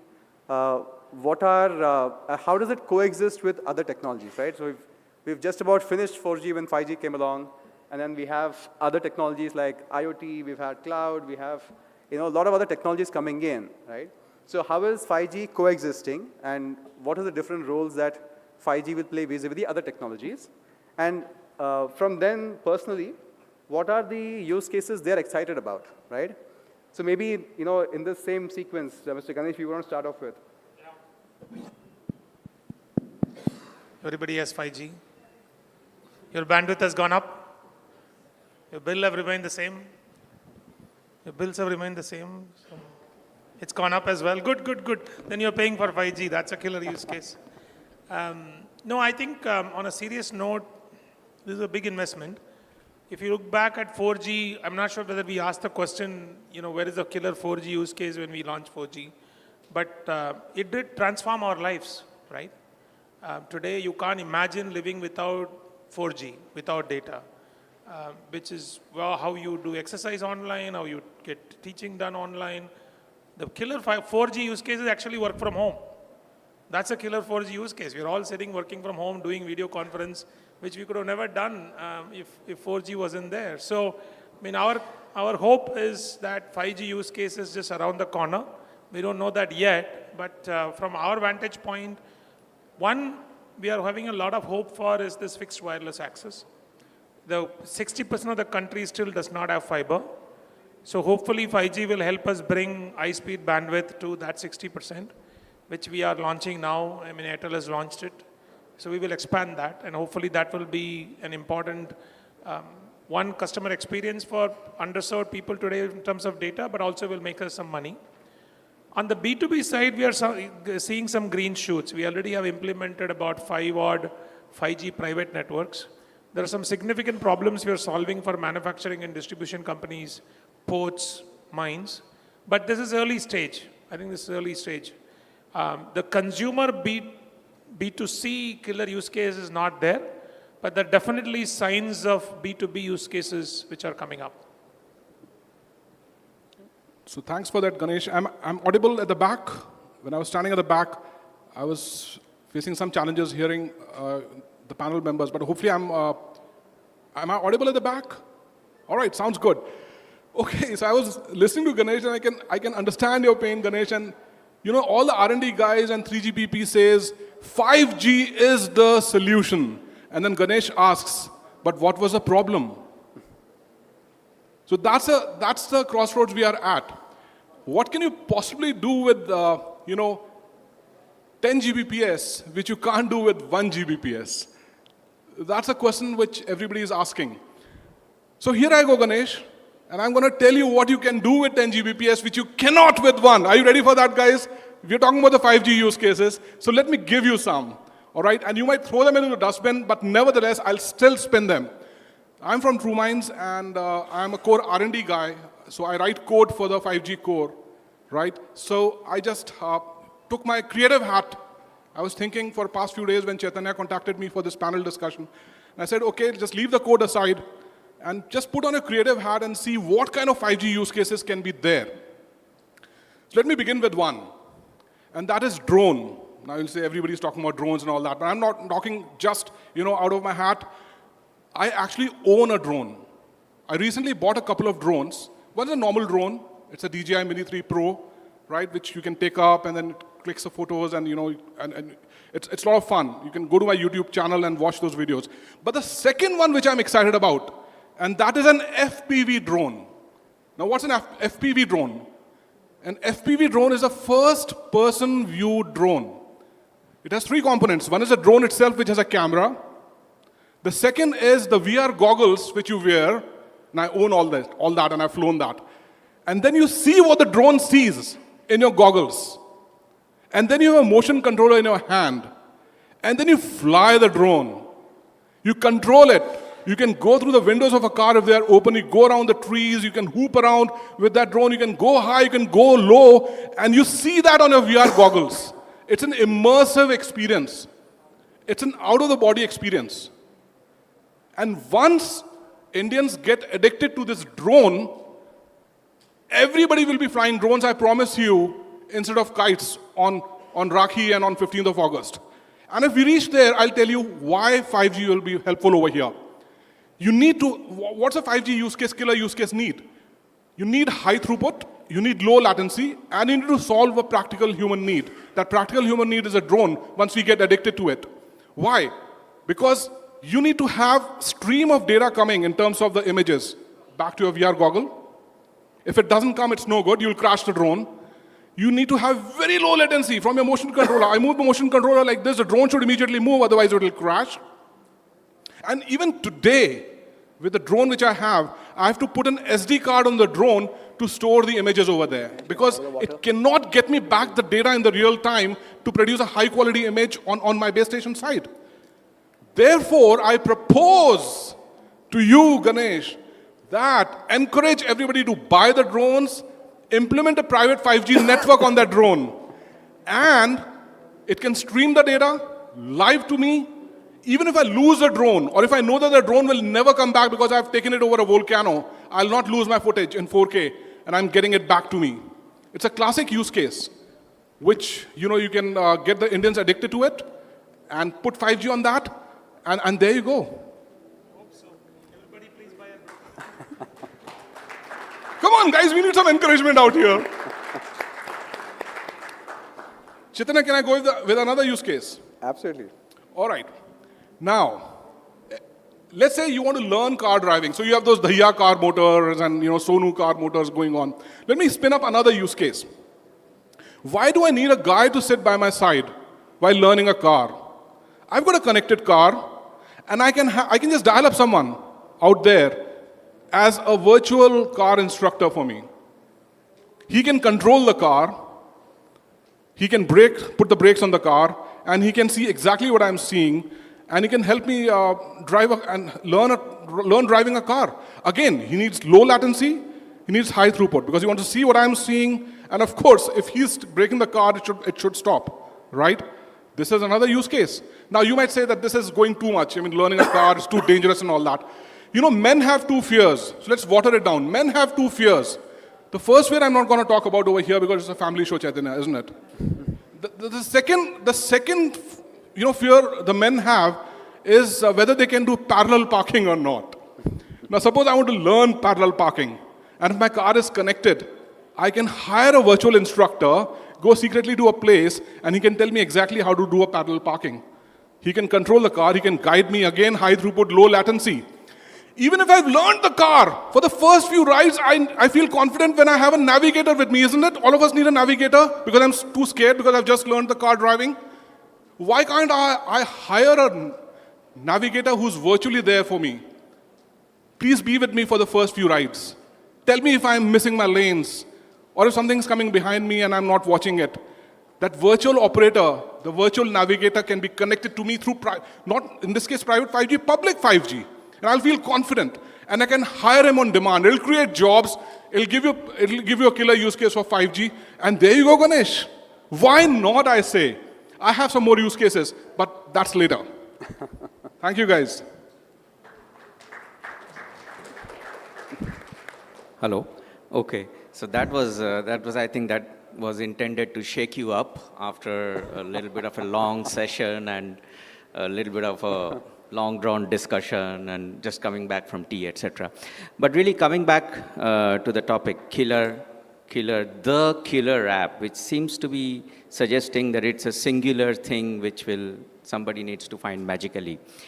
But really picking up on the concept behind what Prashant was really talking about, drones and virtual assistant, the beauty about 5G, or the most interesting thing about 5G, unlike 4G or certainly unlike 3G, is 5G inculcates very fundamentally the concept of platforms, which means it is not a closed box which very specialized technology providers can take and deploy, and there's a network, and only those technology providers or a few others can run it.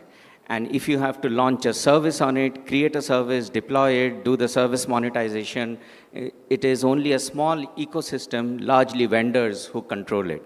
5G has really democratized it. I think many of you probably have heard terms like 5G service-based architecture when it comes to the core. On the radio network side, 5G is opening up and there is Open RAN, etc.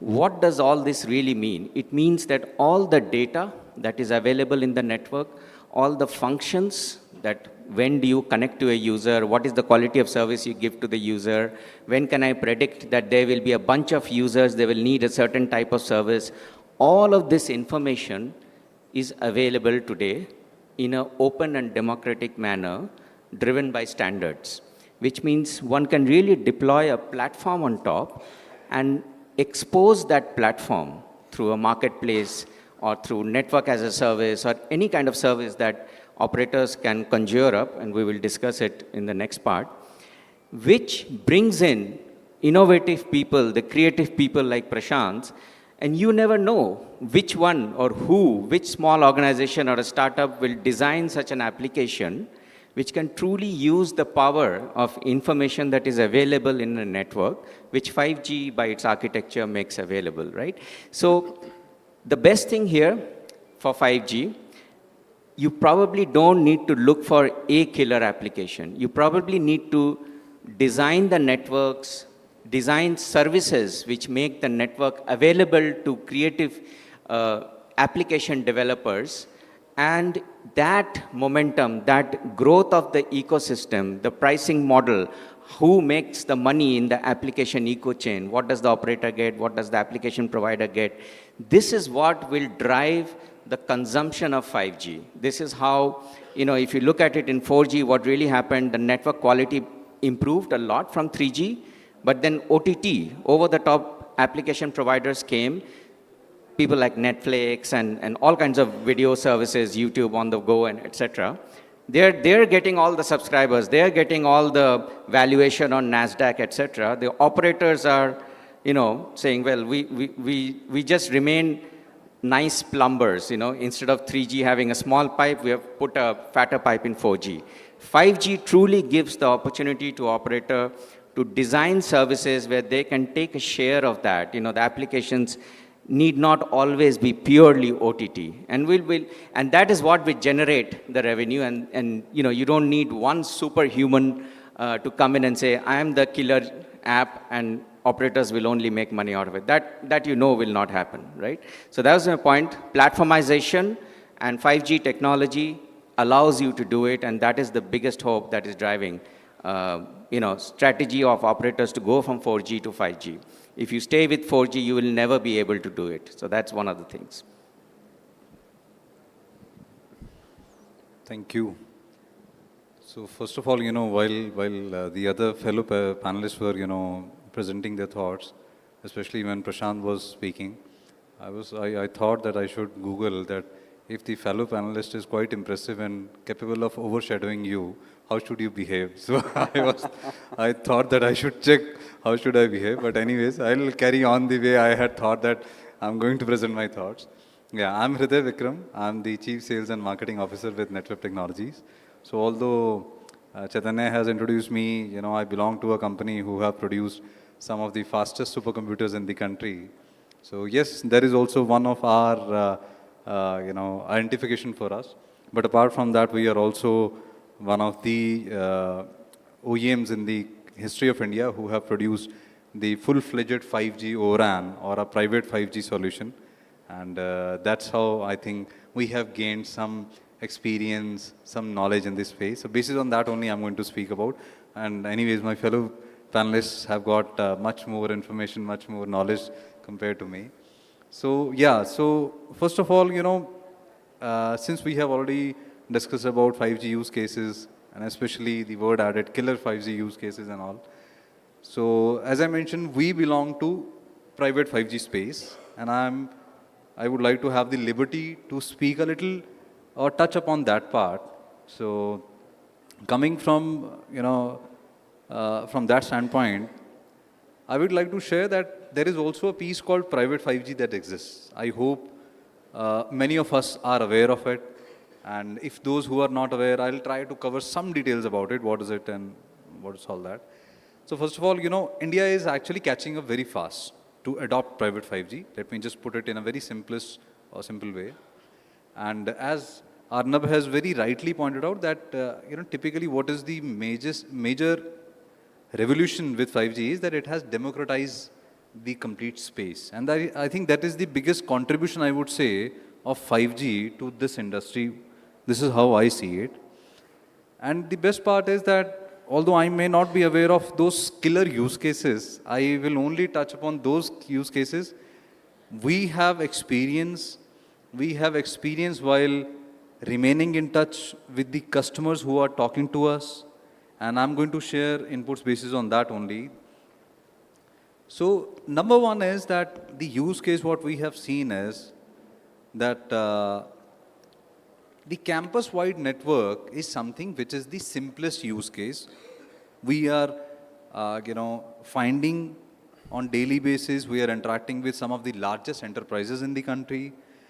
And enterprises are clearly saying, please automate our campuses, whether it is a manufacturing organization, whether it is an IT/ITES organization. This is something agnostic to that. They say automate our campuses. If some organizations have got, autonomous vehicles, they expect those autonomous vehicles to be run on that private 5G. If some of those have got really large warehouses, they say that help us automate that as well. Then apart from that, they say that some of those say that we have got large number of UEs or devices which are required to be connected. You simply get all that connected to a private 5G network. This is use case number one. We are experiencing, we are finding solution, and we are already, in fact, providing solution to some of the large enterprises. Second use case is that what I have, so far seen is that the way Government of India has basically, took a very good initiative by announcing that there will be a concept of private 5G labs. I think this is something which is quite a thought after step of Government of India. Why so? Because they have given an opportunity for the evolvement of RIC, which is called RAN Intelligent Controller. And that is something which is going to help build lot more use cases in coming time. So we are, on one hand, ready with the private 5G labs as a solution, but at the same time, we encourage the thought, who had thought from Government of India that there should be a concept of 100 plus private 5G labs. So we see this is use case number 2, which is needed immediately on immediate basis. Apart from that, definitely, the regular ones which are in everyone's mind who belong to the industry is that defense needs it. Apart from that, traffic steering is what is right now the need of the hour, and people are finding that private 5G can come out and give a solution for it. So these are the major use cases we have found. But yes, nevertheless, there are a lot many more use cases which are mushrooming. I think this is just the beginning. There is a lot more to come. So this is how I would like to summarize. The use cases may not be the killer ones, but yes, immediately required by the industry, especially the Indian market, I would say. Thank you. All right.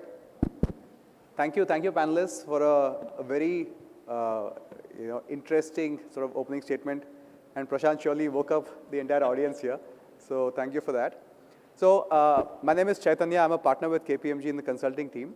And we are the knowledge partners for IMC, right? So we've released a publication at this IMC as well, where we talk about the impact of 5G and different topics as well, right? So first of all, 5G in a market like India has tremendous potential, right? Our projections are we will easily exceed 600 million subscribers of 5G, right, by 2030.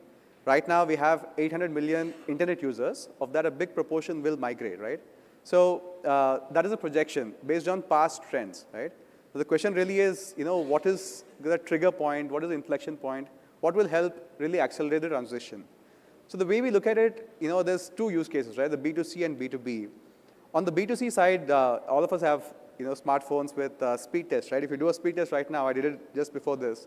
I'm an Airtel customer, so it clocked at 950 Mbps, right? Is the download speed right now in this site, right? So that's pretty much equivalent to your home broadband speeds, right? Those of you who have fiber, that is, right? So imagine that this is now available using 5G to every smartphone who subscribes, or the FWA, right? The air fiber equivalent, right? So that becomes a reliable, high quality, fast 5G for everyone, right? And that really enables all sort of business models. For example, work from home, right? In COVID, bandwidth was a lifesaver, but you can do a lot more. Telemedicine, you can do, we saw high video intensive applications, connected cars, etc. A lot of things are possible, right? Now, on the B2B side, there's a similar opportunity as well. So one is in terms of manufacturing, a lot of factories and manufacturers are now implementing IoT solutions, right, which have a significant amount of data capture from every connected device. Now, all of that has to flow in, has to be aggregated, has to be analyzed, and has to be actioned on, right? Significant potential. Similarly, healthcare, where you're transmitting tremendous amounts of data. It could be image data, it could be scans or diagnostics and whatever, right? So you have a lot of throughput of data flowing on. So you can create lots of use cases. And interestingly, at every technology, right, there is, I think Adna mentioned this, there are the companies that really benefit from this. So there was a recent example I read about refrigeration, right? We all have refrigerators at home. So the companies that invented refrigerators didn't really make too much money, right? The device manufacturers made some money, but the real value was captured by the Coca-Colas of the world, the ice cream manufacturers. Long shelf life gives a lot of value to other companies, which are, formerly perishable. Similarly with mobility, right? So the smartphone companies, the manufacturers, the hardware haven't really captured value. The software platforms on top have created value, be it Netflix, be it Uber, Airbnb, you name it, right? So the question really is, with 5G, what are the use cases, right? What can really unlock that value? And with such a big user base, such a large opportunity of transforming industries, the question really is, how does this all fit in, right? And previously, if you've been to the Airtel booth, you'll see that, we also have OneWeb, which Airtel has, which is launching satellite connectivity, right? So on that note, Ganesh, maybe the question to you is about, so where does 5G fit into the portfolio of different technologies you're already offering, portfolio of services and offerings? Yeah, I think, can you guys hear me? Yeah.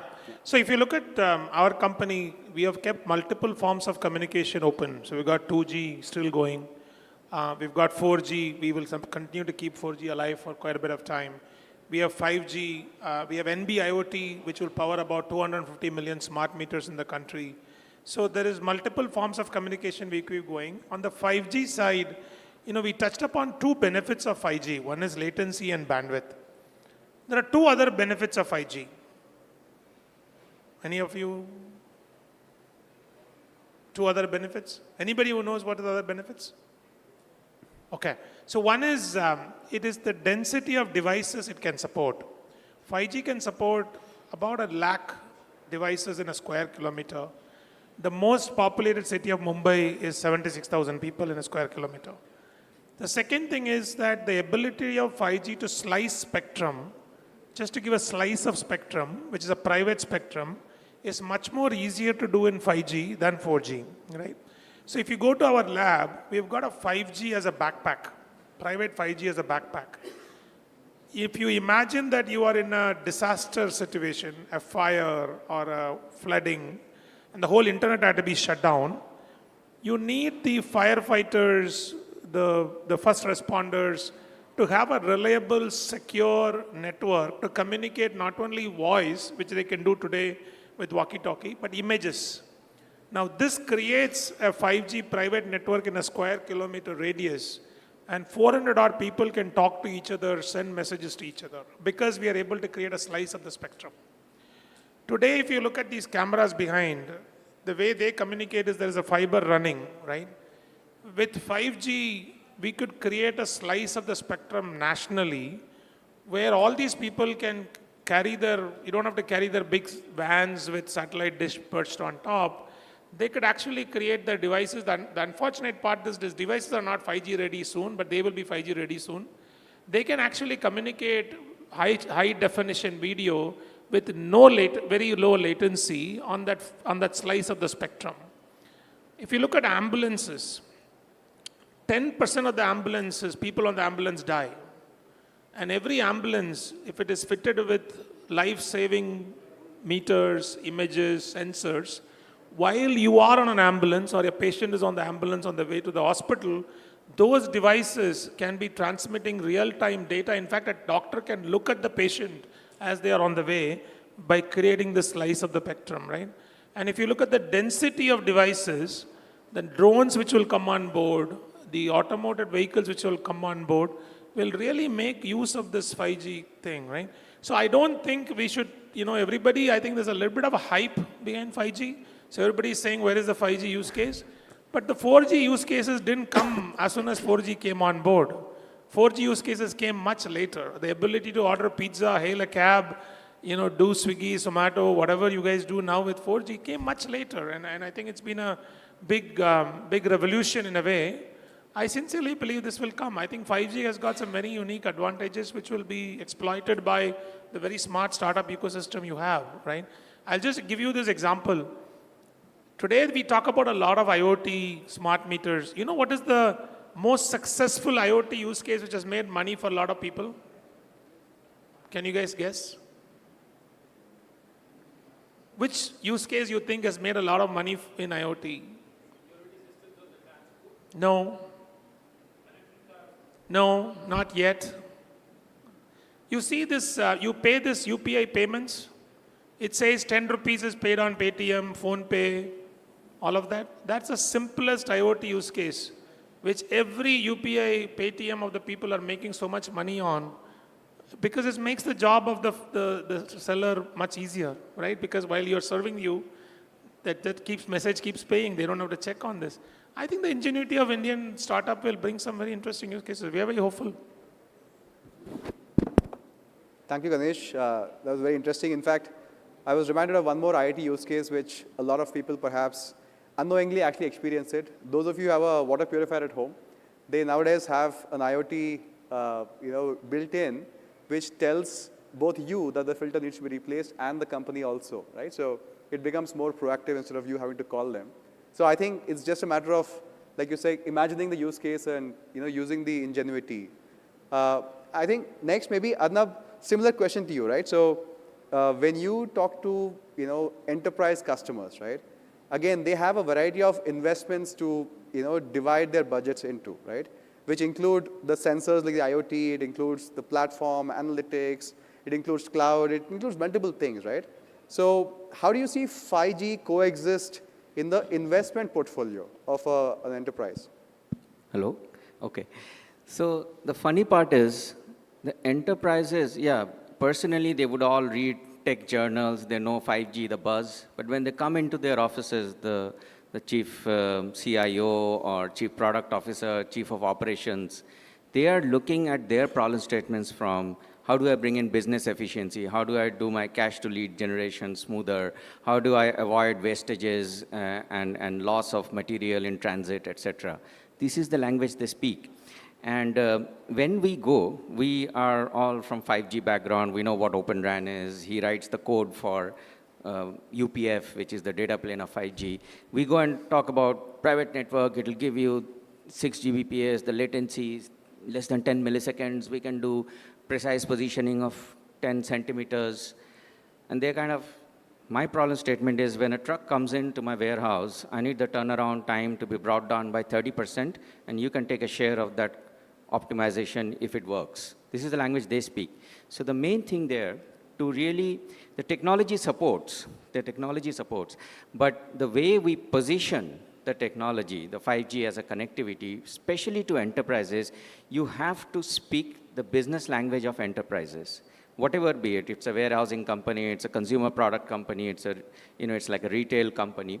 And that is the key learning, which, took us a while because we had decks and solutions. This is a private network, and this is the time we can save you to bring the connectivity up by doing automation. That doesn't work for enterprises. If you're talking to an oil and gas company, it's a different value proposition that you have to pitch. So it's all in there. Definitely, another question that comes, because we're in the transition, because Wi-Fi and 4G is widely deployed, and 5G is coming in. So very rarely you will find a greenfield situation where there is no form of connectivity and you're going and proposing that I'll set up a network which is 5G based and it can do XYZ things. They will typically have questions like, I already am using Bluetooth, Zigbee, Z-Wave, low-powered, non-cellular, LoRaWAN. The guy before you did a system integration of Wi-Fi 6 or Wi-Fi 7 in my campus.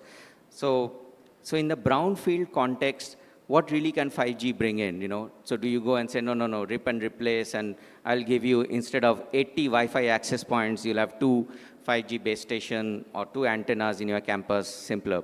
So you really have to present the case for 5G in the context of the enterprise, and to really show the business outcomes and values that it can bring. And that is, as Capgemini, our interactions of, trying to push and generate our business of doing 5G system integration, etc., in enterprises, really that is the strategy. And we are finding some very good traction out of that, especially in a couple of industry verticals, like Asian ports, for example. That's one area where we could show that in a certain perimeter, They have around 370 cameras with wired connection and some on Wi-Fi.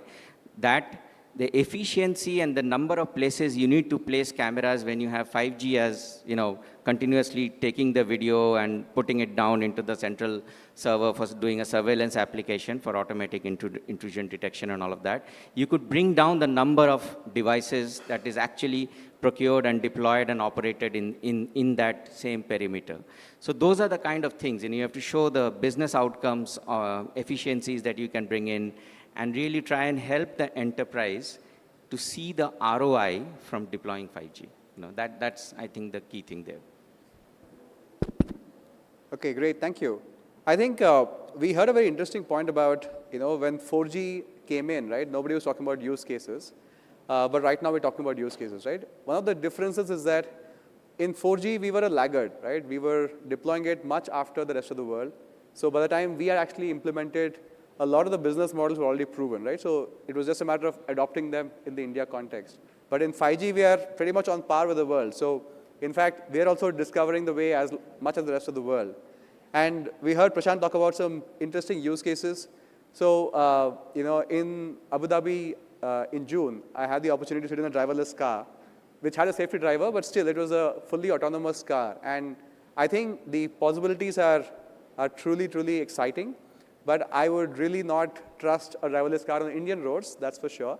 But I think, Prashant, from your perspective, right, you are, a very hands-on, deep in the weeds from a code, and you're a classic geeky person, right? So you have a drone, you have a VR glass, etc., right?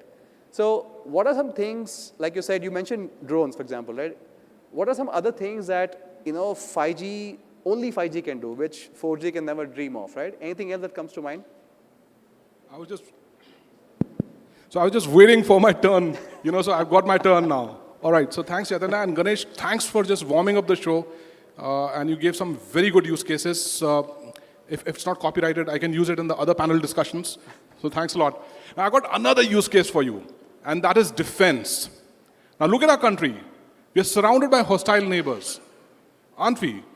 We have a country beginning with P, we have a country beginning with C, and there you are. And what happens now? The missiles are coming. How do you stop them? We don't have a missile defense system indigenously built which can control all those missiles. So what do? We go to Russia and buy S-400, right? That's a missile defense system. Now, why can't we develop our own? Eventually, we will. I promise you we will. We can land Chandrayaan, we can build the defense system. For the moment, though, let's take inspiration from S-400. What does it consist of? It consists of a radar, which paints the incoming missile or the aircraft. So high-speed communication is required, a lot of data to be processed. Where the data has to be processed? At a command center, which is part of the S-400. So you need high-throughput data, low-latency data, and finally there's a missile launcher, right? So this command center then processes this data in real time and then commands the missile launcher to launch the missile at a particular angle, projectile motion, again data crunching over there, and there you stop the missile. If you don't do that in real time, if you don't do it with the large crunching of data at high throughput, we'll be facing what Israel faced, right? Now, let's do one thing. Today we are buying S-400, fine. Let it work the way it works. In next 5 years, India is surely going to develop an indigenous missile defense system. There's no choice. So what do? For this communication, why can't we propose to the Indian government that use a private 5G network deployed right on the components of this network, which is the radar, the command center, and the missile launcher? Why can't we deploy a private 5G instead of building any kind of a custom, a proprietary implementation? That's another use case for you, right? Let me give you another spin. And this time, I also love stock markets and so on. So I invest sometimes. I'm not a trader. I just buy and forget. So, but I'm aware that people actually bet on the weather. You know that? They bet whether it's going to rain tomorrow or not. And of course, there's connotations, whether the temperature will be beyond a particular value tomorrow or not. And the reason is because the energy consumption will depend upon the temperature of a city. And they buy futures on that. It's called futures. They're weather futures. They're actually betting on that. And weather prediction is something which is so fickle. Why? Because it requires huge amount of data. and of course processing that data in the real time.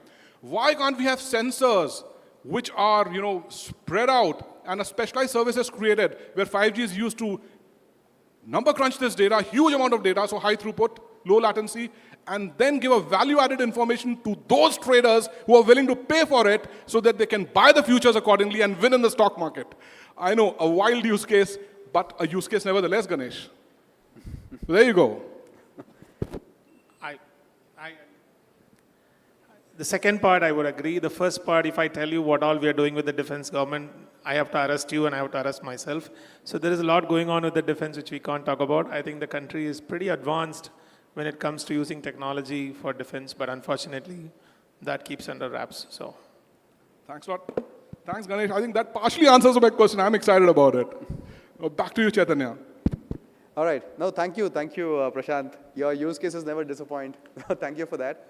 I think, yeah, to your point about defense, right? And what is in the public domain also is that increasingly we're seeing what is called network-centric warfare with lots of drones and swarms of drones and so on. So, the data communication, data processing, and zero latency is pretty much going to be a key component of success, right? So 5G plays very well into those use cases. Prashant also mentioned an interesting thing about private 5G networks, right? So that's an area where Hriday has a lot of experience. So Hriday, in terms of private 5G networks, right? So what is the aha moment for a B2B, and who are the likely people to deploy a private 5G, and what's in it for them? Yeah, thanks. Am I audible? Yeah. So first of all, thanks, Prashant. You again took away the responsibility from my shoulder, and you woke up all those who were sleeping. So thank you. It is now easier for me. Yeah. So coming back to you, Chaitanya, that first of all, I mean, in the private 5G space, so there are certain quite important aspects. I don't mind sharing certain points here that use cases I have touched upon already, and I can discuss one very crucial aspect, that why private 5G or even 5G driven by the ORAN concept. I'm not sure whether all of the complete audience is familiar with the term called ORAN and all. 5G is playing an important role in another way also, that it has added, as I earlier mentioned, or Arnab also mentioned, that it has democratized the whole infra and all. It has added an element of cloud also. Although, cloud is something which is, I won't say it is indispensable for the rollout of 5G, but cloud, irrespective of whether it is private cloud or public cloud, has become a part of enterprise level rollout of private 5G or even 5G. And how does it basically add value to the overall ecosystem? I think I can cover one or two points which can, which may be understood by all those who are not very familiar with the technical terms. That with the advent of ORAN or with the advent of 5G, the concept of loading your network applications in the form of microservices onto the cloud is done. Now what it does is, and how 5G is basically doing a great value addition is, the same thing was absent in case of 4G core, by the way. So 5G is basically, the advent of 5G, something which is the major contributor for it. What it does is, your all critical microservices in a 5G infra environment are now in the cloud environment, which basically makes 5G even fault tolerant to a greater extent as well. Which means any of the microservice, if goes down, it doesn't mean whether it is private 5G or it is basically, the public 5G also driven by a ORAN concept, will make that service go down. Reason being, the cloud is an element which is adding that redundancy, fault tolerance. Definitely scalability and agility is part of it, but fault tolerance is something which is making private 5G and 5G even more popular than the 4G. And that is the reason adoption of private 5G by the enterprises, when they, try to juxtapose between private 5G and the so-called competitors of private 5G called Wi-Fi and all, although they are not competitor, by the way, their people, their enterprises will find the real value addition from private 5G or even 5G as well. And one more thing, I can quickly touch upon that as well, that people usually say that, you know, how private 5G will really compete with Wi-Fi. By the way, they are not competitor, they complement each other. Private 5G can become the encapsulating, create an encapsulating environment for Wi-Fi, and that's how adoption of private 5G is also going to proliferate at a very fast pace. So that is I think important for those who are not very well aware of what is something which has been brought on table by private 5G or overall concept of 5G. I think this is an important part. Thank you. All right. Thank you, Hriday. I think looking to the concluding part of this discussion, right? So maybe as a closing remark, if we could hear from each of you about what are some things you feel are holding back the rollout and adoption of 5G, and what are some things that can really accelerate it? Are there any supportive policy or regulatory, enablers which can accelerate this, as part of your closing remarks, please? Maybe Ganesh, once again, starting with you.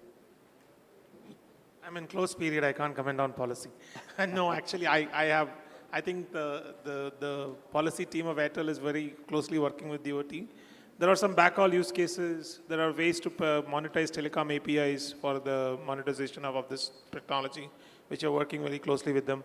Right now, I think we are rolling it out the fastest we could. I think we would be 5,000 cities and towns as far as 5G is concerned. As you rightly said, about 100 million users will come on 5G. So we are rolling it out as fast as we could.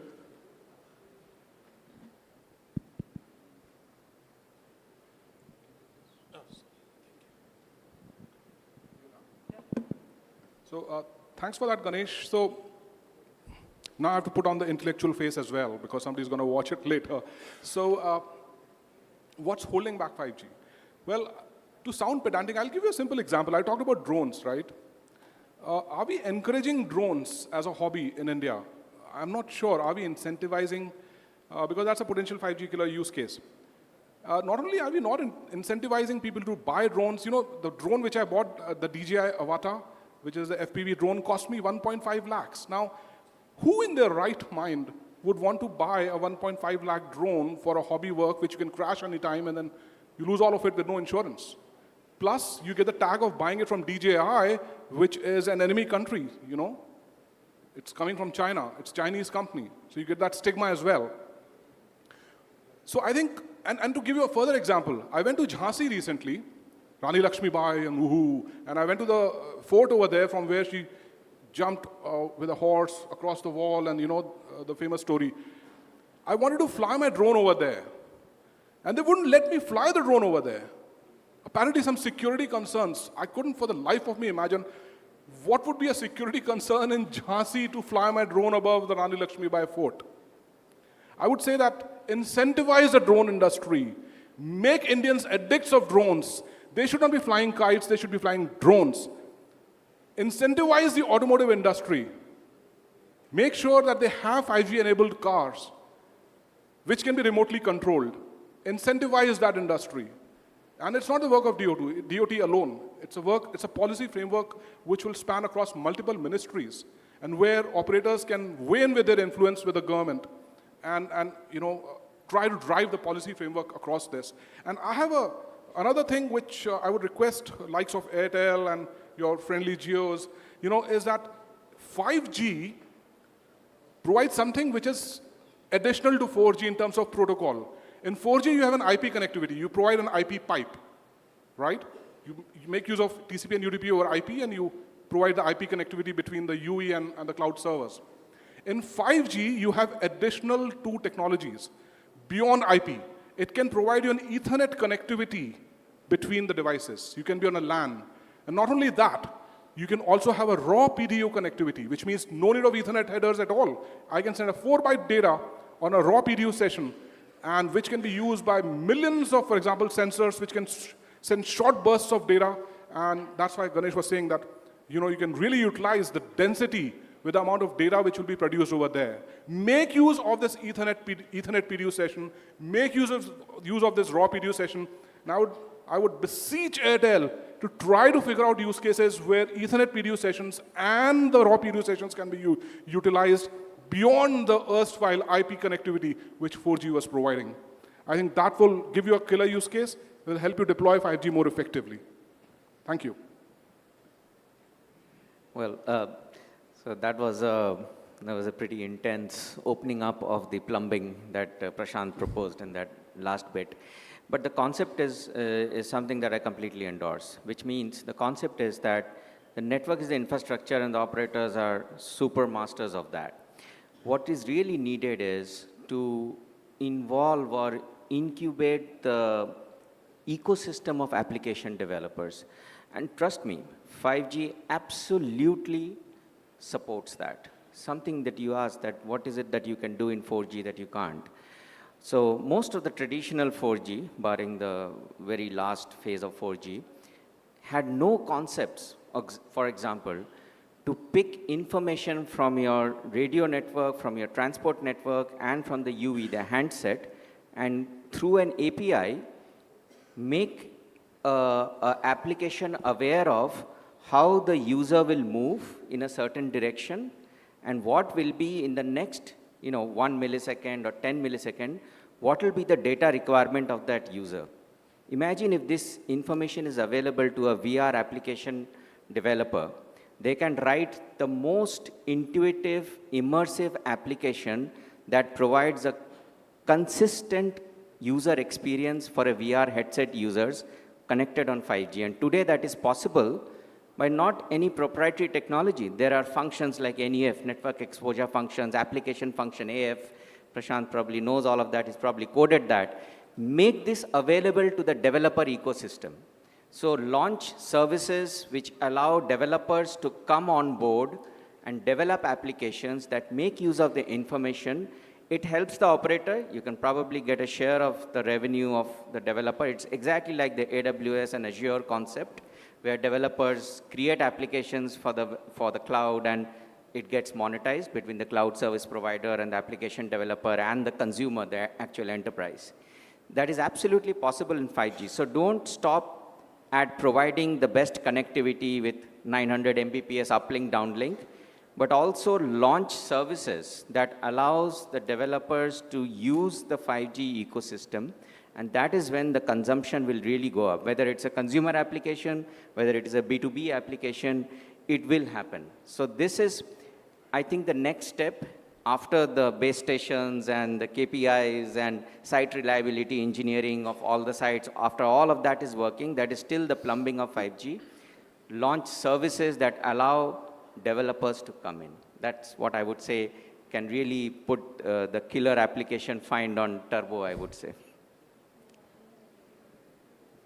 Thank you. So I think Arnav, Prashant and Ganesh have already covered all the major points from 5G standpoint. So I can come back to private 5G now. So, from regulatory compliance perspective, I can easily say that there is one thing which is holding back private 5G rollout, a convenient rollout actually, is that enterprises especially, and even the other type of organizations, be it PSUs, CPSUs, state PSUs, are not very well aware of how to tackle with the problem of having an allocation of spectrum. Because earlier it was told by regulatory bodies that the access will be given directly to the enterprises, but in May 2023 that decision was overturned, and DOT basically came out with a decision that this is because of the legal framework of India, it cannot be done. So that's the reason it is decided that the allocation can be done through the large telcos. But this awareness has still not been spread among the organization, among the enterprises who are touted to be the large users, and they are still in a dilemma how to start with finding the allocation of spectrum and all. That is number one. I think if more clarity is brought to public, the adoption can be made a little more quicker, I can say. This is number one. Number two is that in context with private 5G rollout, there is, since many of us might not be aware that what all the major components like RU, CU, DU, RAN, core, these are the major components of private 5G as such. So indigenization of these components is required to be brought in as a condition or as a mandate by Government of India, because that will help flourish the ecosystem of private 5G in India as well.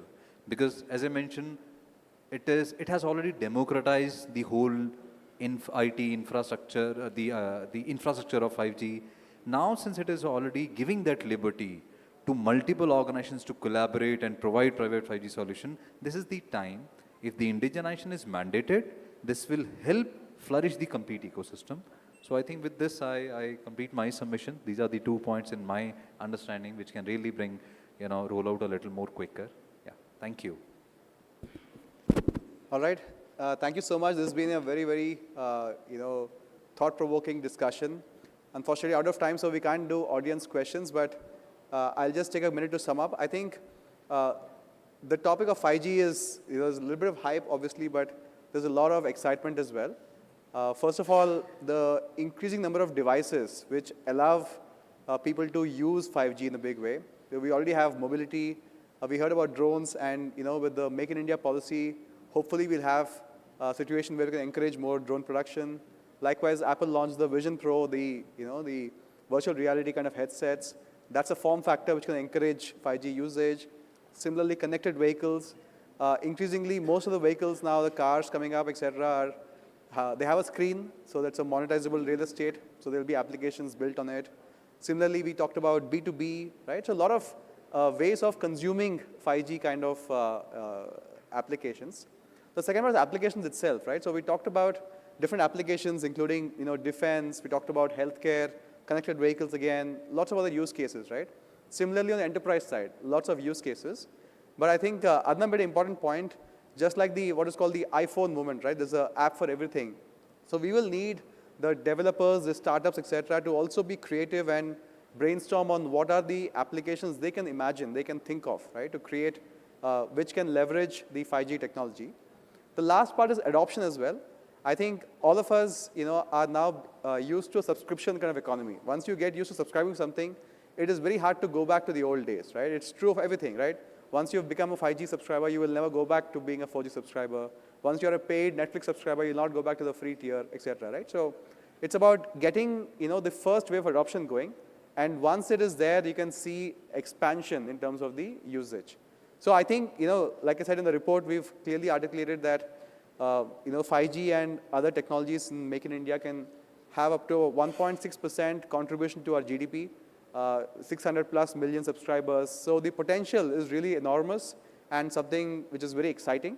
And we're all looking forward to having the industry, the regulators, and the ecosystem collaborate, right, to make this happen. So with that, I'd like to thank my panel for a very, very enriching and energetic discussion as well. So thank you so much. So 1 second, if I could ask the panel to stay for a moment while we give them a memento for their time and participation here. You can give it to a friend of yours. वो bag में दे थे the photos का करा लेंगे बाद में we will pack it and give it in bag. अच्छा, okay. Ganesh, thank you so much. Thank you, sir.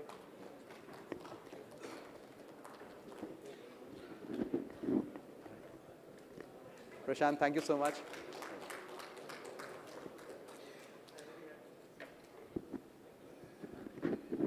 Arnab, thank you so much. Thank you so much.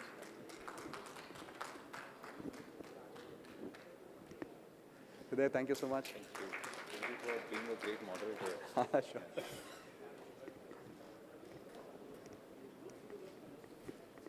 अच्छा वो थैंक यू अरे वो गणेश को बोला group photo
Should we start with the session?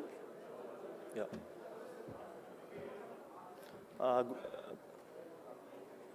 So can you, Sanu, can you just please close the doors? So good evening, everyone, and very warm welcome to India Mobile Congress Day 2. We have a very interesting session which will be starting right now. I understand it got delayed due to the previous sessions got extended, but we'll try to wrap it up as quick as possible. So before we talk about this topic, 5G killer use case, I would want to take a second, take a minute and talk about the journey of Indian telecom sector over the past few decades. If you see in late 90s, early 90s, we started with, or we used to only have fixed line and landline services. Towards the later half of 90s or early 2000s, we started with the wireless technology.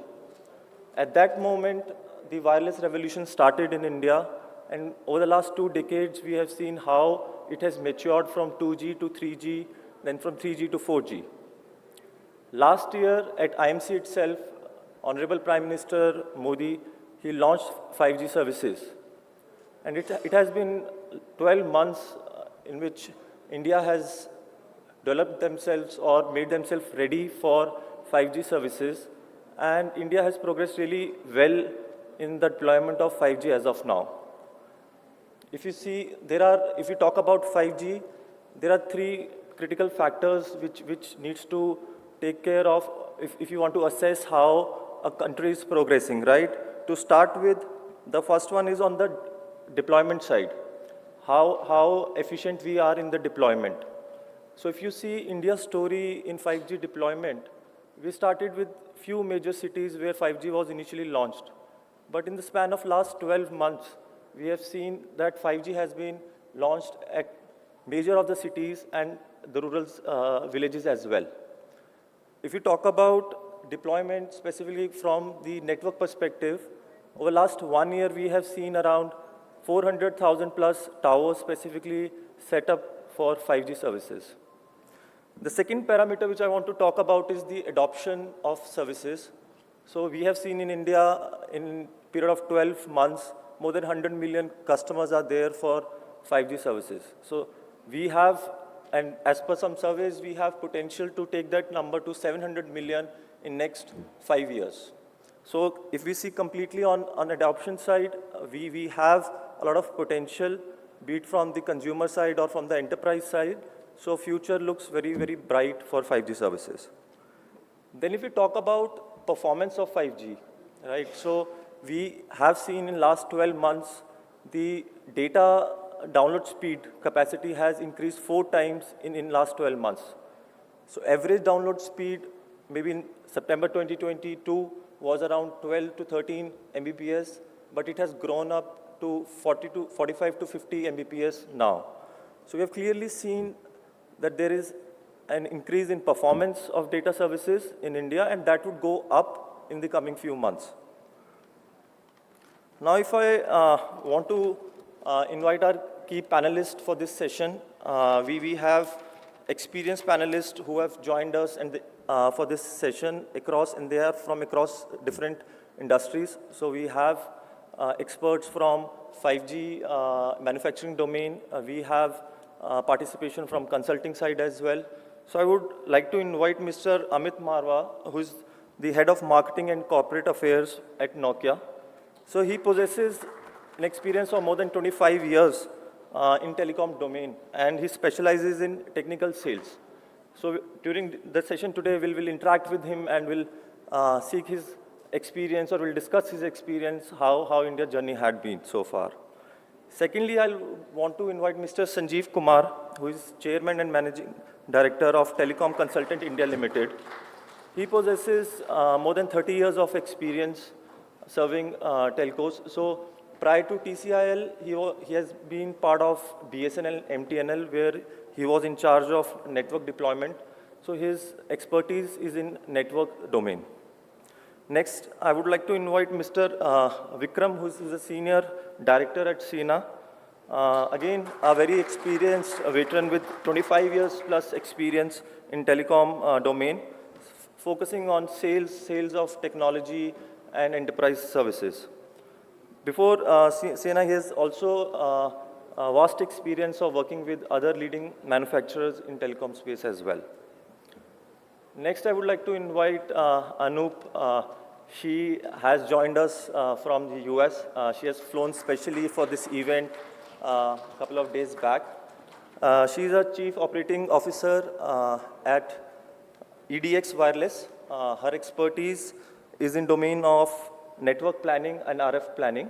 So they help a lot of service providers to deploy their networks, specifically now if we talk about 5G networks. Next, I would like to invite Mr. Jagdish Mishra. He's the Chief Strategy and Head of Growth at Tech Mahindra.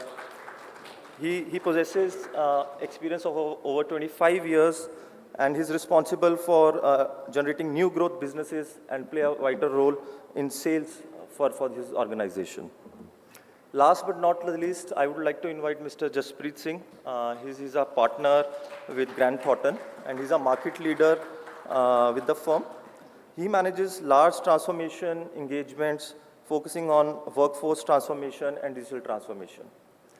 So we clearly have a highly experienced panel here, and we would really appreciate, we will start the discussion on the 5G. I'll take my seat.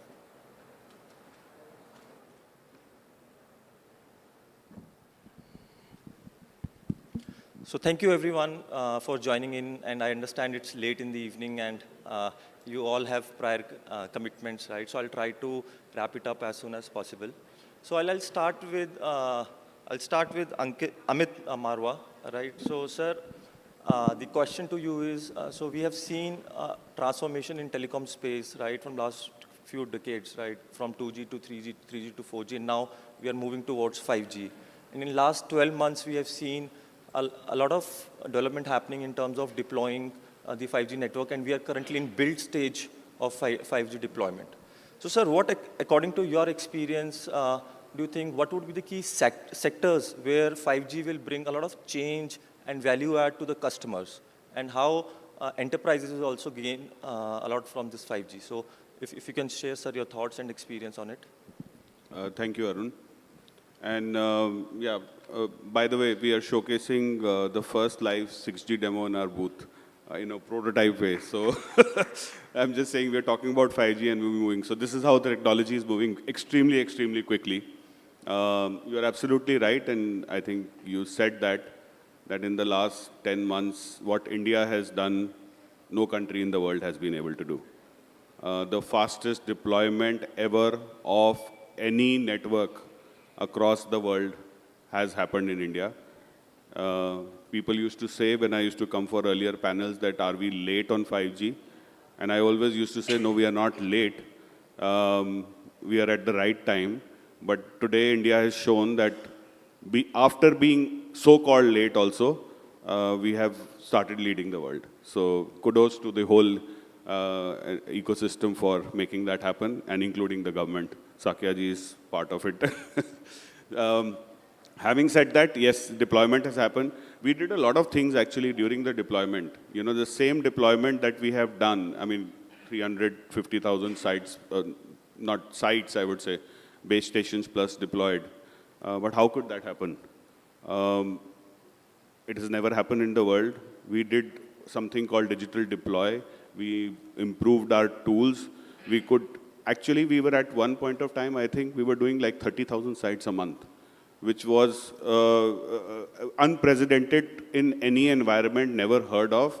In a country in Europe, doing 4,000 sites in a year used to be big. We reduced our deployment time by 30 to 40% by adding digital tools. So, I mean, that's the journey that we've had. Having said that, 100 million plus subscribers, 1.2 billion overall. So I think that's the gap that we need to bridge. I hope that Amazon and the Flipkarts will do a good job in Diwali sales, and the 5G ecosystem will improve. They'll give good discounts, because that is one of the big drivers for the monetization of 5G. The ecosystem building, it's not affordable phones. Yes, there are affordable phones up to 10,000 rupees or 15,000 rupees now. But converting that from conventional 4G phones to 5G is the challenge that we have for monetization of 5G. And yes, we've made progress. There's way to go, but I'm optimistic that that will happen soon. So that is on the consumer side. Frankly, if you ask me what is the killer use case, I don't think any one of us have an answer.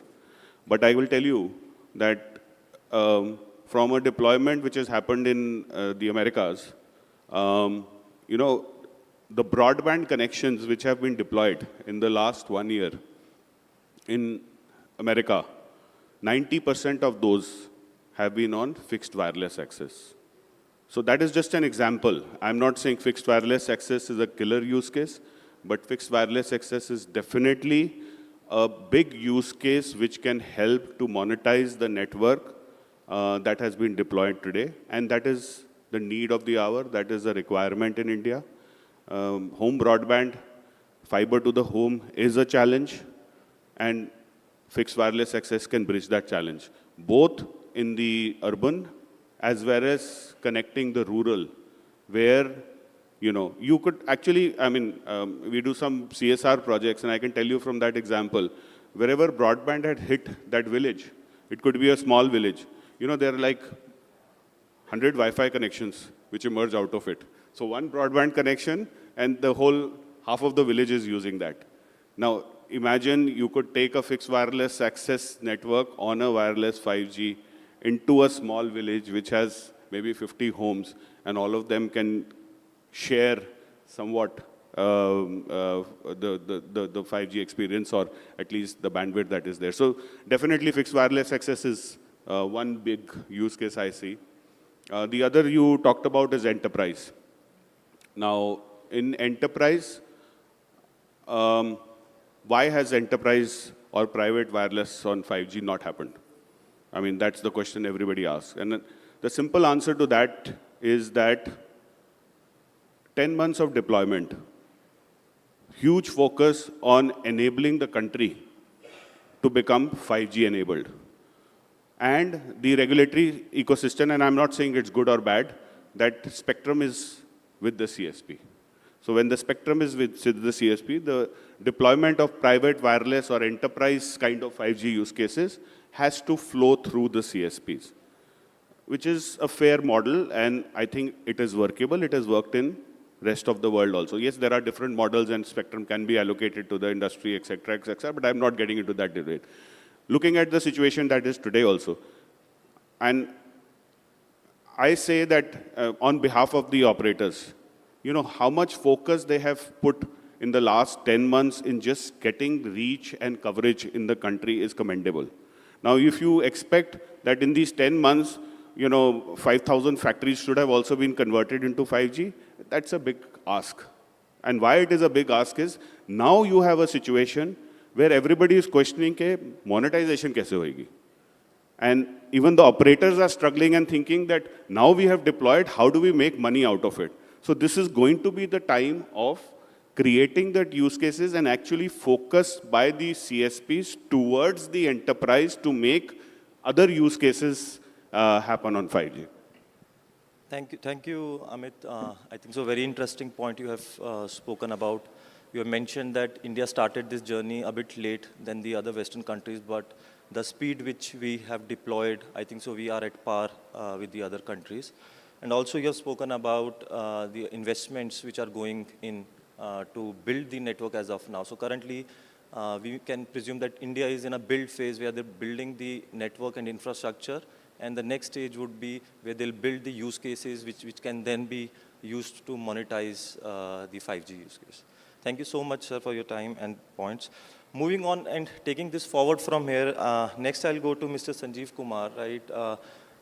We will continue from where we left here. We talked about a lot of investments, both from the government side as well as the private players, right? Government has also started a lot of initiatives of connecting gram panchayats, deploying fibers, and a lot of investment is going on, both from the government side as well as the private side, right?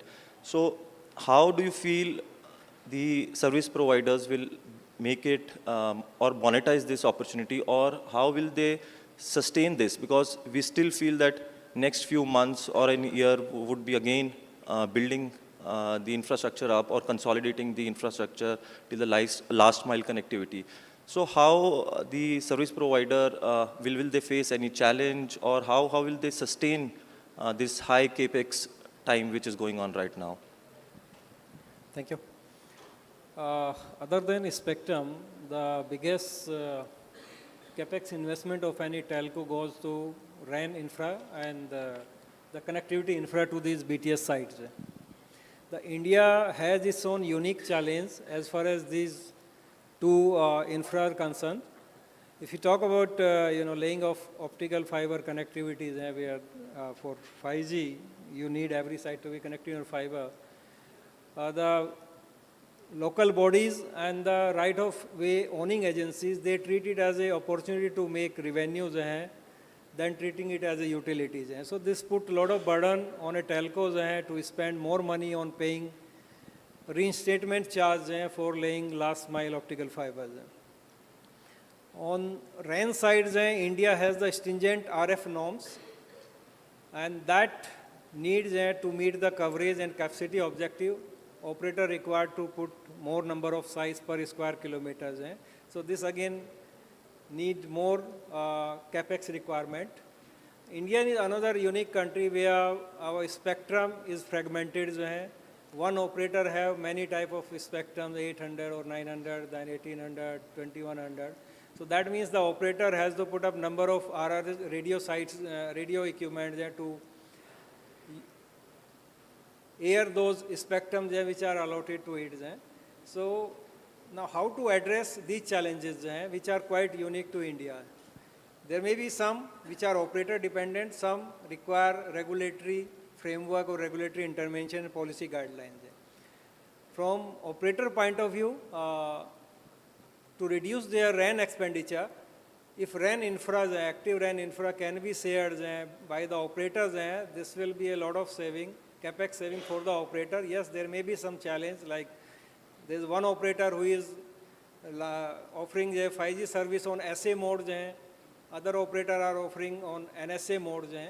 So there may be technical issues, but at the same time, those operators who are offering the service on NSA mode, it gives you opportunity to directly share the RAN network and offer the service on SA mode itself. Spectrum refarming is the another way where the government intervention is needed, where one operator can be given one low band spectrum for coverage and another 1 to 2 spectrum for capacities. But as a long-term perspective, spectrum refarming can be done by the government. Regarding reduction of costs on connectivities, if the government can bring legislation to treat it as a utilities, then it will have significant impact on payment of ROW charge and restatement charges. You will be surprised to note that it is cheaper to lay a gas pipeline compared to lay optical fiber cable in India because of this issue. The another areas where operator can work, for example, this democratization of RAN part. That if small entrepreneurs are allowed to put up RAN infra and provide the connectivity also with the core of the operators, then this will help to shift capex burdens from the operator to the individual or small entrepreneurs and this offer a business opportunity. In USA, these small entrepreneurs, they are allowed to put up their BTS site in a given geography and connect with the core of the telcos and allowed to offer the service and offer services and improve the coverage of a operator in a given zone. So that way, in India also, you will be surprised to note that in India, these IP1 license holders, though they are allowed to put up passive infra, but in passive also they are not allowed to put up even an antenna or even a waveguide, though that is itself a passive infra, but they are not allowed. So that itself is a challenge. And if the rules can be simplified in that direction, that there will be a lot of entrepreneurs who will come in market to put up the BTS sites at their own expense maintain it with the required SLA as per the operators and reduce the capex burden for operators. Thanks. Thank you so much to share the insights. So specifically, you have spoken about role of government to ease out cost pressure to the service providers. As per me, I think so we understand there are different stakeholders in the entire journey, right? Be it service providers, equipment manufacturers. Government also plays an equally important role in a successful deployment. And as per some points which you suggested, I think so if some reforms can be transformed, right, to make it friendly for the service providers, that would really take out burden specifically at this point where we have more capex involvement rather than the monetization part. Thank you so much, sir. Moving forward, we have talked about the infrastructure, the investment which is going on. So Vikram, to you, we have seen in like last 12 months, a lot of infrastructure focus has been there, specifically in the tier 1, tier 2 cities, right? In metros, we have a good 5G connectivity, right? So how can we take it further, or how can we penetrate 5G to the rural part of India, right? See, India is a big country with various different terrains, right? We have deserts, we have mountains.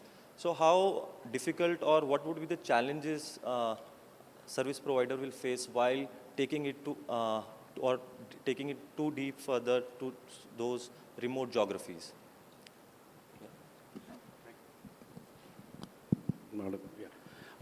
Yeah.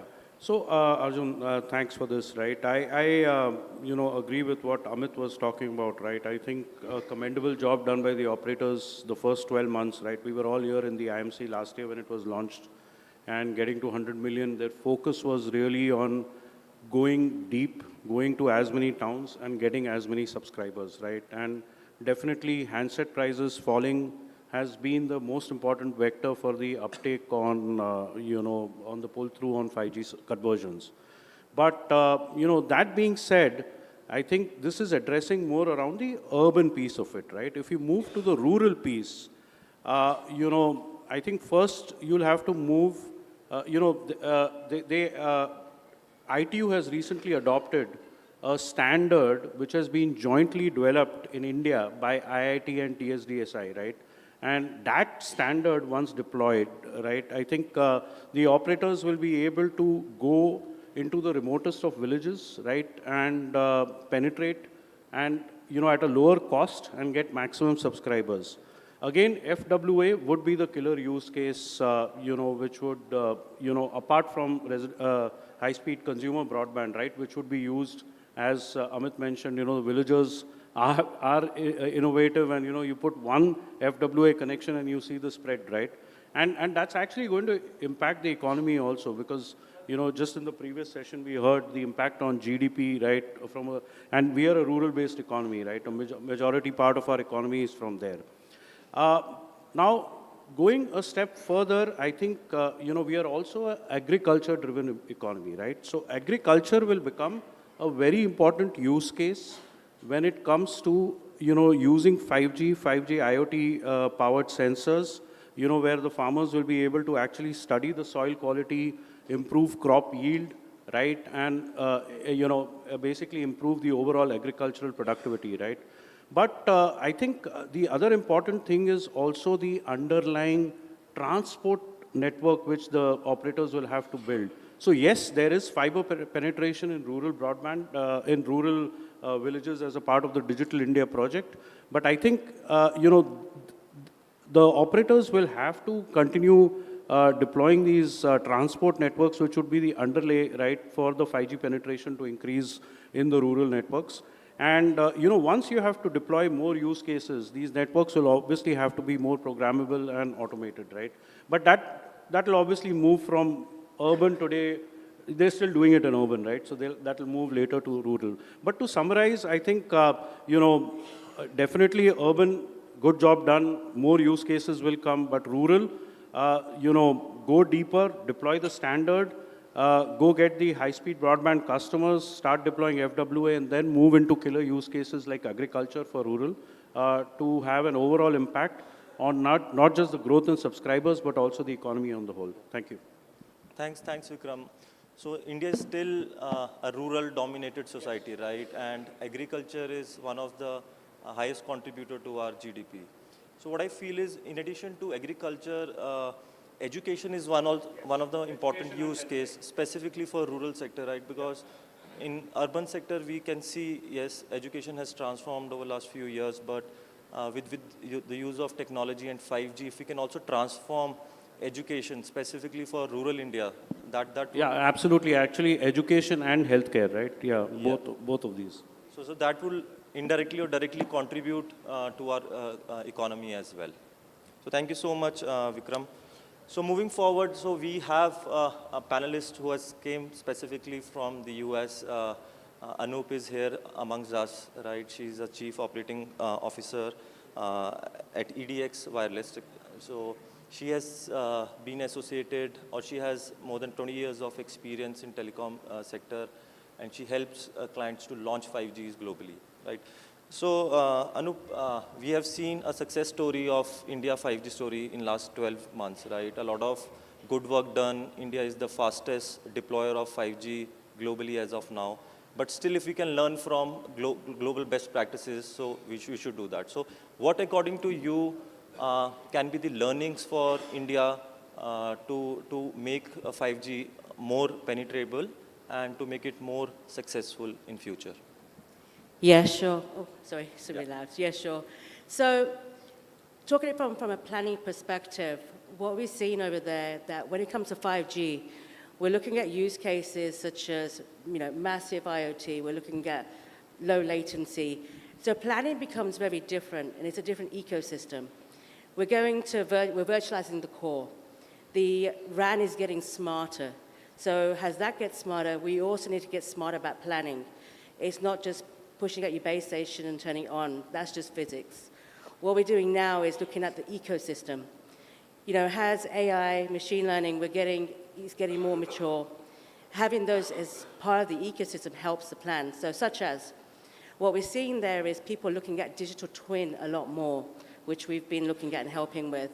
And what that does is emulate the network as you want it. So maybe you're going to deploy, maybe you have deployed. So having inside of this ecosystem, such as Open RAM, some of your machine learning, because you have now edge products for your 5G. It's not just the base station, you have things at the edge being smart. You have, along with that, different IoT sensors out there. So making decisions have to be done faster. You no longer wait for your latency to come back. If there's, street lights, emergency services, you need to be very fast and have a rapid response. So that's, one integral part of having this digital twin is to understand, okay, if there is an accident or there is a traffic abnormality due to emergency problems, you reroute that traffic, what's going to happen? Must be emulated to be able to say, okay, now in the real deployment, this is how and these are the patterns we must follow. So that's been actually proven to be working pretty well from, what we've seen out in the US. The other aspect is, part of the digital twin, is a big problem we see is with the legacy technologies, there is a lot on the sites that people are still unsure about. Is it really in the location it's supposed to be? Is it really, got the configurations we have? Is what we have in-house matching what's on the field? A massive problem. We've seen it worldwide, actually. So some of the things that people are doing is drones. The last panelist actually spoke about drones. Taking them out and doing site asset surveying and bringing it back into the digital twin to give you the real coverage map, the real functionality of that particular site, and whether it's there or not. And so we're learning that with the digital twin, we're able to do things like configuration and audits faster without human error. So I think, one of the things that we learn is the ecosystem is widened for 5G. Bringing them all in together helps provide a better network coverage, better coverage, and open it up for other players, not just the big, great vendors we have out there, but everyone else gets to go. So thanks, Anup. So you talked about how best practices can be employed or deployed in India. But from India's success story of 5G, what can be the best practices which other countries can use it or can refer it to while they are into a 5G journey? So, Yeah, so what I've seen and learned from the Indian market that 5G was deployed and there wasn't the hesitation that we've seen elsewhere. It's, gone forth and deployed and planned out. So I think we can definitely learn the efficiency that India has in deploying their 5G network. thanks, Anup. So we have talked about a lot of investment, cost, right? Moving forward to Jagdish, right? So Jagdish, from your experience, because we have seen a lot of costs going in for the service providers. So what would be now if you talk about revenue, right? What is the potential you see? Because now 5G or this will not be only the data services or voice services, it will be beyond that. There would be different use cases, be it enterprise, be it consumer. What do you think is the potential or a revenue potential for this 5G? Great question, Arjun. I think that's what we are discussing, and I don't know whether this is a holy grail where you can get a set of answers saying, these are the list of killer use cases that one should deploy and you'll make a lot of money. There's no such thing, I think, like that. And as I think Anup was hinting at, and I think all of us, whether it's Amit, Anup, all of us who have spoken about it, the revenue-making opportunity for the telco we always knew was going to be primarily for the first time in the enterprise world, right, with 5G. And that in itself, I think, has great potential, but it will vary from market to market. So, for example, the definition of killer 5G use case itself, I don't know whether people very easily, it's a very simple definition of a very important need that's in the market that's not getting fulfilled and an application fulfilling it. Once those 2 points meet, then you call something a killer use case. That killer use case has only potential which will dependent on every market. So what's a killer use case in Anup's market or Anup's world in US will not probably be the same here. Because an autonomous car is very much a killer use case with the help of 5G in US. I don't think we need too many autonomous cars here in India. I mean, man-driven cars itself are not literally possible a killer use case. Yeah. If we'll get So automated cars here, yeah, we probably need little flying cars. But the point I'm trying to make is everywhere there will be a different set of use cases that will make the demand. In India, with the rollout that partners like Nokia and other OEMs, like Ericsson and other operators that we in TechM have worked with, Jio, Vodafone, Airtel, all of them have done a brilliant job of rolling it out. Now the potential is to make sure that you are doing applications for specific areas. And this, I think, has a tremendous potential because we constantly keep talking about competing with China and that they are very good in manufacturing. We are not as productive. 5G offers us this opportunity to challenge that. And I think in India specifically, I think Vikram mentioned it, a use case, and Sanjeev ji mentioned it, use case around agriculture. We still is our largest employer, but it's lowest productivity in the world. So it's not doing anyone any good. 5G has a great potential to transform agriculture and use cases around that. 5G, so look at India's needs, agriculture, healthcare, education, and that those three has the great potential to transform from 5G use cases. From a manufacturing perspective, we know we ourselves have deployed at least, in more than 80 to 90 factories around the world with the help of the partner ecosystems like Nokia, etc., that there's an opportunity for us to transform. I know the debate on whether private networks or only the operator-led network has died down for the time being, but that's an opportunity for India to really leapfrog. All our factories have a great potential to be doing this. I only have two key comments to make as we wrap up. One, 5G is not to be treated as a technology. It's a platform which allows you to do as much innovation as you think you can. And the way I think US has done it by creating a 4 or 5 people who've come together and created the open network or the innovation network, India needs one of those, where we need to have all the operators or maybe the OEMs and some large SIs like Tech Mahindra and others to come together and allow the development across new use cases, which then can find its way around the application. So answer to your question, agriculture, manufacturing, healthcare are going to be the key areas of use case. If I can just complement what Jagdish just said.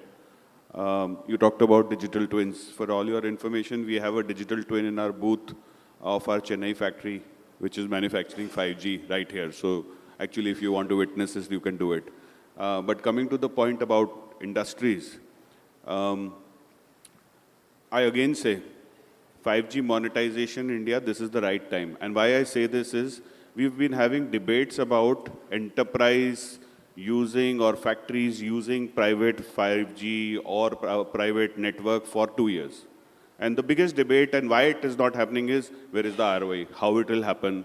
Will I really recover my money? Enterprise want to know, if I set it up in my manufacturing, is it really worth an investment to do, etc., etc. Now, what has happened is that in the last 2 years or 2.5 years, I mean, as Nokia, we have deployed some 800 private networks across the world. So we have enough data and we have enough use cases which have reached a maturity level where now you can actually show with proof points, and we are actually showcasing some of those, that these are the use cases, they have been actually deployed, this is the ROI that they have generated, this is the efficiency that they have created. Now, people have more confidence, or factories will have, or manufacturing will have more confidence that yes, it's going to work. It's also a snowballing effect.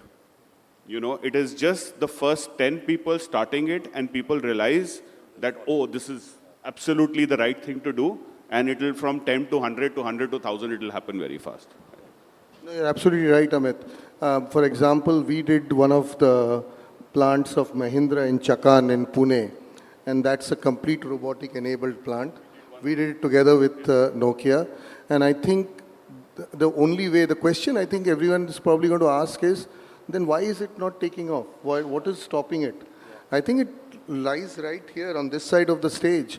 Some of us will have to take those examples of what Amit was talking about, showcase the ROI. No one else will invest in building the. If you build in the business, if you believe in the business, take 2 factories, convert them into it and show them the ROI, and then I think it will pick up. I think spreading the awareness to the end user is also very, very important, right? And so you talked about, like, see, manufacturing is one thing which can be an early adopter of 5G services. Specifically, if we talk about smart factories, right? So it will not only increase the efficiency of production, but if we talk about safety, right? Safety of the employees. If we automate the process, it will increase the safety standards in manufacturing as well. No, so oil and gas, for example, we're doing a lot of work with mining and oil and gas companies. You know about the state of mining in India still, yes. And the security part that you mentioned. So look at 5G not just as in standalone connectivity technology, but if you're doing AR, VR, metaverse, all of them in the ability to be able to offer security, to your point, can't happen without 5G. Right? So that 5G, that's why I said 5G is a platform on which you can build these applications. Yeah, absolutely right, sir. So moving forward, so we have talked about, again, use cases, deployment of network. The other important aspect which I want to discuss here is on the workforce, right? So currently, telecom sector, it employs around 4 million direct or indirect employment to the telecom sector. Now, considering we are currently building the 5G network, use cases are still underway, right? We are still waiting for some of the use cases to get matured. A lot of focus would be required in future in terms of manpower, right? Be it some skilled labor, network engineers. So just be a question to you, right? How do you see Indian education system transforming, and in future, maybe 2 years down the line, 3 years down the line, if once the 5G will be on its roll, there will be a lot of demand of skilled labor. So how, in what position India is currently to meet that demand, and what changes as per you, or what would be the focus areas, be it technical trainings, other industrial experience to the students? How do you think India needs to change for this early adoption? I think a very brilliant question, Arjun. And Vikram spoke about the tractor story. Amit spoke about some use cases, and Jagdish mentioned the automation of the factory. Right? What is all of this doing? All of this is uplifting the last mile, the last person who's there. Right? If you don't provide education to be the basic use case, then any other use case that we've talked about on this platform is a failure. But there are two aspects to education, right? One is educating people on the use cases, right? The platform is there. I'm building applications. I'm building connectivity. I'm building use cases around agriculture, right? A farmer, if there is a use case around a farmer being educated on what's the best time to invest in this soil or to invest in this crop, I will do that. But how will that happen is when education reaches that last level. Unfortunately, today, steps are being taken. I'm not saying steps are not being taken. If you saw what happened or what was passed as the budget this year, there were about 100 5G labs that were commissioned. There are technical training institutes that are being formed. But is it adequate with the speed at which we are adopting technology? Given that all of my panelists spoke about India being the fastest adopter, are we the fastest educator? Answer is probably for everybody to say. That's one. Second is, I think Jagdish alluded